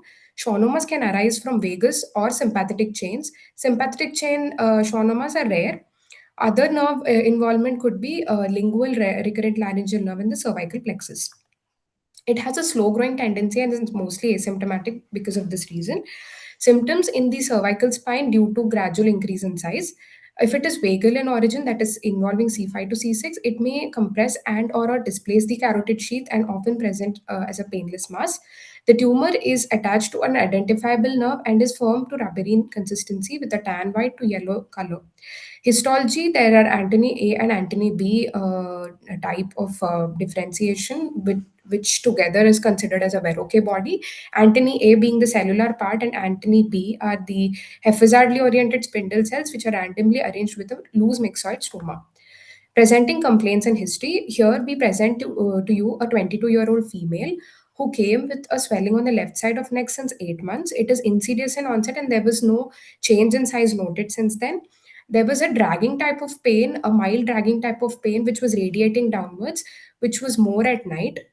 This was the main complaint that the patient presented with, but there's no history of change of voice, any difficulty or pain while swallowing, no history of shortness of breath, no headache, no tremors, palpitations, hot or cold intolerance, no history of TB contact, no ear and nose complaints, no skill related complaints, no known comorbidities, no significant family history, no addictions.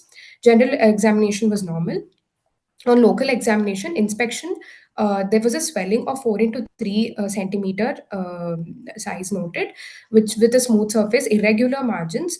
Over the skin over the swelling appears to be normal. There were no visible scars and sinuses, though there were visible pulsations noted. On palpation, inspectory findings were confirmed. Swelling was firm in consistency and it was tender. There's no local rise of temperature. Skin over the swelling was pinchable and pulsations were palpated over the swelling. Extensions. Medially, it was 1.5 centimeter from midline, laterally up to posterior border of sternocleidomastoid, inferiorly 3 centimeter from clavicle, and superiorly 2 centimeters from the angle of mandible. Examination of ear, nose, throat was normal. No palpable lymph nodes noted.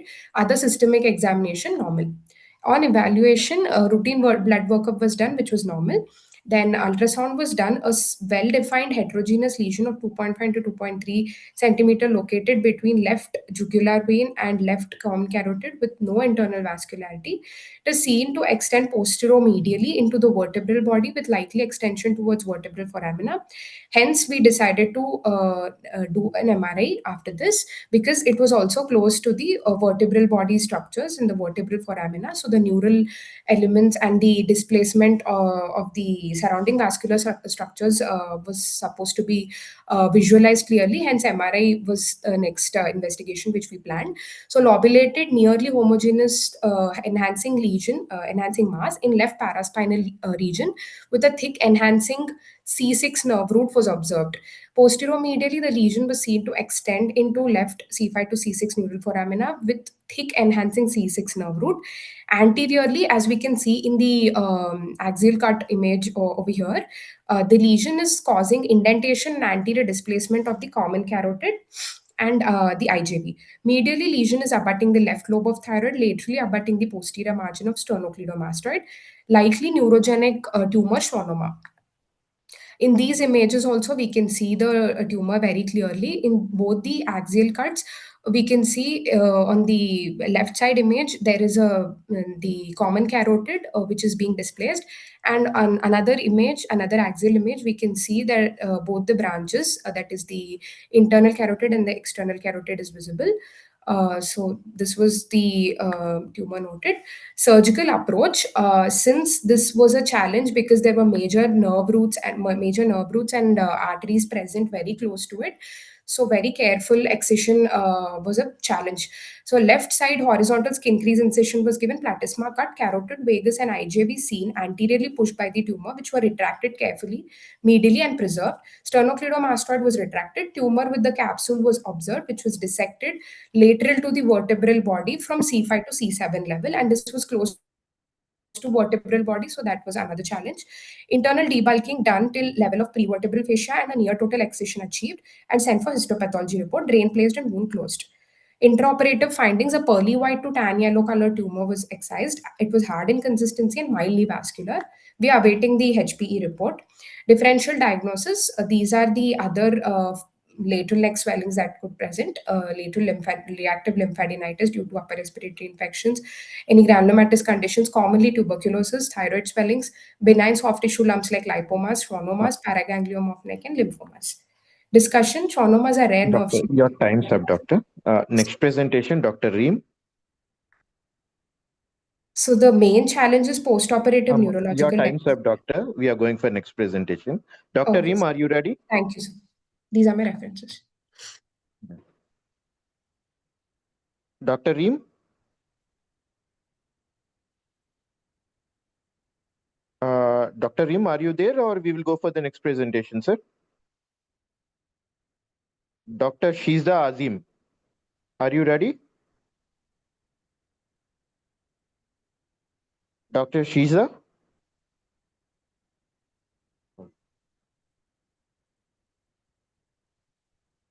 Hello? Dr. Asra Hello? Afrin?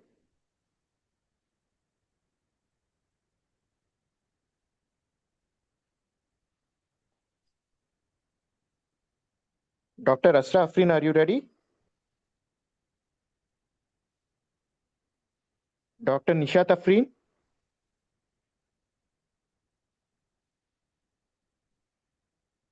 Dr. Srija? Oh, why no one is it? So, anyone ready to present?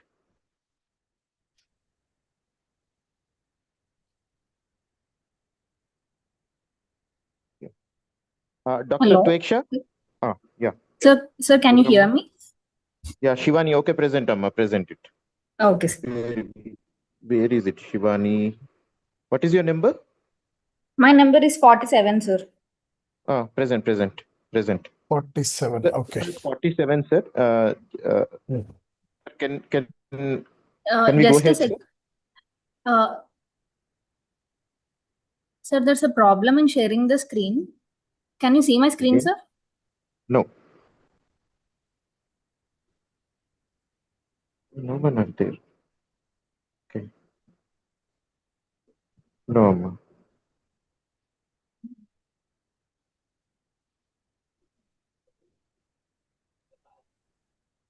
Avinash, can you help her?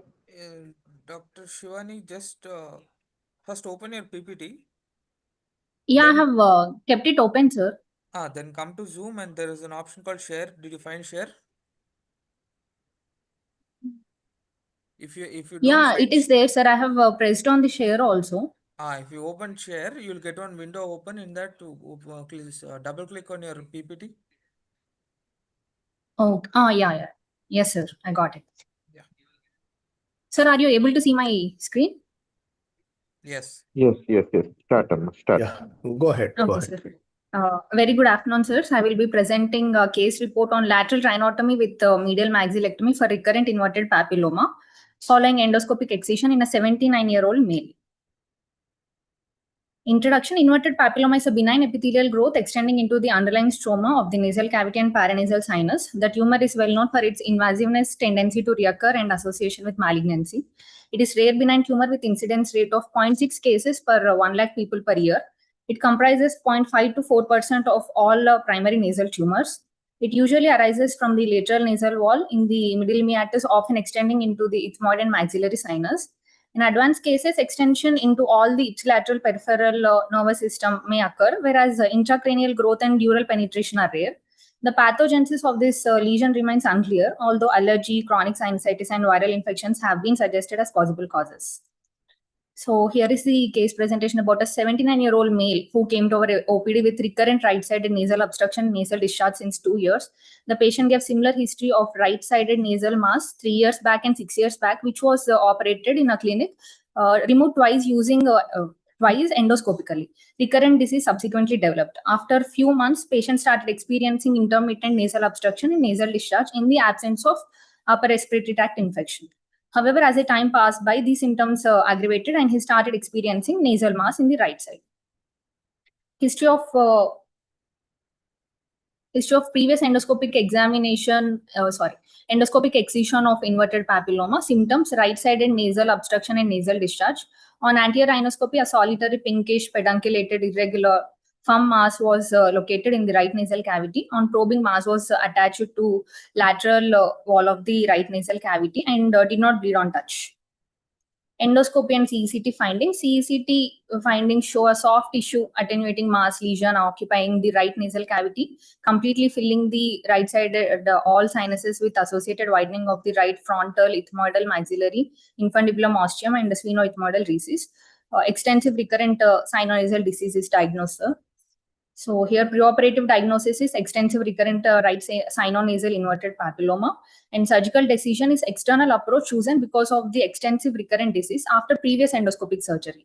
So planned procedure is right lateral rhinotomy with medial maxillectomy. Our objective is to completely excise the tumor. Operative procedure: right lateral rhinotomy performed under general anesthesia. Wide exposure of the right nasal cavity and adjacent sinonasal structures was obtained. And medial maxillectomy facilitated access and tumor clearance. Complete tumor excision was performed. Specimen was sent for the histopathological examination. These are some of the intraoperative pictures where we took the incision, removed the maxillary bone and entered into the maxillary sinus, removed the mass, and resuturing of the bone was done, sir, instead of using the plating method, and we sutured the skin using the Prolene.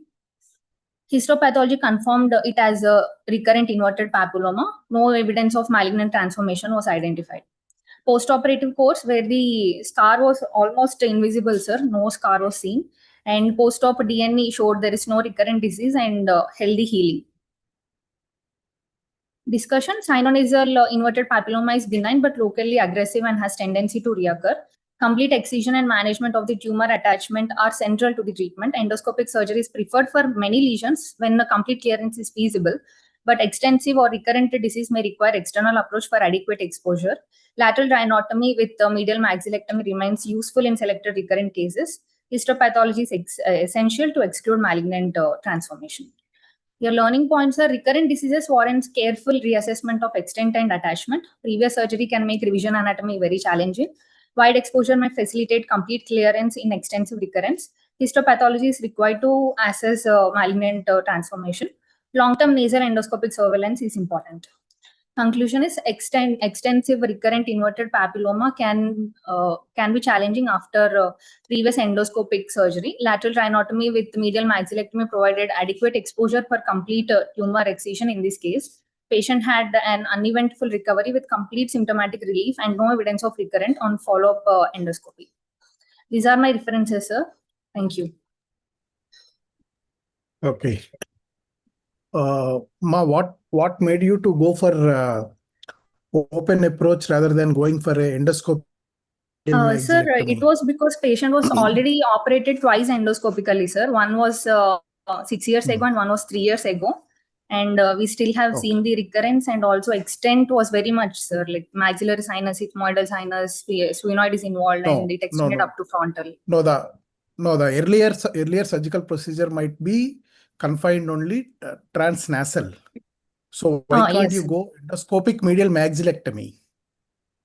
Endoscopic medial maxillectomy is much easier procedure and Yes, with less yes, sir. morbidity to the patient. We also thought about it, but almost mass was reaching up to the right side of nostril, sir. We thought maybe external approach would give much more visualization of the tumor directly, and patient was also not having any comorbid, sir.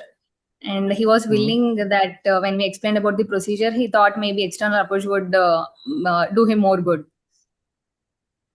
No, endoscopic medial maxillectomy is a much easier, much feasible, and less technique for the patient. Considering Yes, these kind of tumors where you can attain 100% removal. Okay. Okay, sir. Thank you. Yes, sir. Thank you, sir. Next 39, sir, Srija. Dr. Srija, are you ready?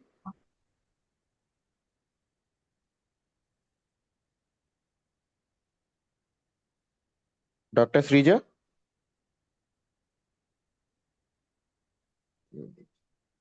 Hello? Okay, next 40. Dr. Varchasa. Yes, sir, I'm ready. You present, Amma. Sir, with the permission of judges. Sir, 40, sir. Dr. Varchasa. Yes, sir. Yes, sir. Yes, sir. Please go ahead. Okay, thank you. 40 present. Share your screen and present them. So can you see my screen? Hello? Go ahead, Ma. Wait, go wait. ahead. Can you see Yeah, my go screen, ahead, sir? go ahead. Yes, Amma. Start. Okay, sir. Avinash, start the timer. Good morning, everyone. I'm Dr. Varchasa Bogarapu, and today I'll be presenting my case report on rhinosporidiosis. Introduction. Rhinosporidiosis is a chronic granulomatous infection caused by Rhinosporidium seabrevi, predominantly involving the mucosa of the nose and nasopharynx. Objectives. It is a non-contagious sporadic disease characterized by marked vascularity and a high recurrence rate. Therefore, our objective was complete endoscopic excision of the lesion along with electrocoagulation of its base to minimize its recurrence. Coming to my case, a 34-year-old female presented to our ENT outpatient department with right-sided nasal obstruction for 5 years associated with blood-tinged nasal discharge and a foreign body sensation in the throat. She gave a history of exposure to pond water and had undergone 2 previous surgeries for the same condition. On anterior rhinoscopy, a pinkish polypoidal mass studded with white dots was seen on the right nasal cavity. And on oropharyngeal examination, the mass could be seen extending posteriorly and hanging into the oropharynx. Materials and methods. On diagnostic nasal endoscopy, the right nasal cavity showed a pinkish polypoidal friable mass with characteristic white dots which bled on touch. Further passage of the endoscope on the right side was not possible because of the mass. Through the left nasal cavity, the mass was seen extending from the right nasal cavity into the nasopharynx, reaching the left posterior choana. I'm sorry. And in the CT, we can see a soft tissue opacification involving the right nasal cavity, right maxillary sinus, and the right ethmoid sinuses without any evidence of bone destruction. The impression of the CT was sinonasal polyposis. A biopsy was obtained from the nasal mass, and histopathological examination was suggestive of the rhinosporidiosis.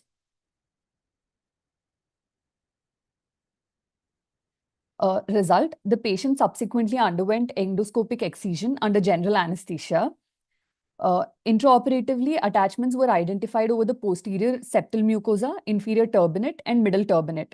The lesion was excised using a debrider with partial reduction of the inferior and middle turbinates. The disease involving the right maxillary sinus, right ethmoid sinus, nasopharynx, and oropharynx was completely excised. The nasopharyngeal extension was removed and cauterized, followed by electrocoagulation of the base. Histopathological examination was again suggestive of rhinosporidiosis. Post-operatively, the patient was started on dapsone 100 milligrams once daily. Coming to discussion, Rhinosporidium sebri is a mesomycetozoan aquatic protestant parasite with stagnant water exposure being an important epidemiological association. Infection is thought to occur through breached epithelium. This was particularly relevant in our patient because she had definite history of pond water exposure. Clinical manifestations may vary from nasal obstruction, nasal mass, epistaxis, difficulty in breathing, and conjunctival masses. The classical lesion is reddish, friable, strawberry-like polypoidal mass, characteristically studded with yellowish white pinhead dots, which represent the underlying sporangia. On histopathological examination, the characteristic findings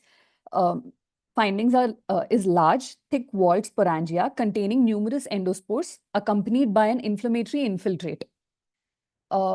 Diathermy excision is considered as the treatment of choice, particularly for nasal and nasopharyngeal masses. Post-surgical recurrence of rhinosporidium masses can be minimized by meticulous and complete excision of the lesion, followed by thorough cauterization of its base. Dapsone is the only drug demonstrating clinical promise. When used as an adjunct to surgery, it arrests the maturation of sporangia and promotes fibrosis within the stoma. Conclusion. To conclude, rhinosporidiosis should be considered in the differential diagnosis of a vascular nasal mass, particularly in patients with history of exposure to stagnant water. Our case is particularly significant because the patient is presented with recurrent disease following two previous surgical interventions. Considering a high rate of recurrence and the limited role of medical therapy alone, meticulous complete endoscopic excision with cauterization of the attachment sites remains the correct management for this case. These are the post-operative images after undergoing the complete excision with electrocoagulation of the base and correctly has. Yeah. Dr. Time's up. We'll go for the next you, one. You're 41, right? No, sir. I am 40. Sir, this is actually in the list. It is showing like 46 because she had two presentations. No, sir. 40 and 46. I actually have one presentation. So they gave my poster name as my poster was Ranula. He by mistake gave the sir, wrong. mark for 46, sir. Yeah. 46, yes, sir. Yes. Yes, sir. Mark for 46. So if you have two, then you should have informed Namma what we want to mark. Okay, you should have told us one thing. Okay. Okay. So 45 is 45 and 41 are the same, sir. So 45, are you ready, Tveksha? Yes, sir. Yes, I'm ready. You are 41 or 45? Both are the same. Okay. No, both the same topic is also present. Share and present. Sir, 45, sir. Yes, sir. So can you see my screen, sir? Yes. Yes, ma'am. Good afternoon to all the judges and all the sirs. My name is Dr. Tveksha, and today my topic for my case report discussion is schwannoma of the tongue in a 12-year-old child. Introduction. Schwannoma, it is a benign, slow-growing, and it is a usually encapsulated peripheral nerve sheath tumor, which generally arises from Schwann cells. A schwannoma, even though it is commonly seen in the head and neck, it is commonly generally seen in head and neck. Lingual schwannomas are rare, accounting for a small portion of all the head and neck schwannomas. They may arise from several branches of the lingual nerve, hypoglossal nerve, or other peripheral nerves supplying the tongue. In this image, we can see it is an image of a small benign schwannoma, which is present on the right lateral aspect of the tongue. Approximately 25 to 45% of all schwannomas are seen in the head and in the neck. Of these, approximately 1 to 12% occur intraorally, with the tongue being the most common site of occurrence. Transoral resection of these schwannomas is the standard treatment of choice, and the recurrence rate is generally very low, and malignant transformation is very rare. Pediatric presentation of schwannomas is particularly uncommon, making a tongue schwannoma in a 12-year-old an unusual clinical entity. Case presentation. A 12-year-old female came to our ENT outpatient department and presented with a swelling over the right side of the tongue. This swelling was slow growing and painless in nature and had been slowly growing and occurring since 1 year. The swelling was not associated with any difficulty in swallowing. There was no phonation and no complaints of any pain or any bleeding from the swelling. On examination, a clinical examination, on examination of the swelling revealed as a 1 centimeter into 1 centimeter globular mass with a smooth surface presenting on the right side of the tongue. The margins of the swelling were well demarcated. There was no neurological deficit and no neck nodes palpable. The clinical impression of the swelling was of a benign tumor of the tongue, and therefore, initially, when she came to the ENT OPD, biopsy and imaging studies were not performed. This, as you can see in the picture, there's a mild swelling on the right side, and this is the presentation when she originally came. Intervention. The surgical plan for this swelling, that was 1 centimeter into 1 centimeter, which we had diagnosed as a schwannoma, is to undergo excision of the globular mass under general anesthesia via an intraoral approach. In the first image, we can see the globular mass on the right side of the tongue. And in the second image, we can see the post-operative picture after the horizontal incision had been given. Surgery, the treatment of the surgical plan and treatment of choice was an excisional biopsy, one to first remove the swelling and also to confirm our diagnosis. The patient underwent excision of the mass under general anesthesia via an intraoral approach. The horizontal incision was given over the swelling, followed by a complete enucleation with primary closure, as seen in the earlier picture. Intraoperatively, the mass appeared well encapsulated and a good cleavage plane was easily found. The mass was totally excised and the surgical specimen was an ovoid soft tissue mass with a thick capsule, and this was sent for a histopathological examination. In the picture, we can see the specimen that had been removed before sending it for histopathological biopsy.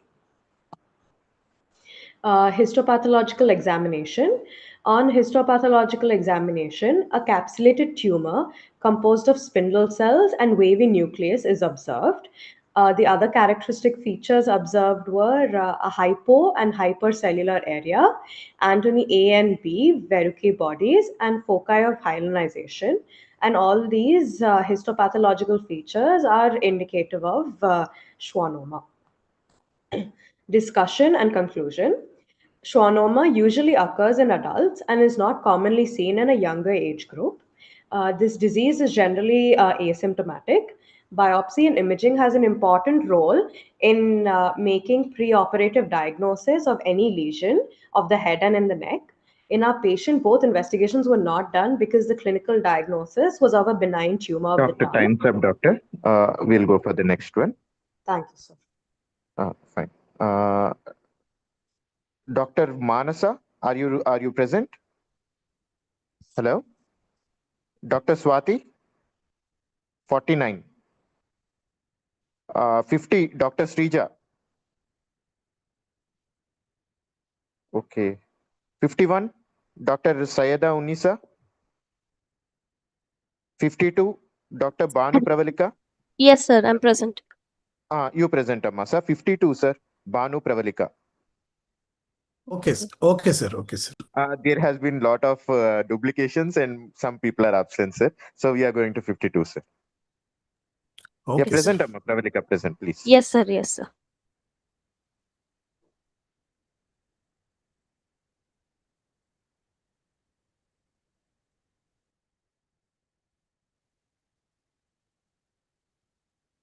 Please start. Please start.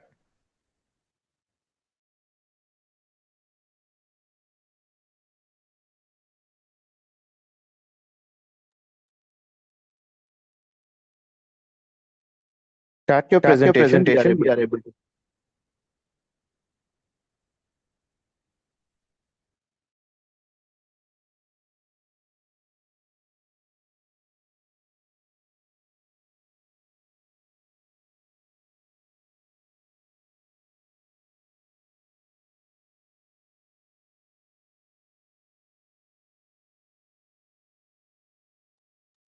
We can't hear you, doctor.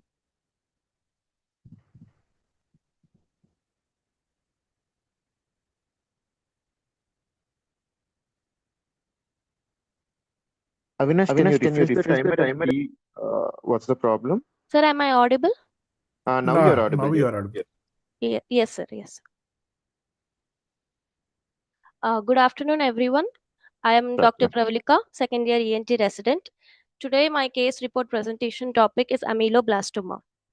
Chief complaint: a 27-year-old male came to our ENT OPD with complaints of swelling over right side of lower jaw since 1 year.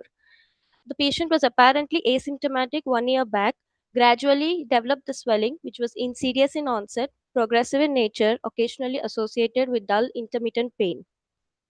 There was no significant past medical or surgical history noted. Personal history was good. There is no significant family history noted. On general examination, patient is conscious, coherent and cooperative, well built and moderately nourished. Pallor, icterus, clubbing, cyanosis, lymphadenopathy and pedal edema were not noted. All other regular vitals were normal. All other systems were also noted normal. On clinical examination of the swelling, on inspection, the facial symmetry was asymmetrical towards right side of the face. The temporomandibular joint examination was normal. Lymph nodes were not palpable and all the salivary glands were normal. An extraoral examination revealed a diffuse swelling over the right side of the face, measuring about 4 into 3 centimeters in size, approximately extending 2 centimeters from chin to 1 centimeter below the right pinna superiorly, inferiorly up to the anterior border of sternocleidomastoid muscle. The skin over the swelling was normal, with no scars, sinuses, and engorged veins. On palpation, all the inspectory findings are confirmed. The swelling was non-tender, firm to hard in consistency. Expansion of both buccal and lingual cortical plates was noted, while the posterior extension was not palpable. Transillumination was negative. On percussion, eggshell crackling felt in the ramus area, suggestive of thinning of buccal cortical plate in that region. On radiological examination, an OPG was taken and showed a large radiolucent lesion involving the angle of the mandible and the ramus almost reaching the neck of the condyle. The posterior border showed scalloping. The lesion was completely radiolucent and well defined in all the areas. The CT axial view showed that lesion was measuring about 7 into 2 centimeters in size with no bony erosions. This is the OPG showing the radiolucent lesion involving the mandible, and this is the CT axial view showing the lesion.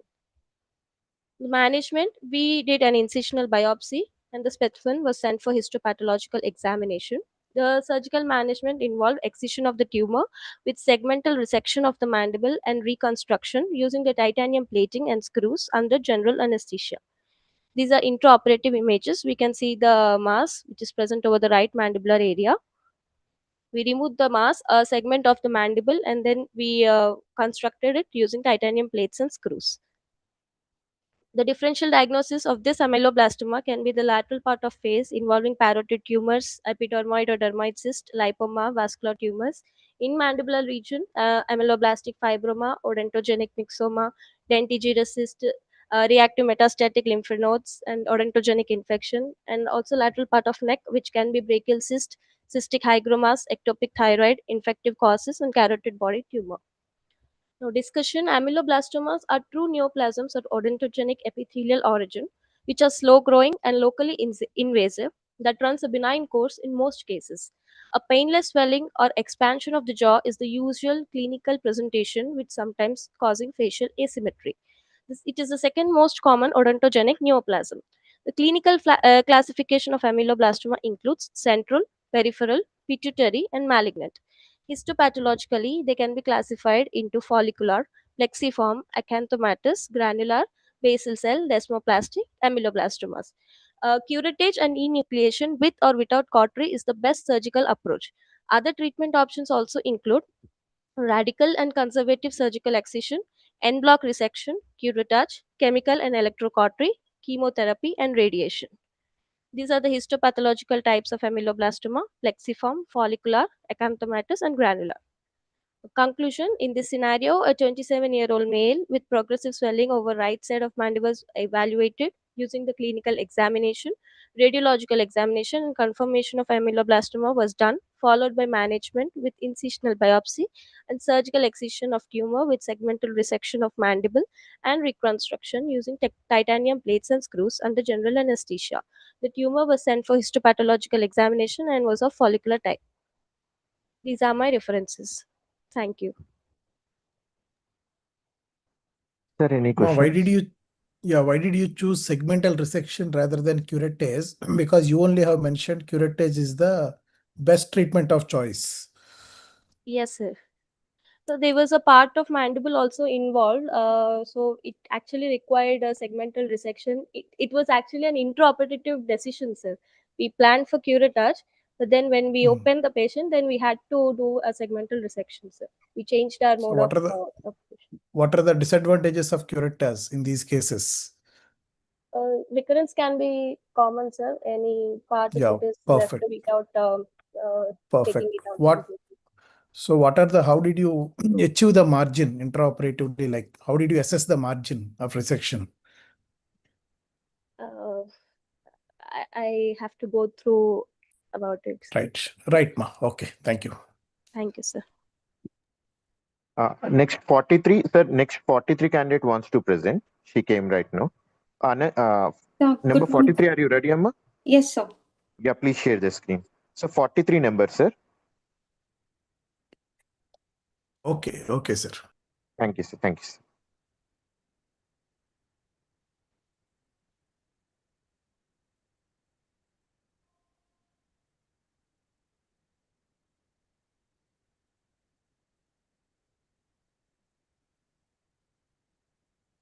Good morning, sir.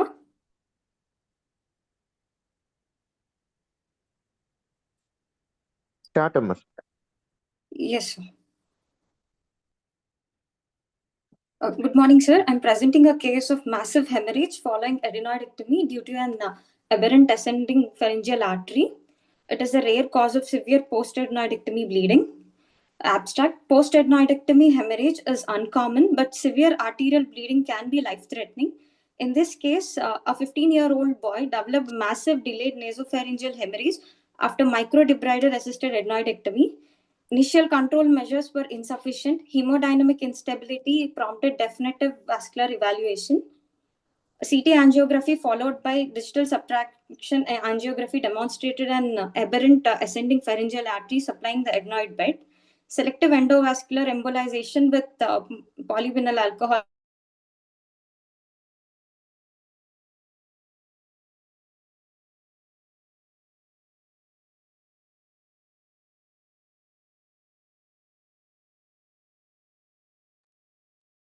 Avinash, is there any technical glitch? No, sir, everything's fine. Unable to listen her. I think it has stopped on her part, I think, sir. From her side, sir. Dr. Ananya, are you there? Okay. Dr. Ananya, are you there? Okay, then we will go for number 50. Are you ready, Amma?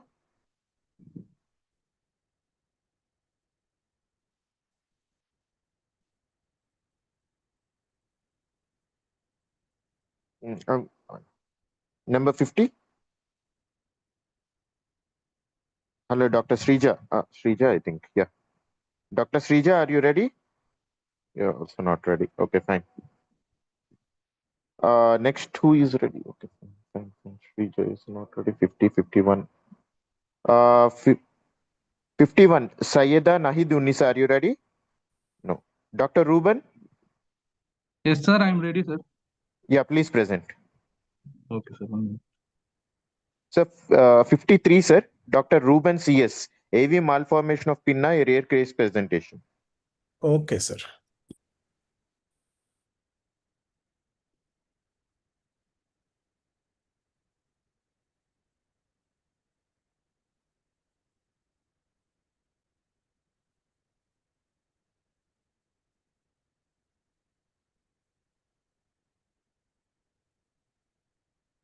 Sir, it's visible.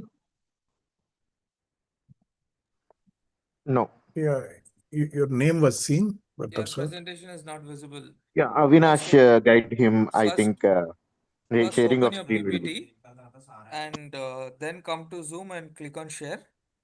Okay, sir. And you will find your PPT. Double click that, it will open.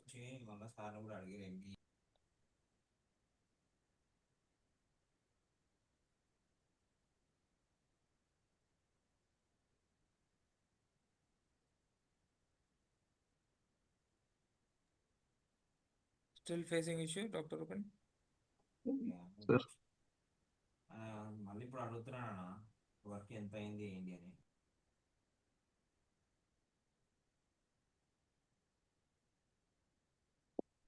Any problem, Ruben? No visible, sir. No, it's not visible. Yes, sir, I'm facing problems. I think the screen should be changed, I think, see.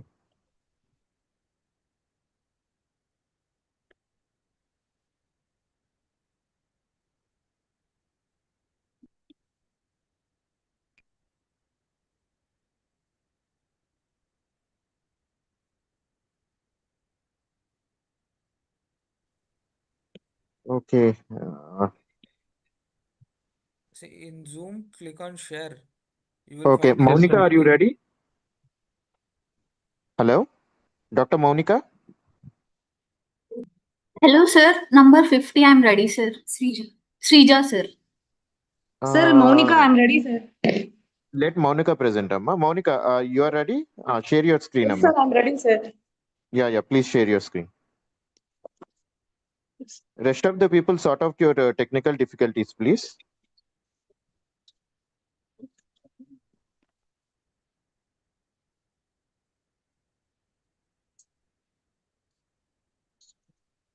Start.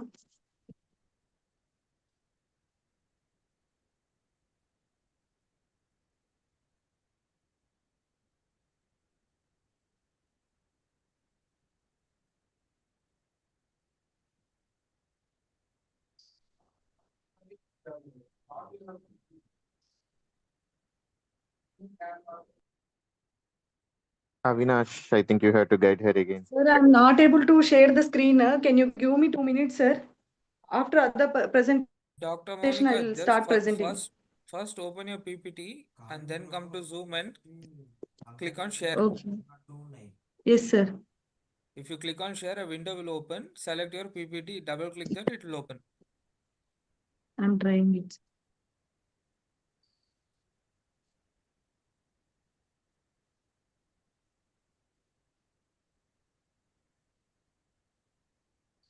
See, I put my number in the chat. Just send me your PPT. I will share it.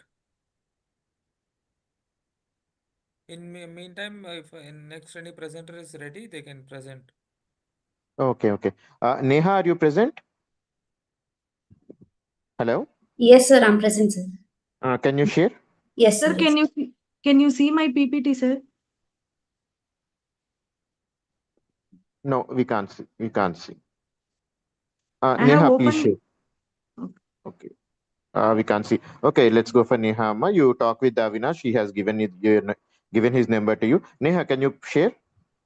Yes, sir. That's why the link was open for 2 days. You should have practiced earlier. You're wasting time of the judges, right? Sir, I'm unable to share the screen, sir. You are also not unable to share. Huh? Avinash, once tell her also. Sir, can you see my screen now, sir? Yeah. We are able to see. Amma. Yes. Nice. Okay. Good afternoon, everyone. My topic Start today. the timer, Avinash. Avinash?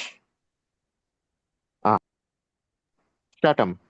Good afternoon, everyone. My case report today is on successful tongue flap reconstruction of persistent midline hard palate fistula 13 years after primary cleft palate repair. Introduction. A palatal fistula or oroantral fistula is an abnormal opening or hole connecting the mouth and the nasal cavity. Palatal defects can significantly impair speech clarity, swallowing efficiency, and overall social interaction. Tongue flaps are a reconstructive surgical technique that uses tongue tissue to fix deformities as they offer rich vascular supply, excellent tissue morbidity, and adequate bulk. Depending on the technique, they can be classified into pedicled and free. Clinical history. A 13-year-old male child presented to our outpatient department with complaints of regurgitation of fluids through the nose since birth. History of recurrent nasal irritation and discharge are present. The patient's mother gave a history of cleft palate at birth and underwent primary cleft palate repair at 8 months of age. No history of hypernasal speech, altered articulation, difficulty swallowing, nasal escape of air during speech, difficulty in blowing or whistling. There is no history of ear complaints, no history of comorbidities, personal history is not significant, past surgical history, history of primary cleft palate repair at 8 months of age, family history is not significant, general examination and vitals are normal. Clinical examination. A small fistula is seen over the midline of posterior hard palate, measuring approximately 2 to 3 mm in size, oval to irregular, smooth mucosa covered surface. Management. Standard blood tests were performed. ECG and chest X-ray are advised and are under normal limits. Surgery. The patient was taken in general anesthesia with nasal intubation under aseptic conditions. Local infiltration was given with 2% lignocaine with 1:1 lakh adrenaline. Intraoral markings were done for incision. An incision was made along the fistula markings and dissection of palatal mucosa was done. The anterior portion of the tongue was grasped with 30 vicarial suture and retracted. The incision was made along the surgical markings following local infiltration. Tongue flap slightly larger than the fistula was taken and carefully elevated. The flap is anteriorly based pedicle for maintaining adequate blood supply. The donor side margins were approximated with sutures and elevated flap was carefully positioned to cover the palatal edges and was securely anchored with the sutures and also made sure it was tension free. The patient was on Ryle's tube feeds for a week. Post-operative care and flap dissection. The patient was placed on liquid diet until the flap detachment. The patient and the parents were instructed to avoid wide mouth opening and follow-up scheduled after 3 weeks for flap division. After checked flap viability and giving local infiltration, pedicle division was done using diathermy. Soft died from fourth day after flap division and regular diet started after 1 week of flap division. After 3 week follow up, the side was healed and preserved morbidity and normal speech. At 1 month follow up, the palatal fistula closure was successful with no complications. Conclusion. Anteriorly placed tongue flap remains effective reconstructive option for closure of persistent palatal fistulas, particularly where conventional flap techniques are unsuccessful.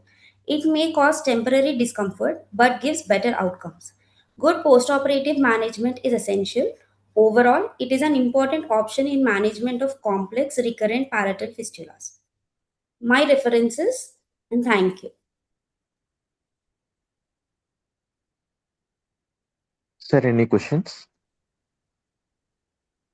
Ma, why did you choose the tongue flap when you have the other options like buccal mucosa flap or a Actually, the tongue has high vascularity, sir, so there are more chances of proper healing, sir. okay, but by having that, you need to have a rail tube feeding for the 2 weeks of period. Yes, sir. As he is already operated, we thought it is better to go for flap reconstruction, sir, because if it buccal mucosa, it might get failed, but the tongue flap is highly vascular, so there are more chances of success, sir. I agree with you. Okay. Tongue flap.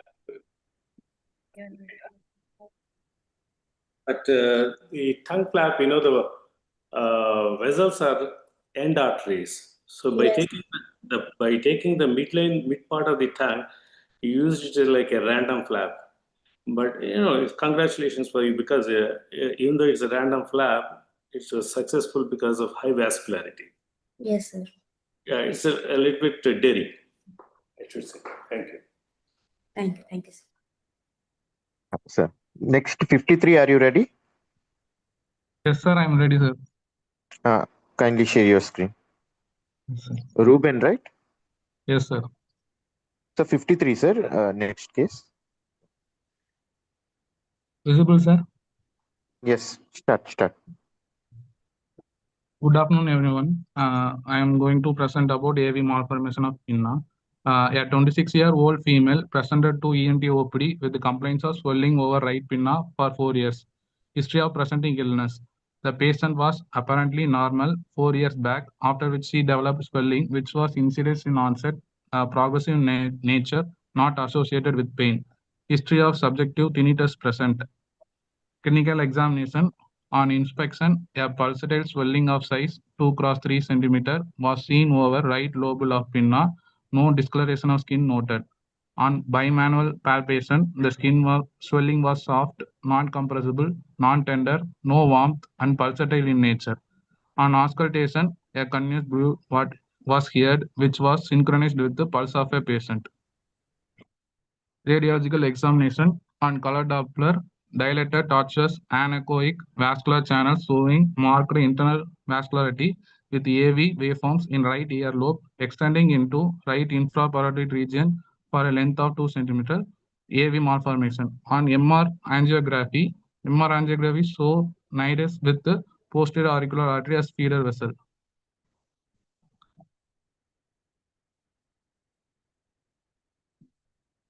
Surgical management involved the excision of AV malformation, and repair was done using split skin graft under general anesthesia, and specimen was sent for biopsy.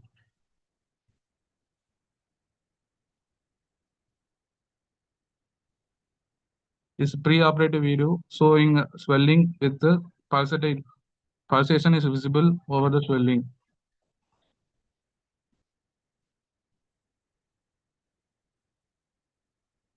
This preoperative, intraoperative, and postoperative images. Histopathological examination. HP findings are consistent with the AV malformation. Differential diagnosis for preauricular swelling is parotid tumors, parotitis, epidermoid, dermoid cyst, temporal region, lipoma, dermoid cyst, vascular tumors. Discussion. AV malformation of the pinna is rare vascular malformation in which arteries connect directly to veins without a normal capillary bed. Based on flow, high flow AVM, directly artery to vein connection, no intervening capillary bed. Low flow vascular malformation, venous, lymphatic, or capillary malformation. If AVM is small and symptomatic, no treatment is required, especially in children. For symptomatic AVM, complete excision with prior embolization is the treatment of choice. Conclusion. AV malformation of the pinna is rare high flow vascular anomaly characterized by direct communication between feeding arteries and draining veins through an abnormal nidus. Accurate assessment with Doppler, MRI, MR angiography is essential to plan treatment. Management should be individualized according to the size, flow, characteristic, extent, and symptom of the lesion. Early and appropriate treatment can reduce complications such as bleeding, ulceration, pain, tissue destruction, and cosmetic deformity. These are my references. Thank you.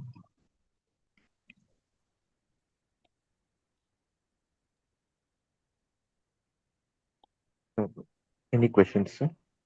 Any questions, sir? Doctor, how do you differentiate these AV malformations from hemangiomas? Sir, hemangiomas usually resolve on its own, sir. This patient have complained for 4 years, sir, and it's not subsiding also, sir. Perfect. And how did you ensure that there was a complete excision of this AV malformation?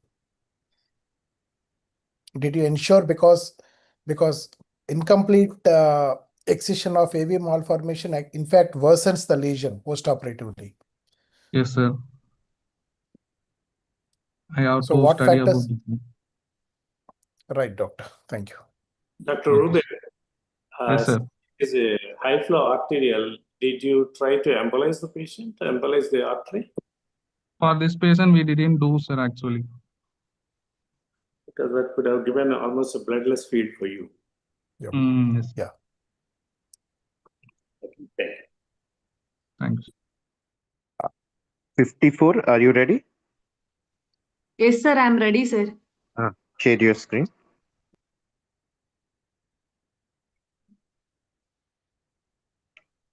Next 54, sir, Dr. Maunika.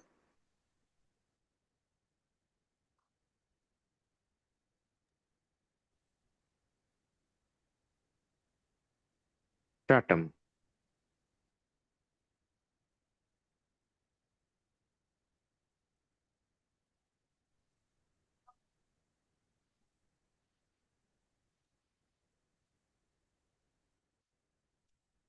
Can you see the screen, sir? Start. Yes. Yes, ma. Yes, ma. Today, my topic of presentation is about mucus retention cyst with squamous metaplasia. Chief complaints. A 29-year-old male came to the OPD with complaints of painless swelling over the left side of the neck since 3 months. History of present illness. Patient was apparently asymptomatic, after which he developed swelling over the left submandibular region, which was insidious in onset and gradually progressive in nature and not associated with any pain.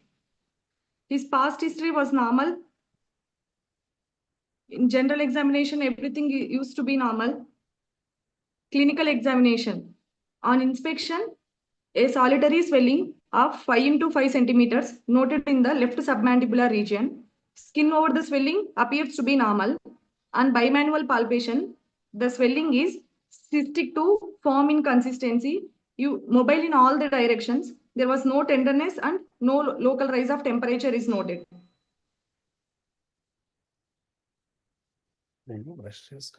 On radiological examination, ultrasonography showed mucus retention cyst. Fine needle aspiration showed swelling confined mucus retention cyst with inflammatory changes.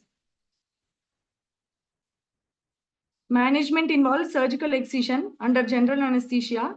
Specimen was sent for biopsy.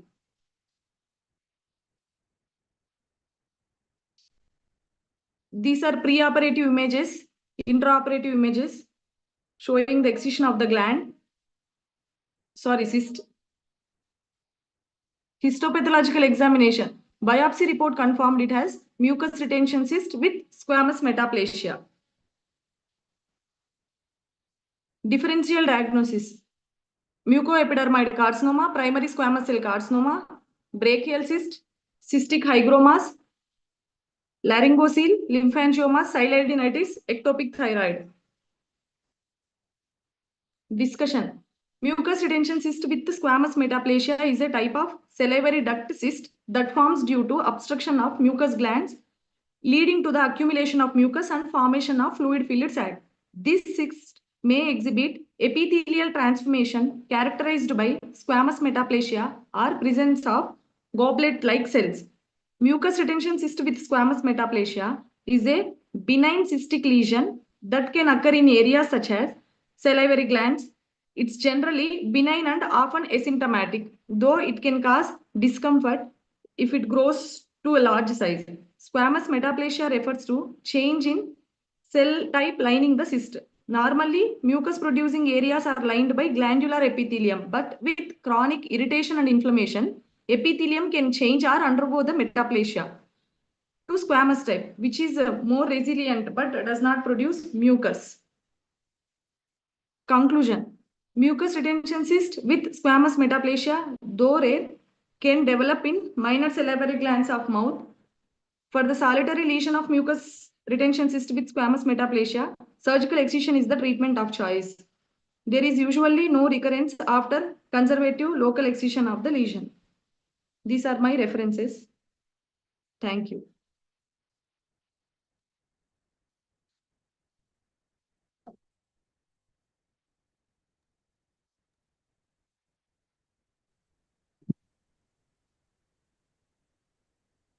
Dr. Monica, Sir, where do you think this retention cyst has come from? Because in the neck image, you see minor salivary glands, but it's very rare. So where do you think? sir, this mucus retention cyst has occurred in submandibular glands. Sir, usually these mucus retention cysts are usually very common in parotid glands, sir. But this is rare because it has occurred in submandibular salivary gland. Okay, thank you.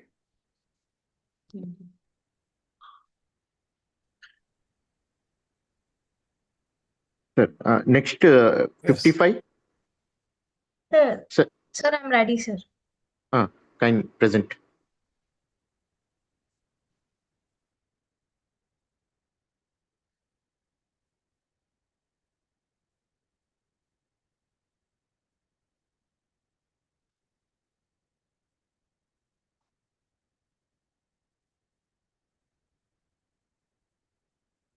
Good afternoon, everyone. Today my topic is cervical Castleman disease, a rare case report.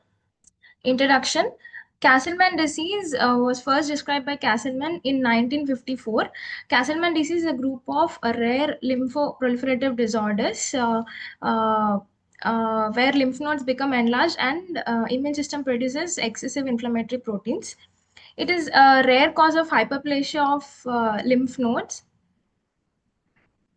It's a rare cause of hyperplasia of lymph node which has no definite etiology. It commonly involves mediastinum followed by cervical, abdominal, and axillary lymph nodes. Based on morphology, it is subdivided into unicentric and multicentric, and based on histology, it is further divided into hyaline vascular type, plasma type, and mixed type. My aim is to report common symptoms in a rare disease. Case presentation. A 20-year-old female came to ENT OPD with chief complaints of left side neck swelling since 2 months. History of presenting illness. Patient was apparently asymptomatic 2 months ago. Then she developed swelling over left side of neck, which was insidious in onset and gradually progressive from the size of peanut to present size. There was no history of pain over the swelling, no history of difficulty swallowing, no history of pain during swallowing, no history of any loss of weight or loss of appetite, no history of ear and nose complaints, no history of cold, cough, fever, and night sweats, and no history of any comorbidities. Personal history remains normal. Past history and family history are not significant, and general examination and vitals appears to be normal. Local examination. On inspection, a well circumscribed round swelling is present on left side of neck of approximately 2 into 2 centimeters. Surface over swelling is normal. No scars, sinuses, discharges, visible pulsation seen over the swelling. On palpation, all inspector findings were confirmed and swelling is single, round and mobile. Firm to hard in consistency, non-tender with no local rise of temperature. Investigations. Ultrasound neck revealed 2 enlarged lymph nodes with intact fatty hilum seen in posterior triangle of neck. Lymph node measures 1.4 into 0.5 centimeters and 1.2 into 0.5 centimeters. Thyroid and bilateral parotids and submandibular glands are normal. Few subcentric lymph nodes were enlarged, the larger being 0.7 to 0.2 centimeters. Impression in infective cervical lymphadenopathy. FNAC from the left cervical lymph node suggested and reactive lymphadenopathy. Excision biopsy was planned after proper investigations. Excision of the largest lymph node in the left side of neck was excised and sent for histopathology. Histopathology report came as a feature suggestive of benign lymphoproliferative disease, Castleman disease, hyaline vascular type. PET scan was also done to know the spread of the disease, which revealed only cervical region is affected. So it means it is unicentric type of Castleman disease. Conclusion. Castleman disease is categorized into 2 main clinical types: unicentric Castleman disease, which is localized to a single lymph node or a single area of lymph nodes, usually benign and often cured completely by surgically removing the affected nodes. Multicentric Castleman disease affects multiple lymph nodes and divided into 3 distinct subtypes, that is HHV associated multicentric Castleman disease, idiopathic, and which is associated with POEM syndrome. The most common presenting symptom of Castleman's disease is asymptomatic lymph node enlargement. No lab investigation is abnormal nor an FNAC. PET scan plays a key role in establishing the diagnosis, based on which the treatment and prognosis may vary. Excision of enlarged lymph node is both diagnostic and therapeutic in hyaline vascular unicentric Castleman disease and has a favorable prognosis. These are my references. Thank you.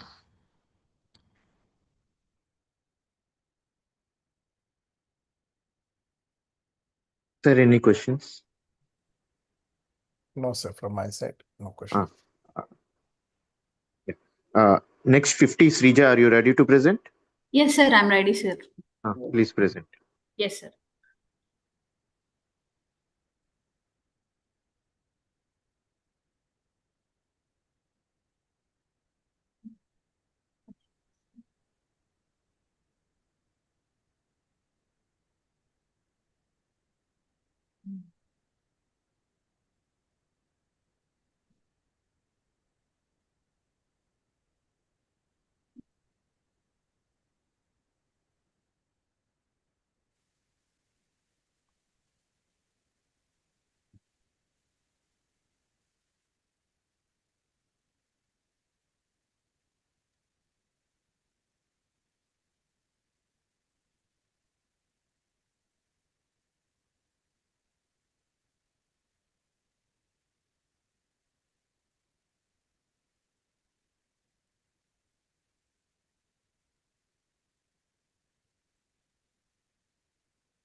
I think you have to change the tab.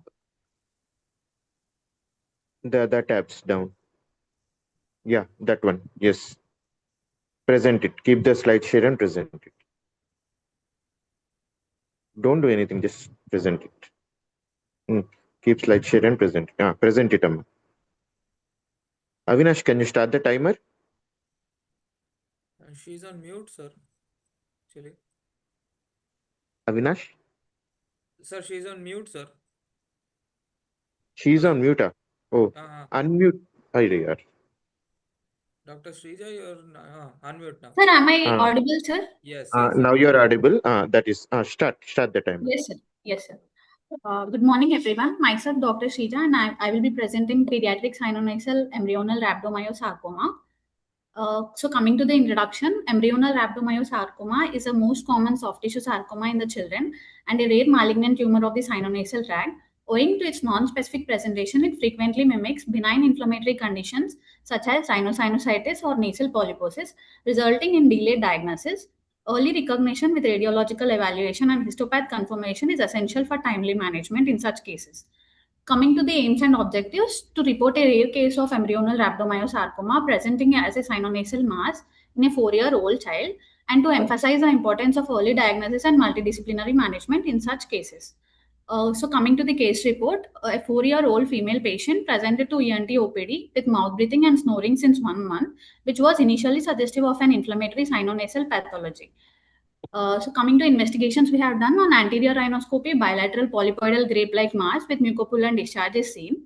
On diagnostic nasal endoscopy, large polypoidal mass were seen occupying bilateral nasal cavities. So the scope was not negotiable further.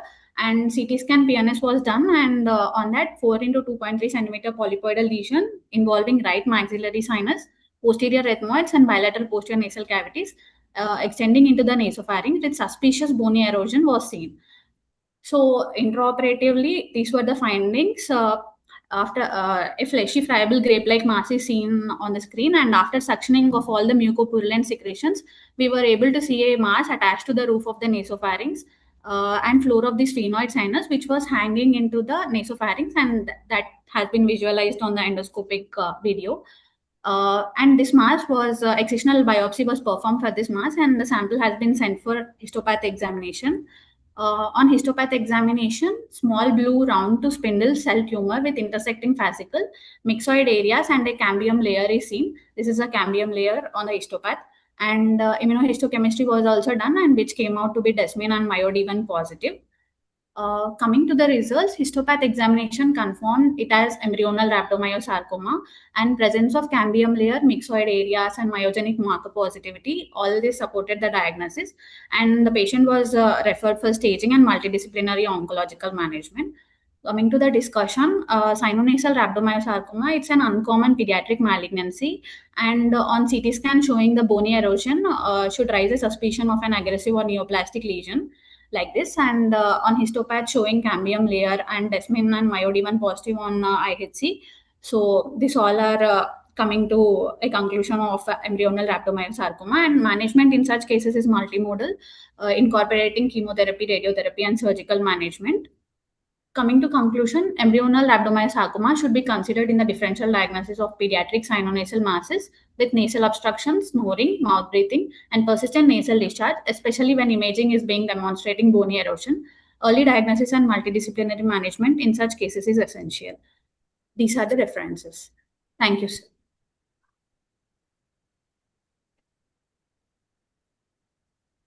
Sir, any questions? After surgery, right, how did you proceed with the treatment of the patient, ma?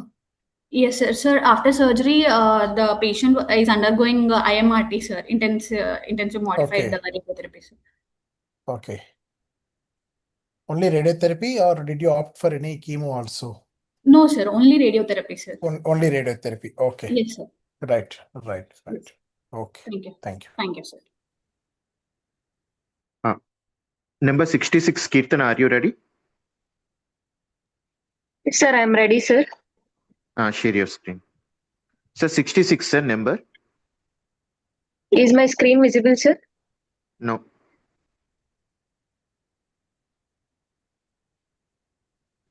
Avinash, I think you should guide her. Yeah. It's nice. It's fine. Visible, sir? Yeah. Fine.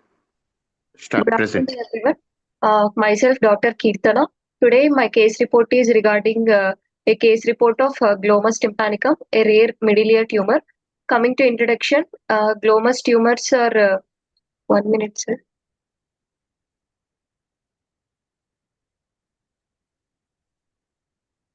Glomus tumors are highly vascular, slow-growing benign tumors arising from the paraganglionic chemoreceptor tissue distributed around the parasympathetic nerves. The two major paragangliomas of temporal bone are glomus tympanicum and glomus jugular. Other paragangliomas may arise along the vagus nerve and sympathetic chain. Coming to glomus tympanicum, it is the benign tumor of middle ear and arises from the paraganglionic tissue along the tympanic branch of glossopharyngeal nerve, and most common site is on the promontory. It is more common in middle-aged females. Pathologically, it is locally invasive and contains well-defined thin capsule and characteristic Zellbellen pattern of cells. And tumor contains of two main types of cells, chief cells and substancular cells with rich vascular channels, and chances of malignant transformation are very rare. Coming to objective, here we present a case of glomus tympanicum, its clinical symptomatology, investigations, surgical procedure done, and its outcomes.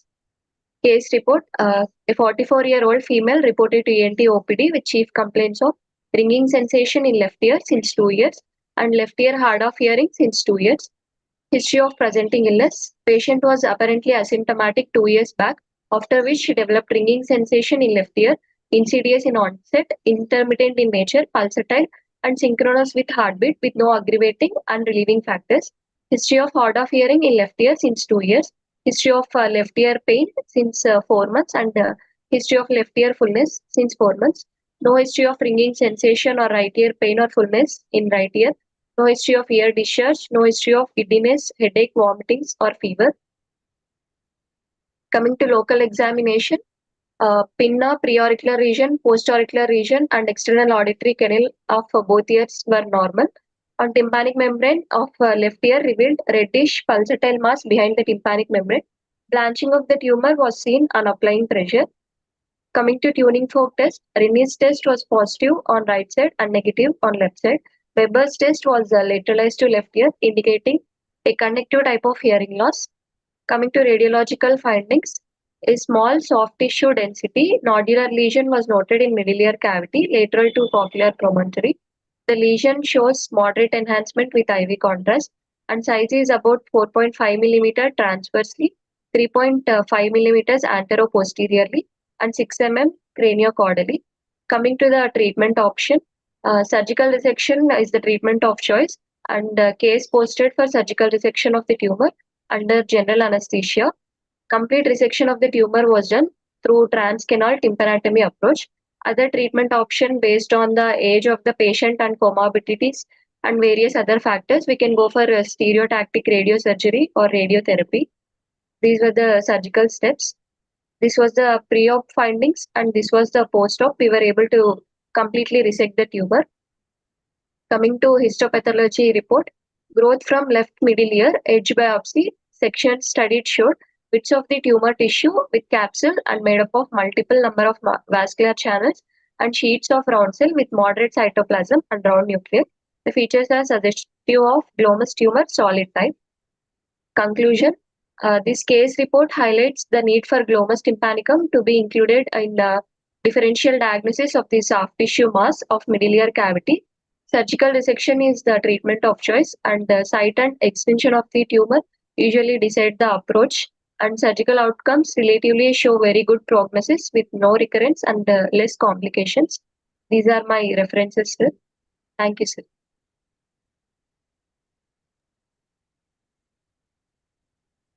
Thank you, Ma. Can we go for next, sir? Yes, sir. 67, are you ready, Rupa? Yes, sir. Okay, present.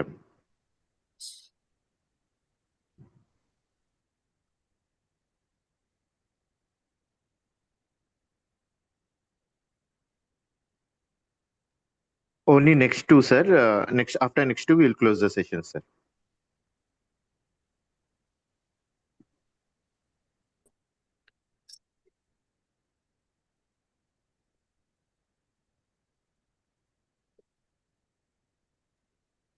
Is my screen visible, sir?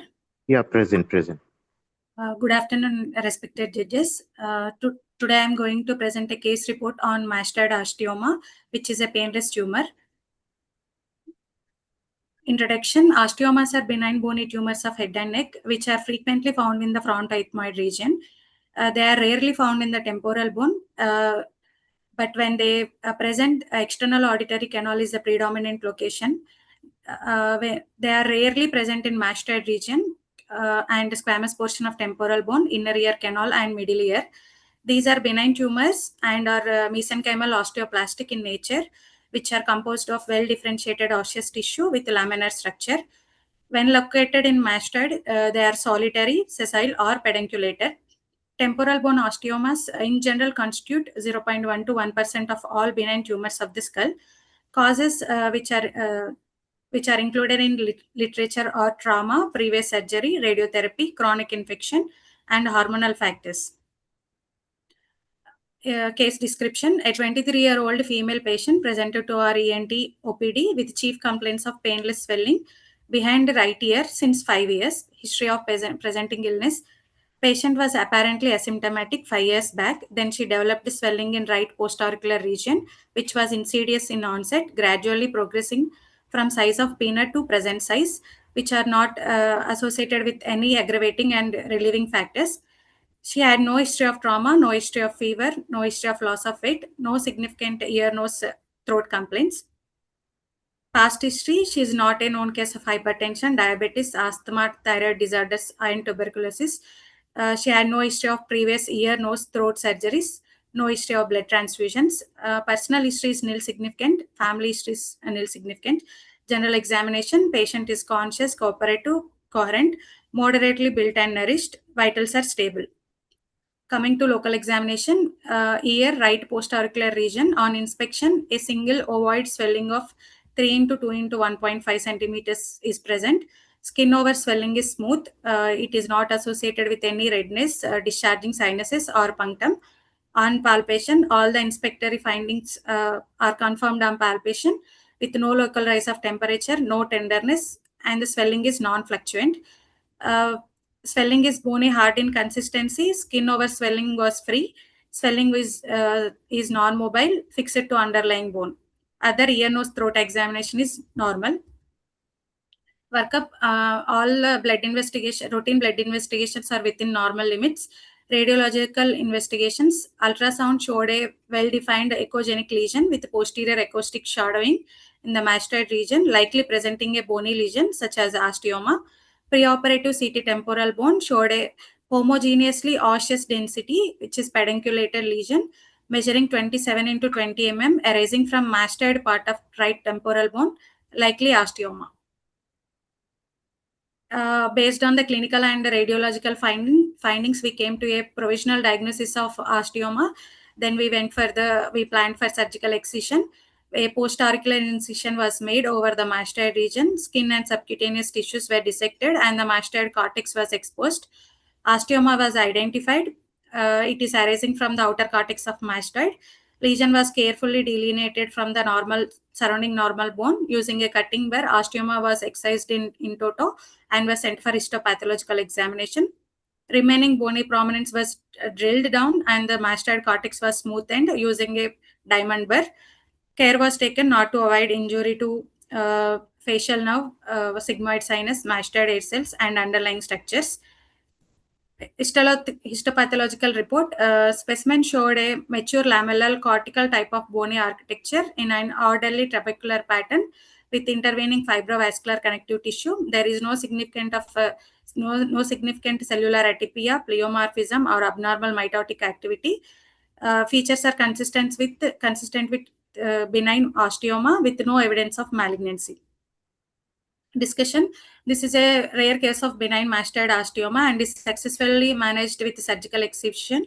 Post-operative recovery was uneventful. Periodic follow-up was done at 3 months and was uneventful. Conclusion, till 2015, there are only 150 cases of osteoma reported. So this case highlights the reporting of such rare cases of mastoid osteoma, which can be helpful in formulating guidelines for treatment of mastoid osteoma. These are my references, sir. Thank you, sir.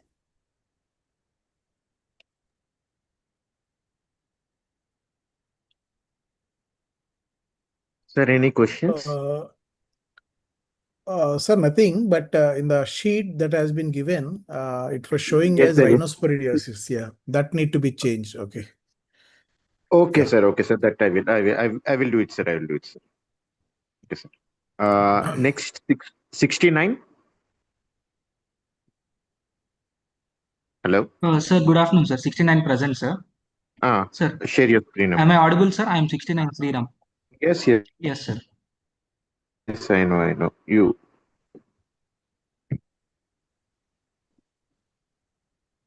Sir, is my screen visible, sir? Yes, yes. Please start Yes, sir. presenting. Please go ahead. Please go ahead. Yes, sir.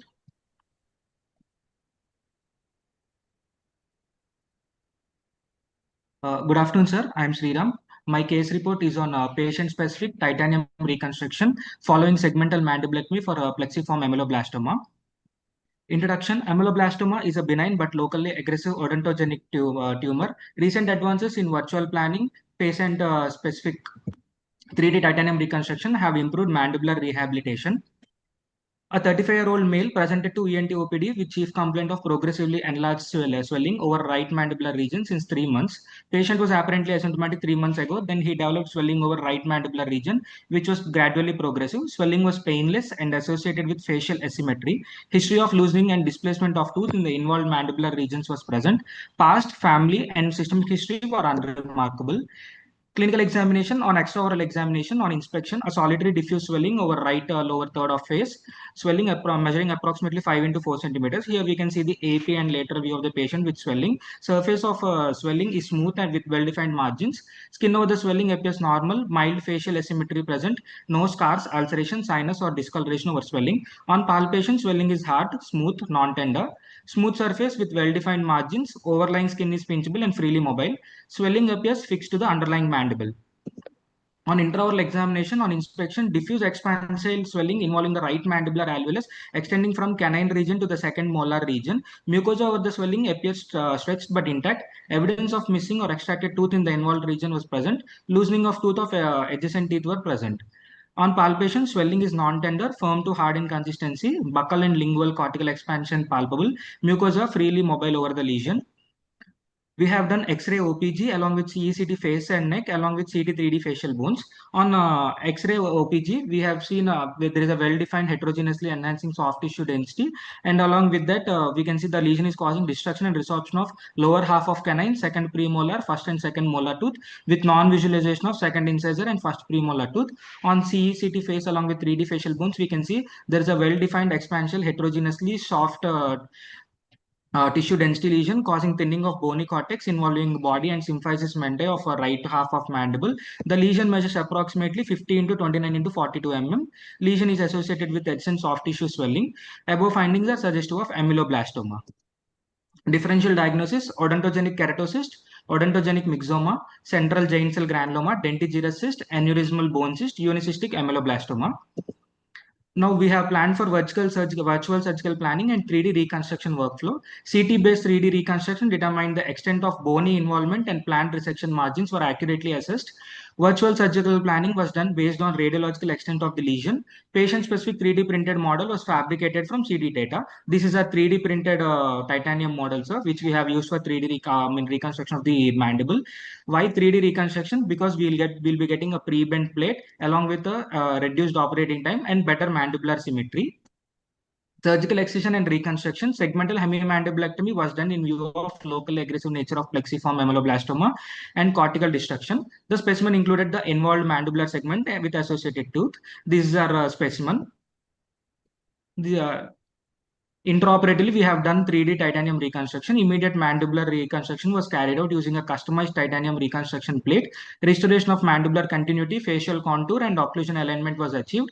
The patient had satisfactory functional and cosmetic outcome post-operatively. This you can see are a 3D titanium plate which we have placed in intraoperatively to the patient. Histopathology report of the specimen. Sections show neoplastic lesions comprising of epithelial cells, islands, and sheets of anastomizing epithelial cells with peripheral palisading and stellate reticulum-like areas separated by fibrous stroma. Impression features are suggestive of ameloblastoma, plexiform variant. Preoperative CT imaging with 3D reconstruction facilitated precise evaluation of tumor and extent and surgical planning. The patient underwent tumor resection followed by immediate mandibular reconstruction using a patient-specific 3D titanium reconstruction plate. At 3-month follow-up, patient demonstrated satisfactory healing, stable reconstruction, and no clinical evidence of recurrence. These are our post-op images of the patient where we can see the facial symmetry is normal and the tooth are also aligned well post-operatively. Conclusion: plexiform ameloblastoma requires radical surgical excision with adequate margins. Segmental mandibulectomy followed by patient-specific 3D titanium reconstruction provides precise anatomical restoration, improved facial symmetry, and satisfactory functional outcomes. Virtual planning reconstruction enhances surgical accuracy and reduced operative challenges. These are my references, sir. Thank you.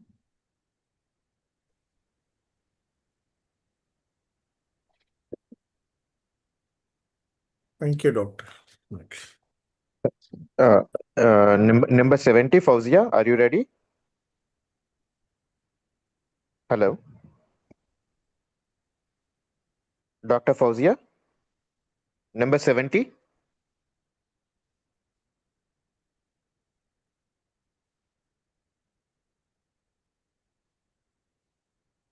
Dr. Fauzia Nas? Yeah, fine. Ma, I think you have been muted or what? I can't hear your voice.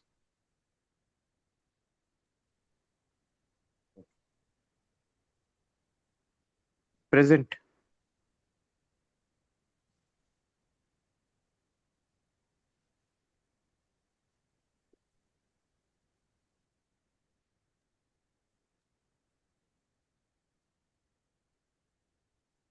That audio, there is one arrow mark.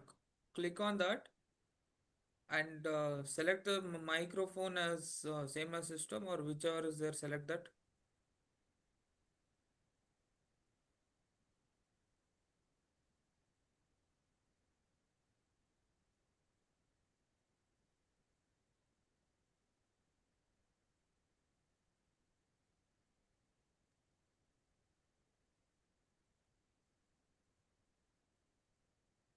Hello, doctor. Sir, am I audible? Yeah. Please present. Yes. Good afternoon, everyone. Continue. Myself, Dr. Fauzia Naz. Today, I'll be presenting a case report on malignant transformation of a rare benign tumor. It's a post-op case of bilateral inverted papilloma presenting with recurrent papilloma and synchronous squamous cell carcinoma. Then coming to the introduction, inverted papilloma is a rare benign tumor which comprises of 0.5 to 4% of the primary nasal tumors, and the bilateral involvement occurs in only 5% of tumors. The two important clinical characteristics of inverted papilloma includes its recurrence rate, which accounts to 28 to 74% of the cases, and its malignant transformation, which accounts to 5 to 15% of the cases. Then coming to a patient, he was a 54-year-old patient presented to the ENT outpatient department with complaints of nasal obstruction on both the sides since 4 years and blood-tinged nasal discharge since 1 year. There was no history suggesting of any allergic rhinitis or recurrent upper respiratory tract infection, or no history of any anosmia, headache, or cheek pain. There were no symptoms suggestive of aggressive malignancy like weight loss, tooth loss, or loss of sensation over the face. And there was no history of any trauma.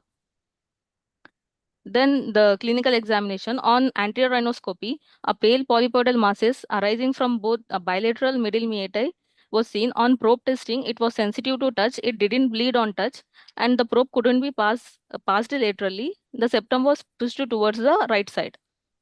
These are the endoscopy images. On endoscopy, as we can appreciate, polypoidal mass was seen in both the right and left nasal cavities. And the biopsy, then the biopsy was performed and sent for histopathological examination, which was suggestive of inverted Schneiderian papilloma with focal dysplasia from both right and left nasal cavities. These are the histopathological images. Then coming to radiological examination, the CT of paranasal sinuses was performed, and it was suggestive, and it shows CT scan shows opacification of all the paranasal sinuses, and osteotic changes can be seen. Patient subsequently underwent endoscopic medial maxillectomy along with the debridement of the polypoidal mass. These are the intra-op images of the procedure done, the debridement of the polypoidal mass. And these images demonstrate the intra-op appearance, and the patient underwent endoscopic sinus surgery with clearance of all the involved sinuses. Procedures include uncinectomy, the maxillary sinus surgery, the ethmoidectomy, and the frontal sinus surgery. Further surgical steps include inferior turbinectomy, removal of the medial wall of the maxillary sinus, and the maxillary sinus posterior wall is exposed. However, the subsequent follow-up was particularly significant. The unfortunately patient was lost to follow-up and presented after 1.5 years to the ENT department with the complaints of epistaxis since 3 months.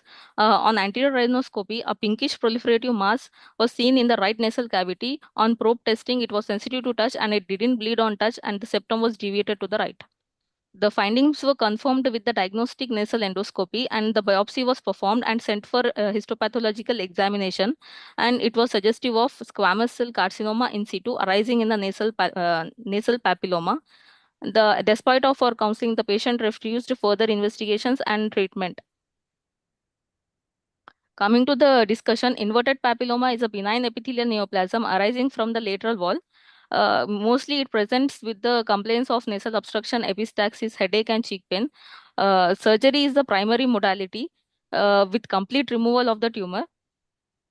Our case illustrates two important clinical problems: the recurrence rate and the malignant transformation. To conclude, the recurrence rate, because of the recurrence rate, the follow-up is very essential. The 4-monthly follow-up for 2 years, 6-monthly follow-up for 4 years, and yearly follow-up for 10 years is essential. The malignant transformation rate is 5 to 15%. Hence, the biopsy and histopathological examination is necessary before the surgery. Thank you, sir.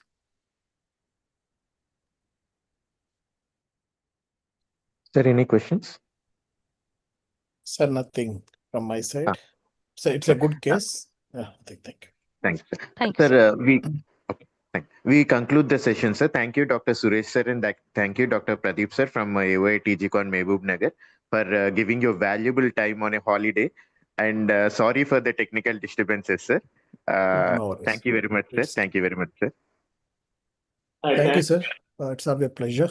Thank Thank Dr. you very much. Sagar and Ramesh for giving us this. Sir, we will be very grateful for your presence, sir. We are very grateful First for of your all, presence. I congratulate all the residents who have participated in this one. And I appreciate my colleague, Dr. Pradeep, for his part. Thank you very much. Thank So, you, sir. Thank how you. do we send the papers to you? By attachment to email or WhatsApp? Sir, Ramesh sir will contact you, I think, sir. Okay, sure. Sure. Thank you. Thank you very much. Thank you, Arna, madam, for being the coordinator. Thank you, ma'am. So we will end the session, and the next session will start at 2. So I request all the presenters to be available at 2. Those who missed presentation also. The next session will be short, so kindly be available. Thank you. Avinash, keep this link open. Those who want to practice or presenting, they will try. Okay, the link will be open till 2, till the next session will start. So whoever are there who want to practice can practice. So, Dr. Sagar, can we leave or you want us to stay? No, sir, no, sir, no, sir. Thank you, sir. Thank you, sir. You can leave, sir. Thank you, sir. Thank you very much, sir.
Sir, sir.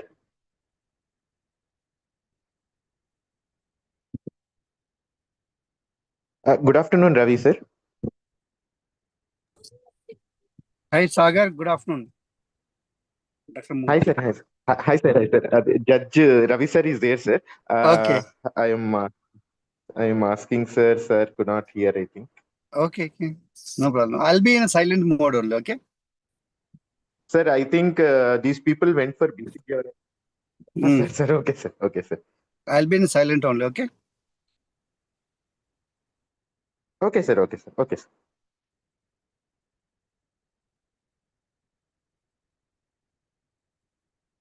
Sir, Ravi, sir. Hello.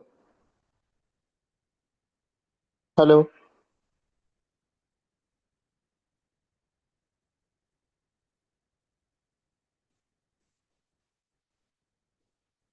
Sir, I think these people went to BCBR. I think mostly those who have attended, I have cleared everyone.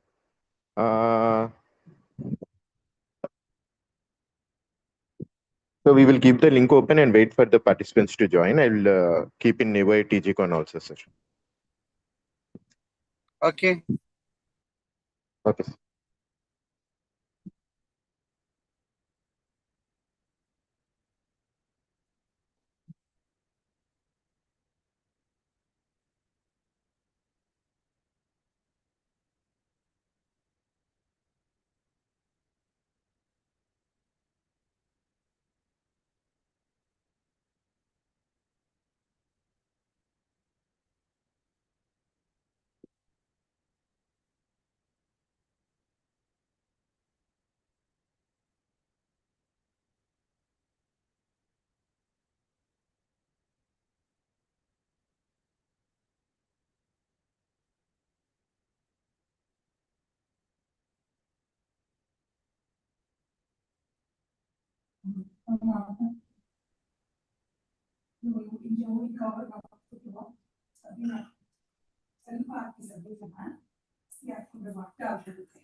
Good afternoon, sir. Ravi, sir.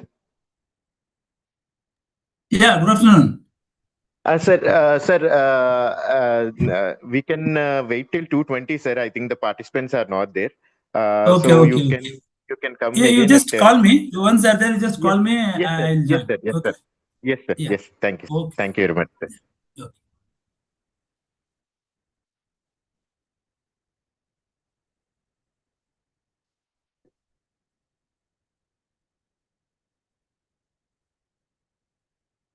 Good afternoon, Gauri Shankar, sir. Sir,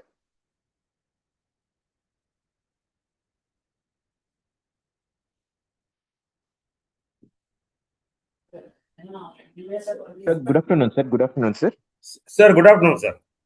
Sir, good afternoon, sir. Sir, I think the participants have not yet come. So Okay, sir. Then by I'll wait. No problem. sir, 2:20, sir, you can log out. 220, no problem. That will be more helpful for me. Yes, sir. Yes, sir. Yes, sir. Yes, We will call sir. Ramesh sir will call Ravi sir and you Okay. also again. Okay, sir. Thank you, sir. Thank Thank you you. very much, sir. Thank you.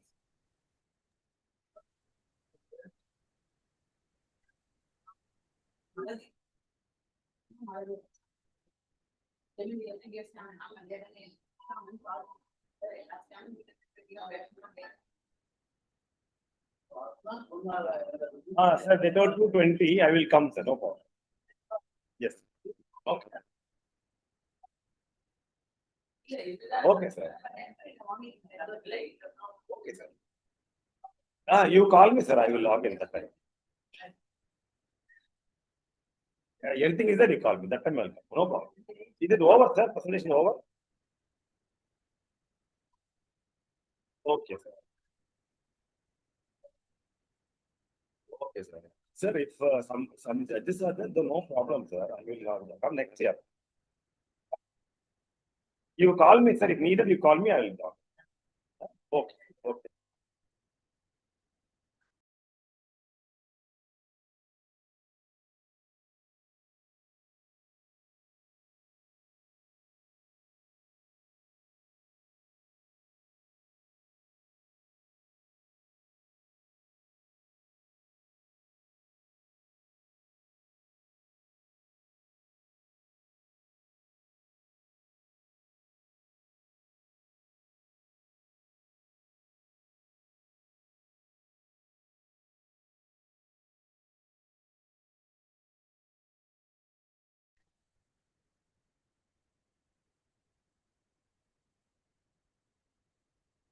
Hello, Sagar.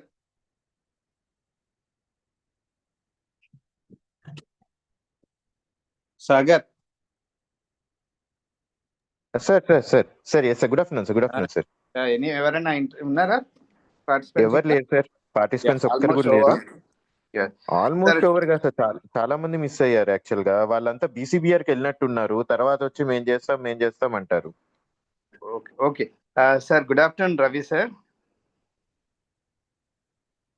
Sir చెప్పా sir, already చెప్పా sir. Sir I will call him personally. Yes sir, yes sir, yes sir. Yeah, we'll resume by 2:30. We'll wait for 2:30 and resume by 2:30. Yes, sir. We'll resume by 2:30. Yes, sir. Yes. Keep the link open for that time. Yes, By sir. 2:30, we will once again announce in the group as well as in the link whether they are yes, sir. I am already announcing, sir. Actually, we have the phone numbers. You can ask the Shiva Reddy. Shiva Reddy will send the phone number sheet. You call them. Sir. Okay, sir. Okay, sir. Done, sir. I'll do it. I'll do that, sir. Okay, sir. Thank you. Thank you.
Dr. Ananya, present your case. Yes, sir.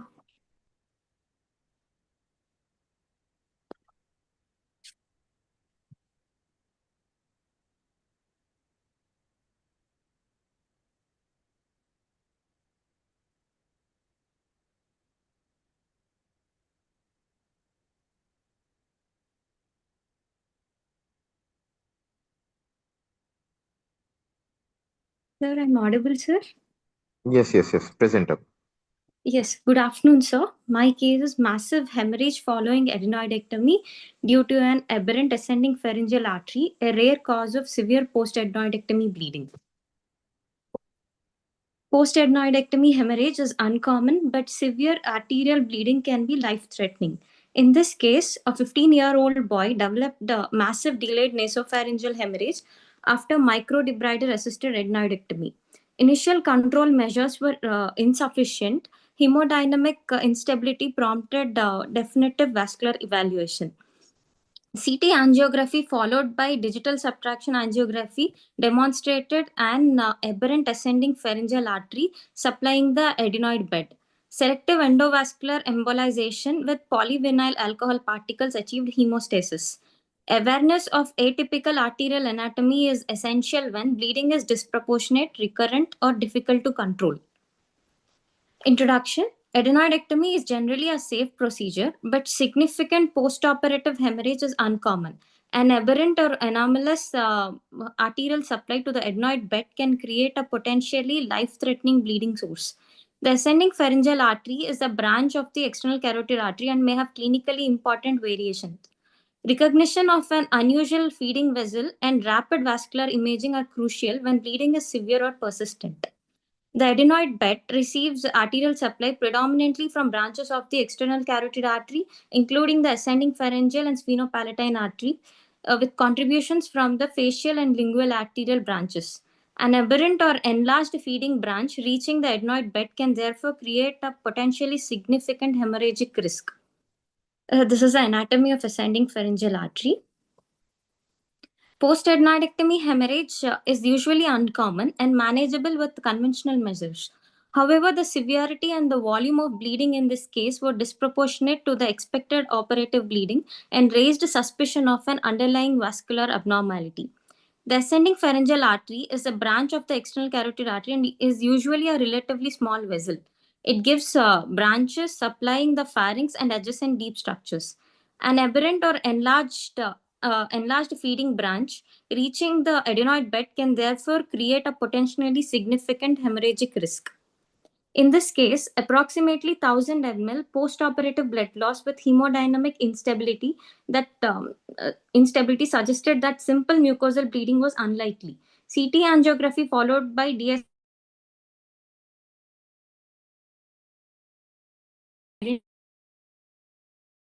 simultaneous diagnosis and treatment. Selective endovascular embolization with PVA particles successfully achieved hemostasis, after which revision endoscopic surgery was performed. Embolization resulted in cessation of the abnormal vascular supply and control of hemorrhage. Hemodynamic status stabilized following definitive hemostasis supportive management. Here is the transnasal endoscopy demonstrated formation of a clot in the nasopharynx area. And in the figure B, it is a contrast enhanced CT revealing extravasation in the nasopharynx. In the figure C, angiography of the pharyngeal trunk of the ascending pharyngeal artery is demonstrated. In the figure D, an enhanced artery is present, and in E, post-embolization of the artery is seen. Conclusion. Massive hemorrhage following adenoidectomy is rare but potentially life-threatening. An aberrant ascending pharyngeal artery may be an unusual source of postoperative bleeding. Early vascular imaging and selective endovascular embolization can achieve effective hemostasis. A high index of suspicion, massive hemorrhage following adenoidectomy is rare but potentially life-threatening. An aberrant ascending pharyngeal artery may be an unusual source of postoperative bleeding. Early vascular imaging and selective endovascular embolization can achieve effective hemostasis.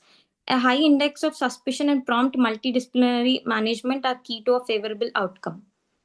Routine CTA or DCA is not indicated before adenoidectomy because vascular anomalies are rare. However, in the setting of unexpected, severe, persistent, or recurrent postoperative hemorrhage that is disproportionate to the operative findings, an aberrant vascular source should be considered. Early vascular imaging and endovascular intervention can be life-saving. Thank you, sir.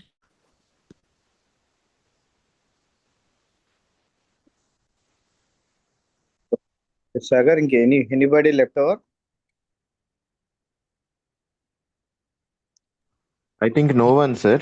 But give me just a 10 minutes time. We'll Yeah, close the session. just inform in the group. Yes, sir. Yes, sir. I'm keeping the numbers who are absent. We'll call one call, and if no one responds, then we will go for. We'll close the sessions. Yeah, okay. Thank you. Thank you.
there any participants to come, sir?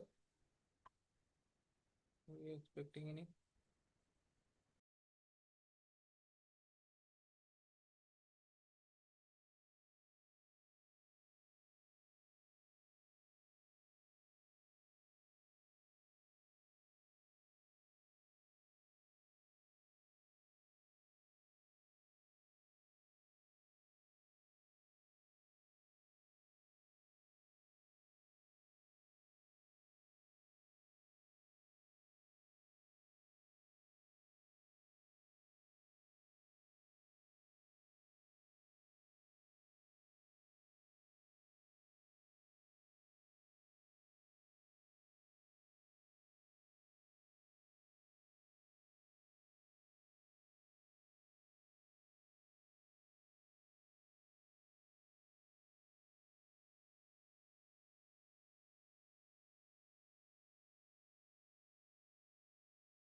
Avinash and Vinod, thank you so much for your technical support and smooth coordination.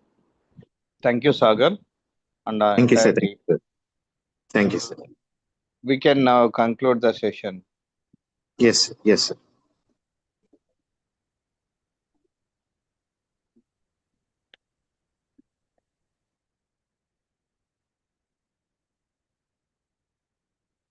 Avinash? Sir. Avinash?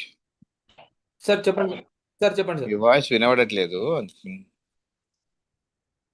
Sir వినిపిస్తుందా ఇప్పుడు? Okay, you can close now. Hello. No? Thank you. Okay, sir. Okay, sir. Thank you so much, everyone. Okay. Thank you, sir.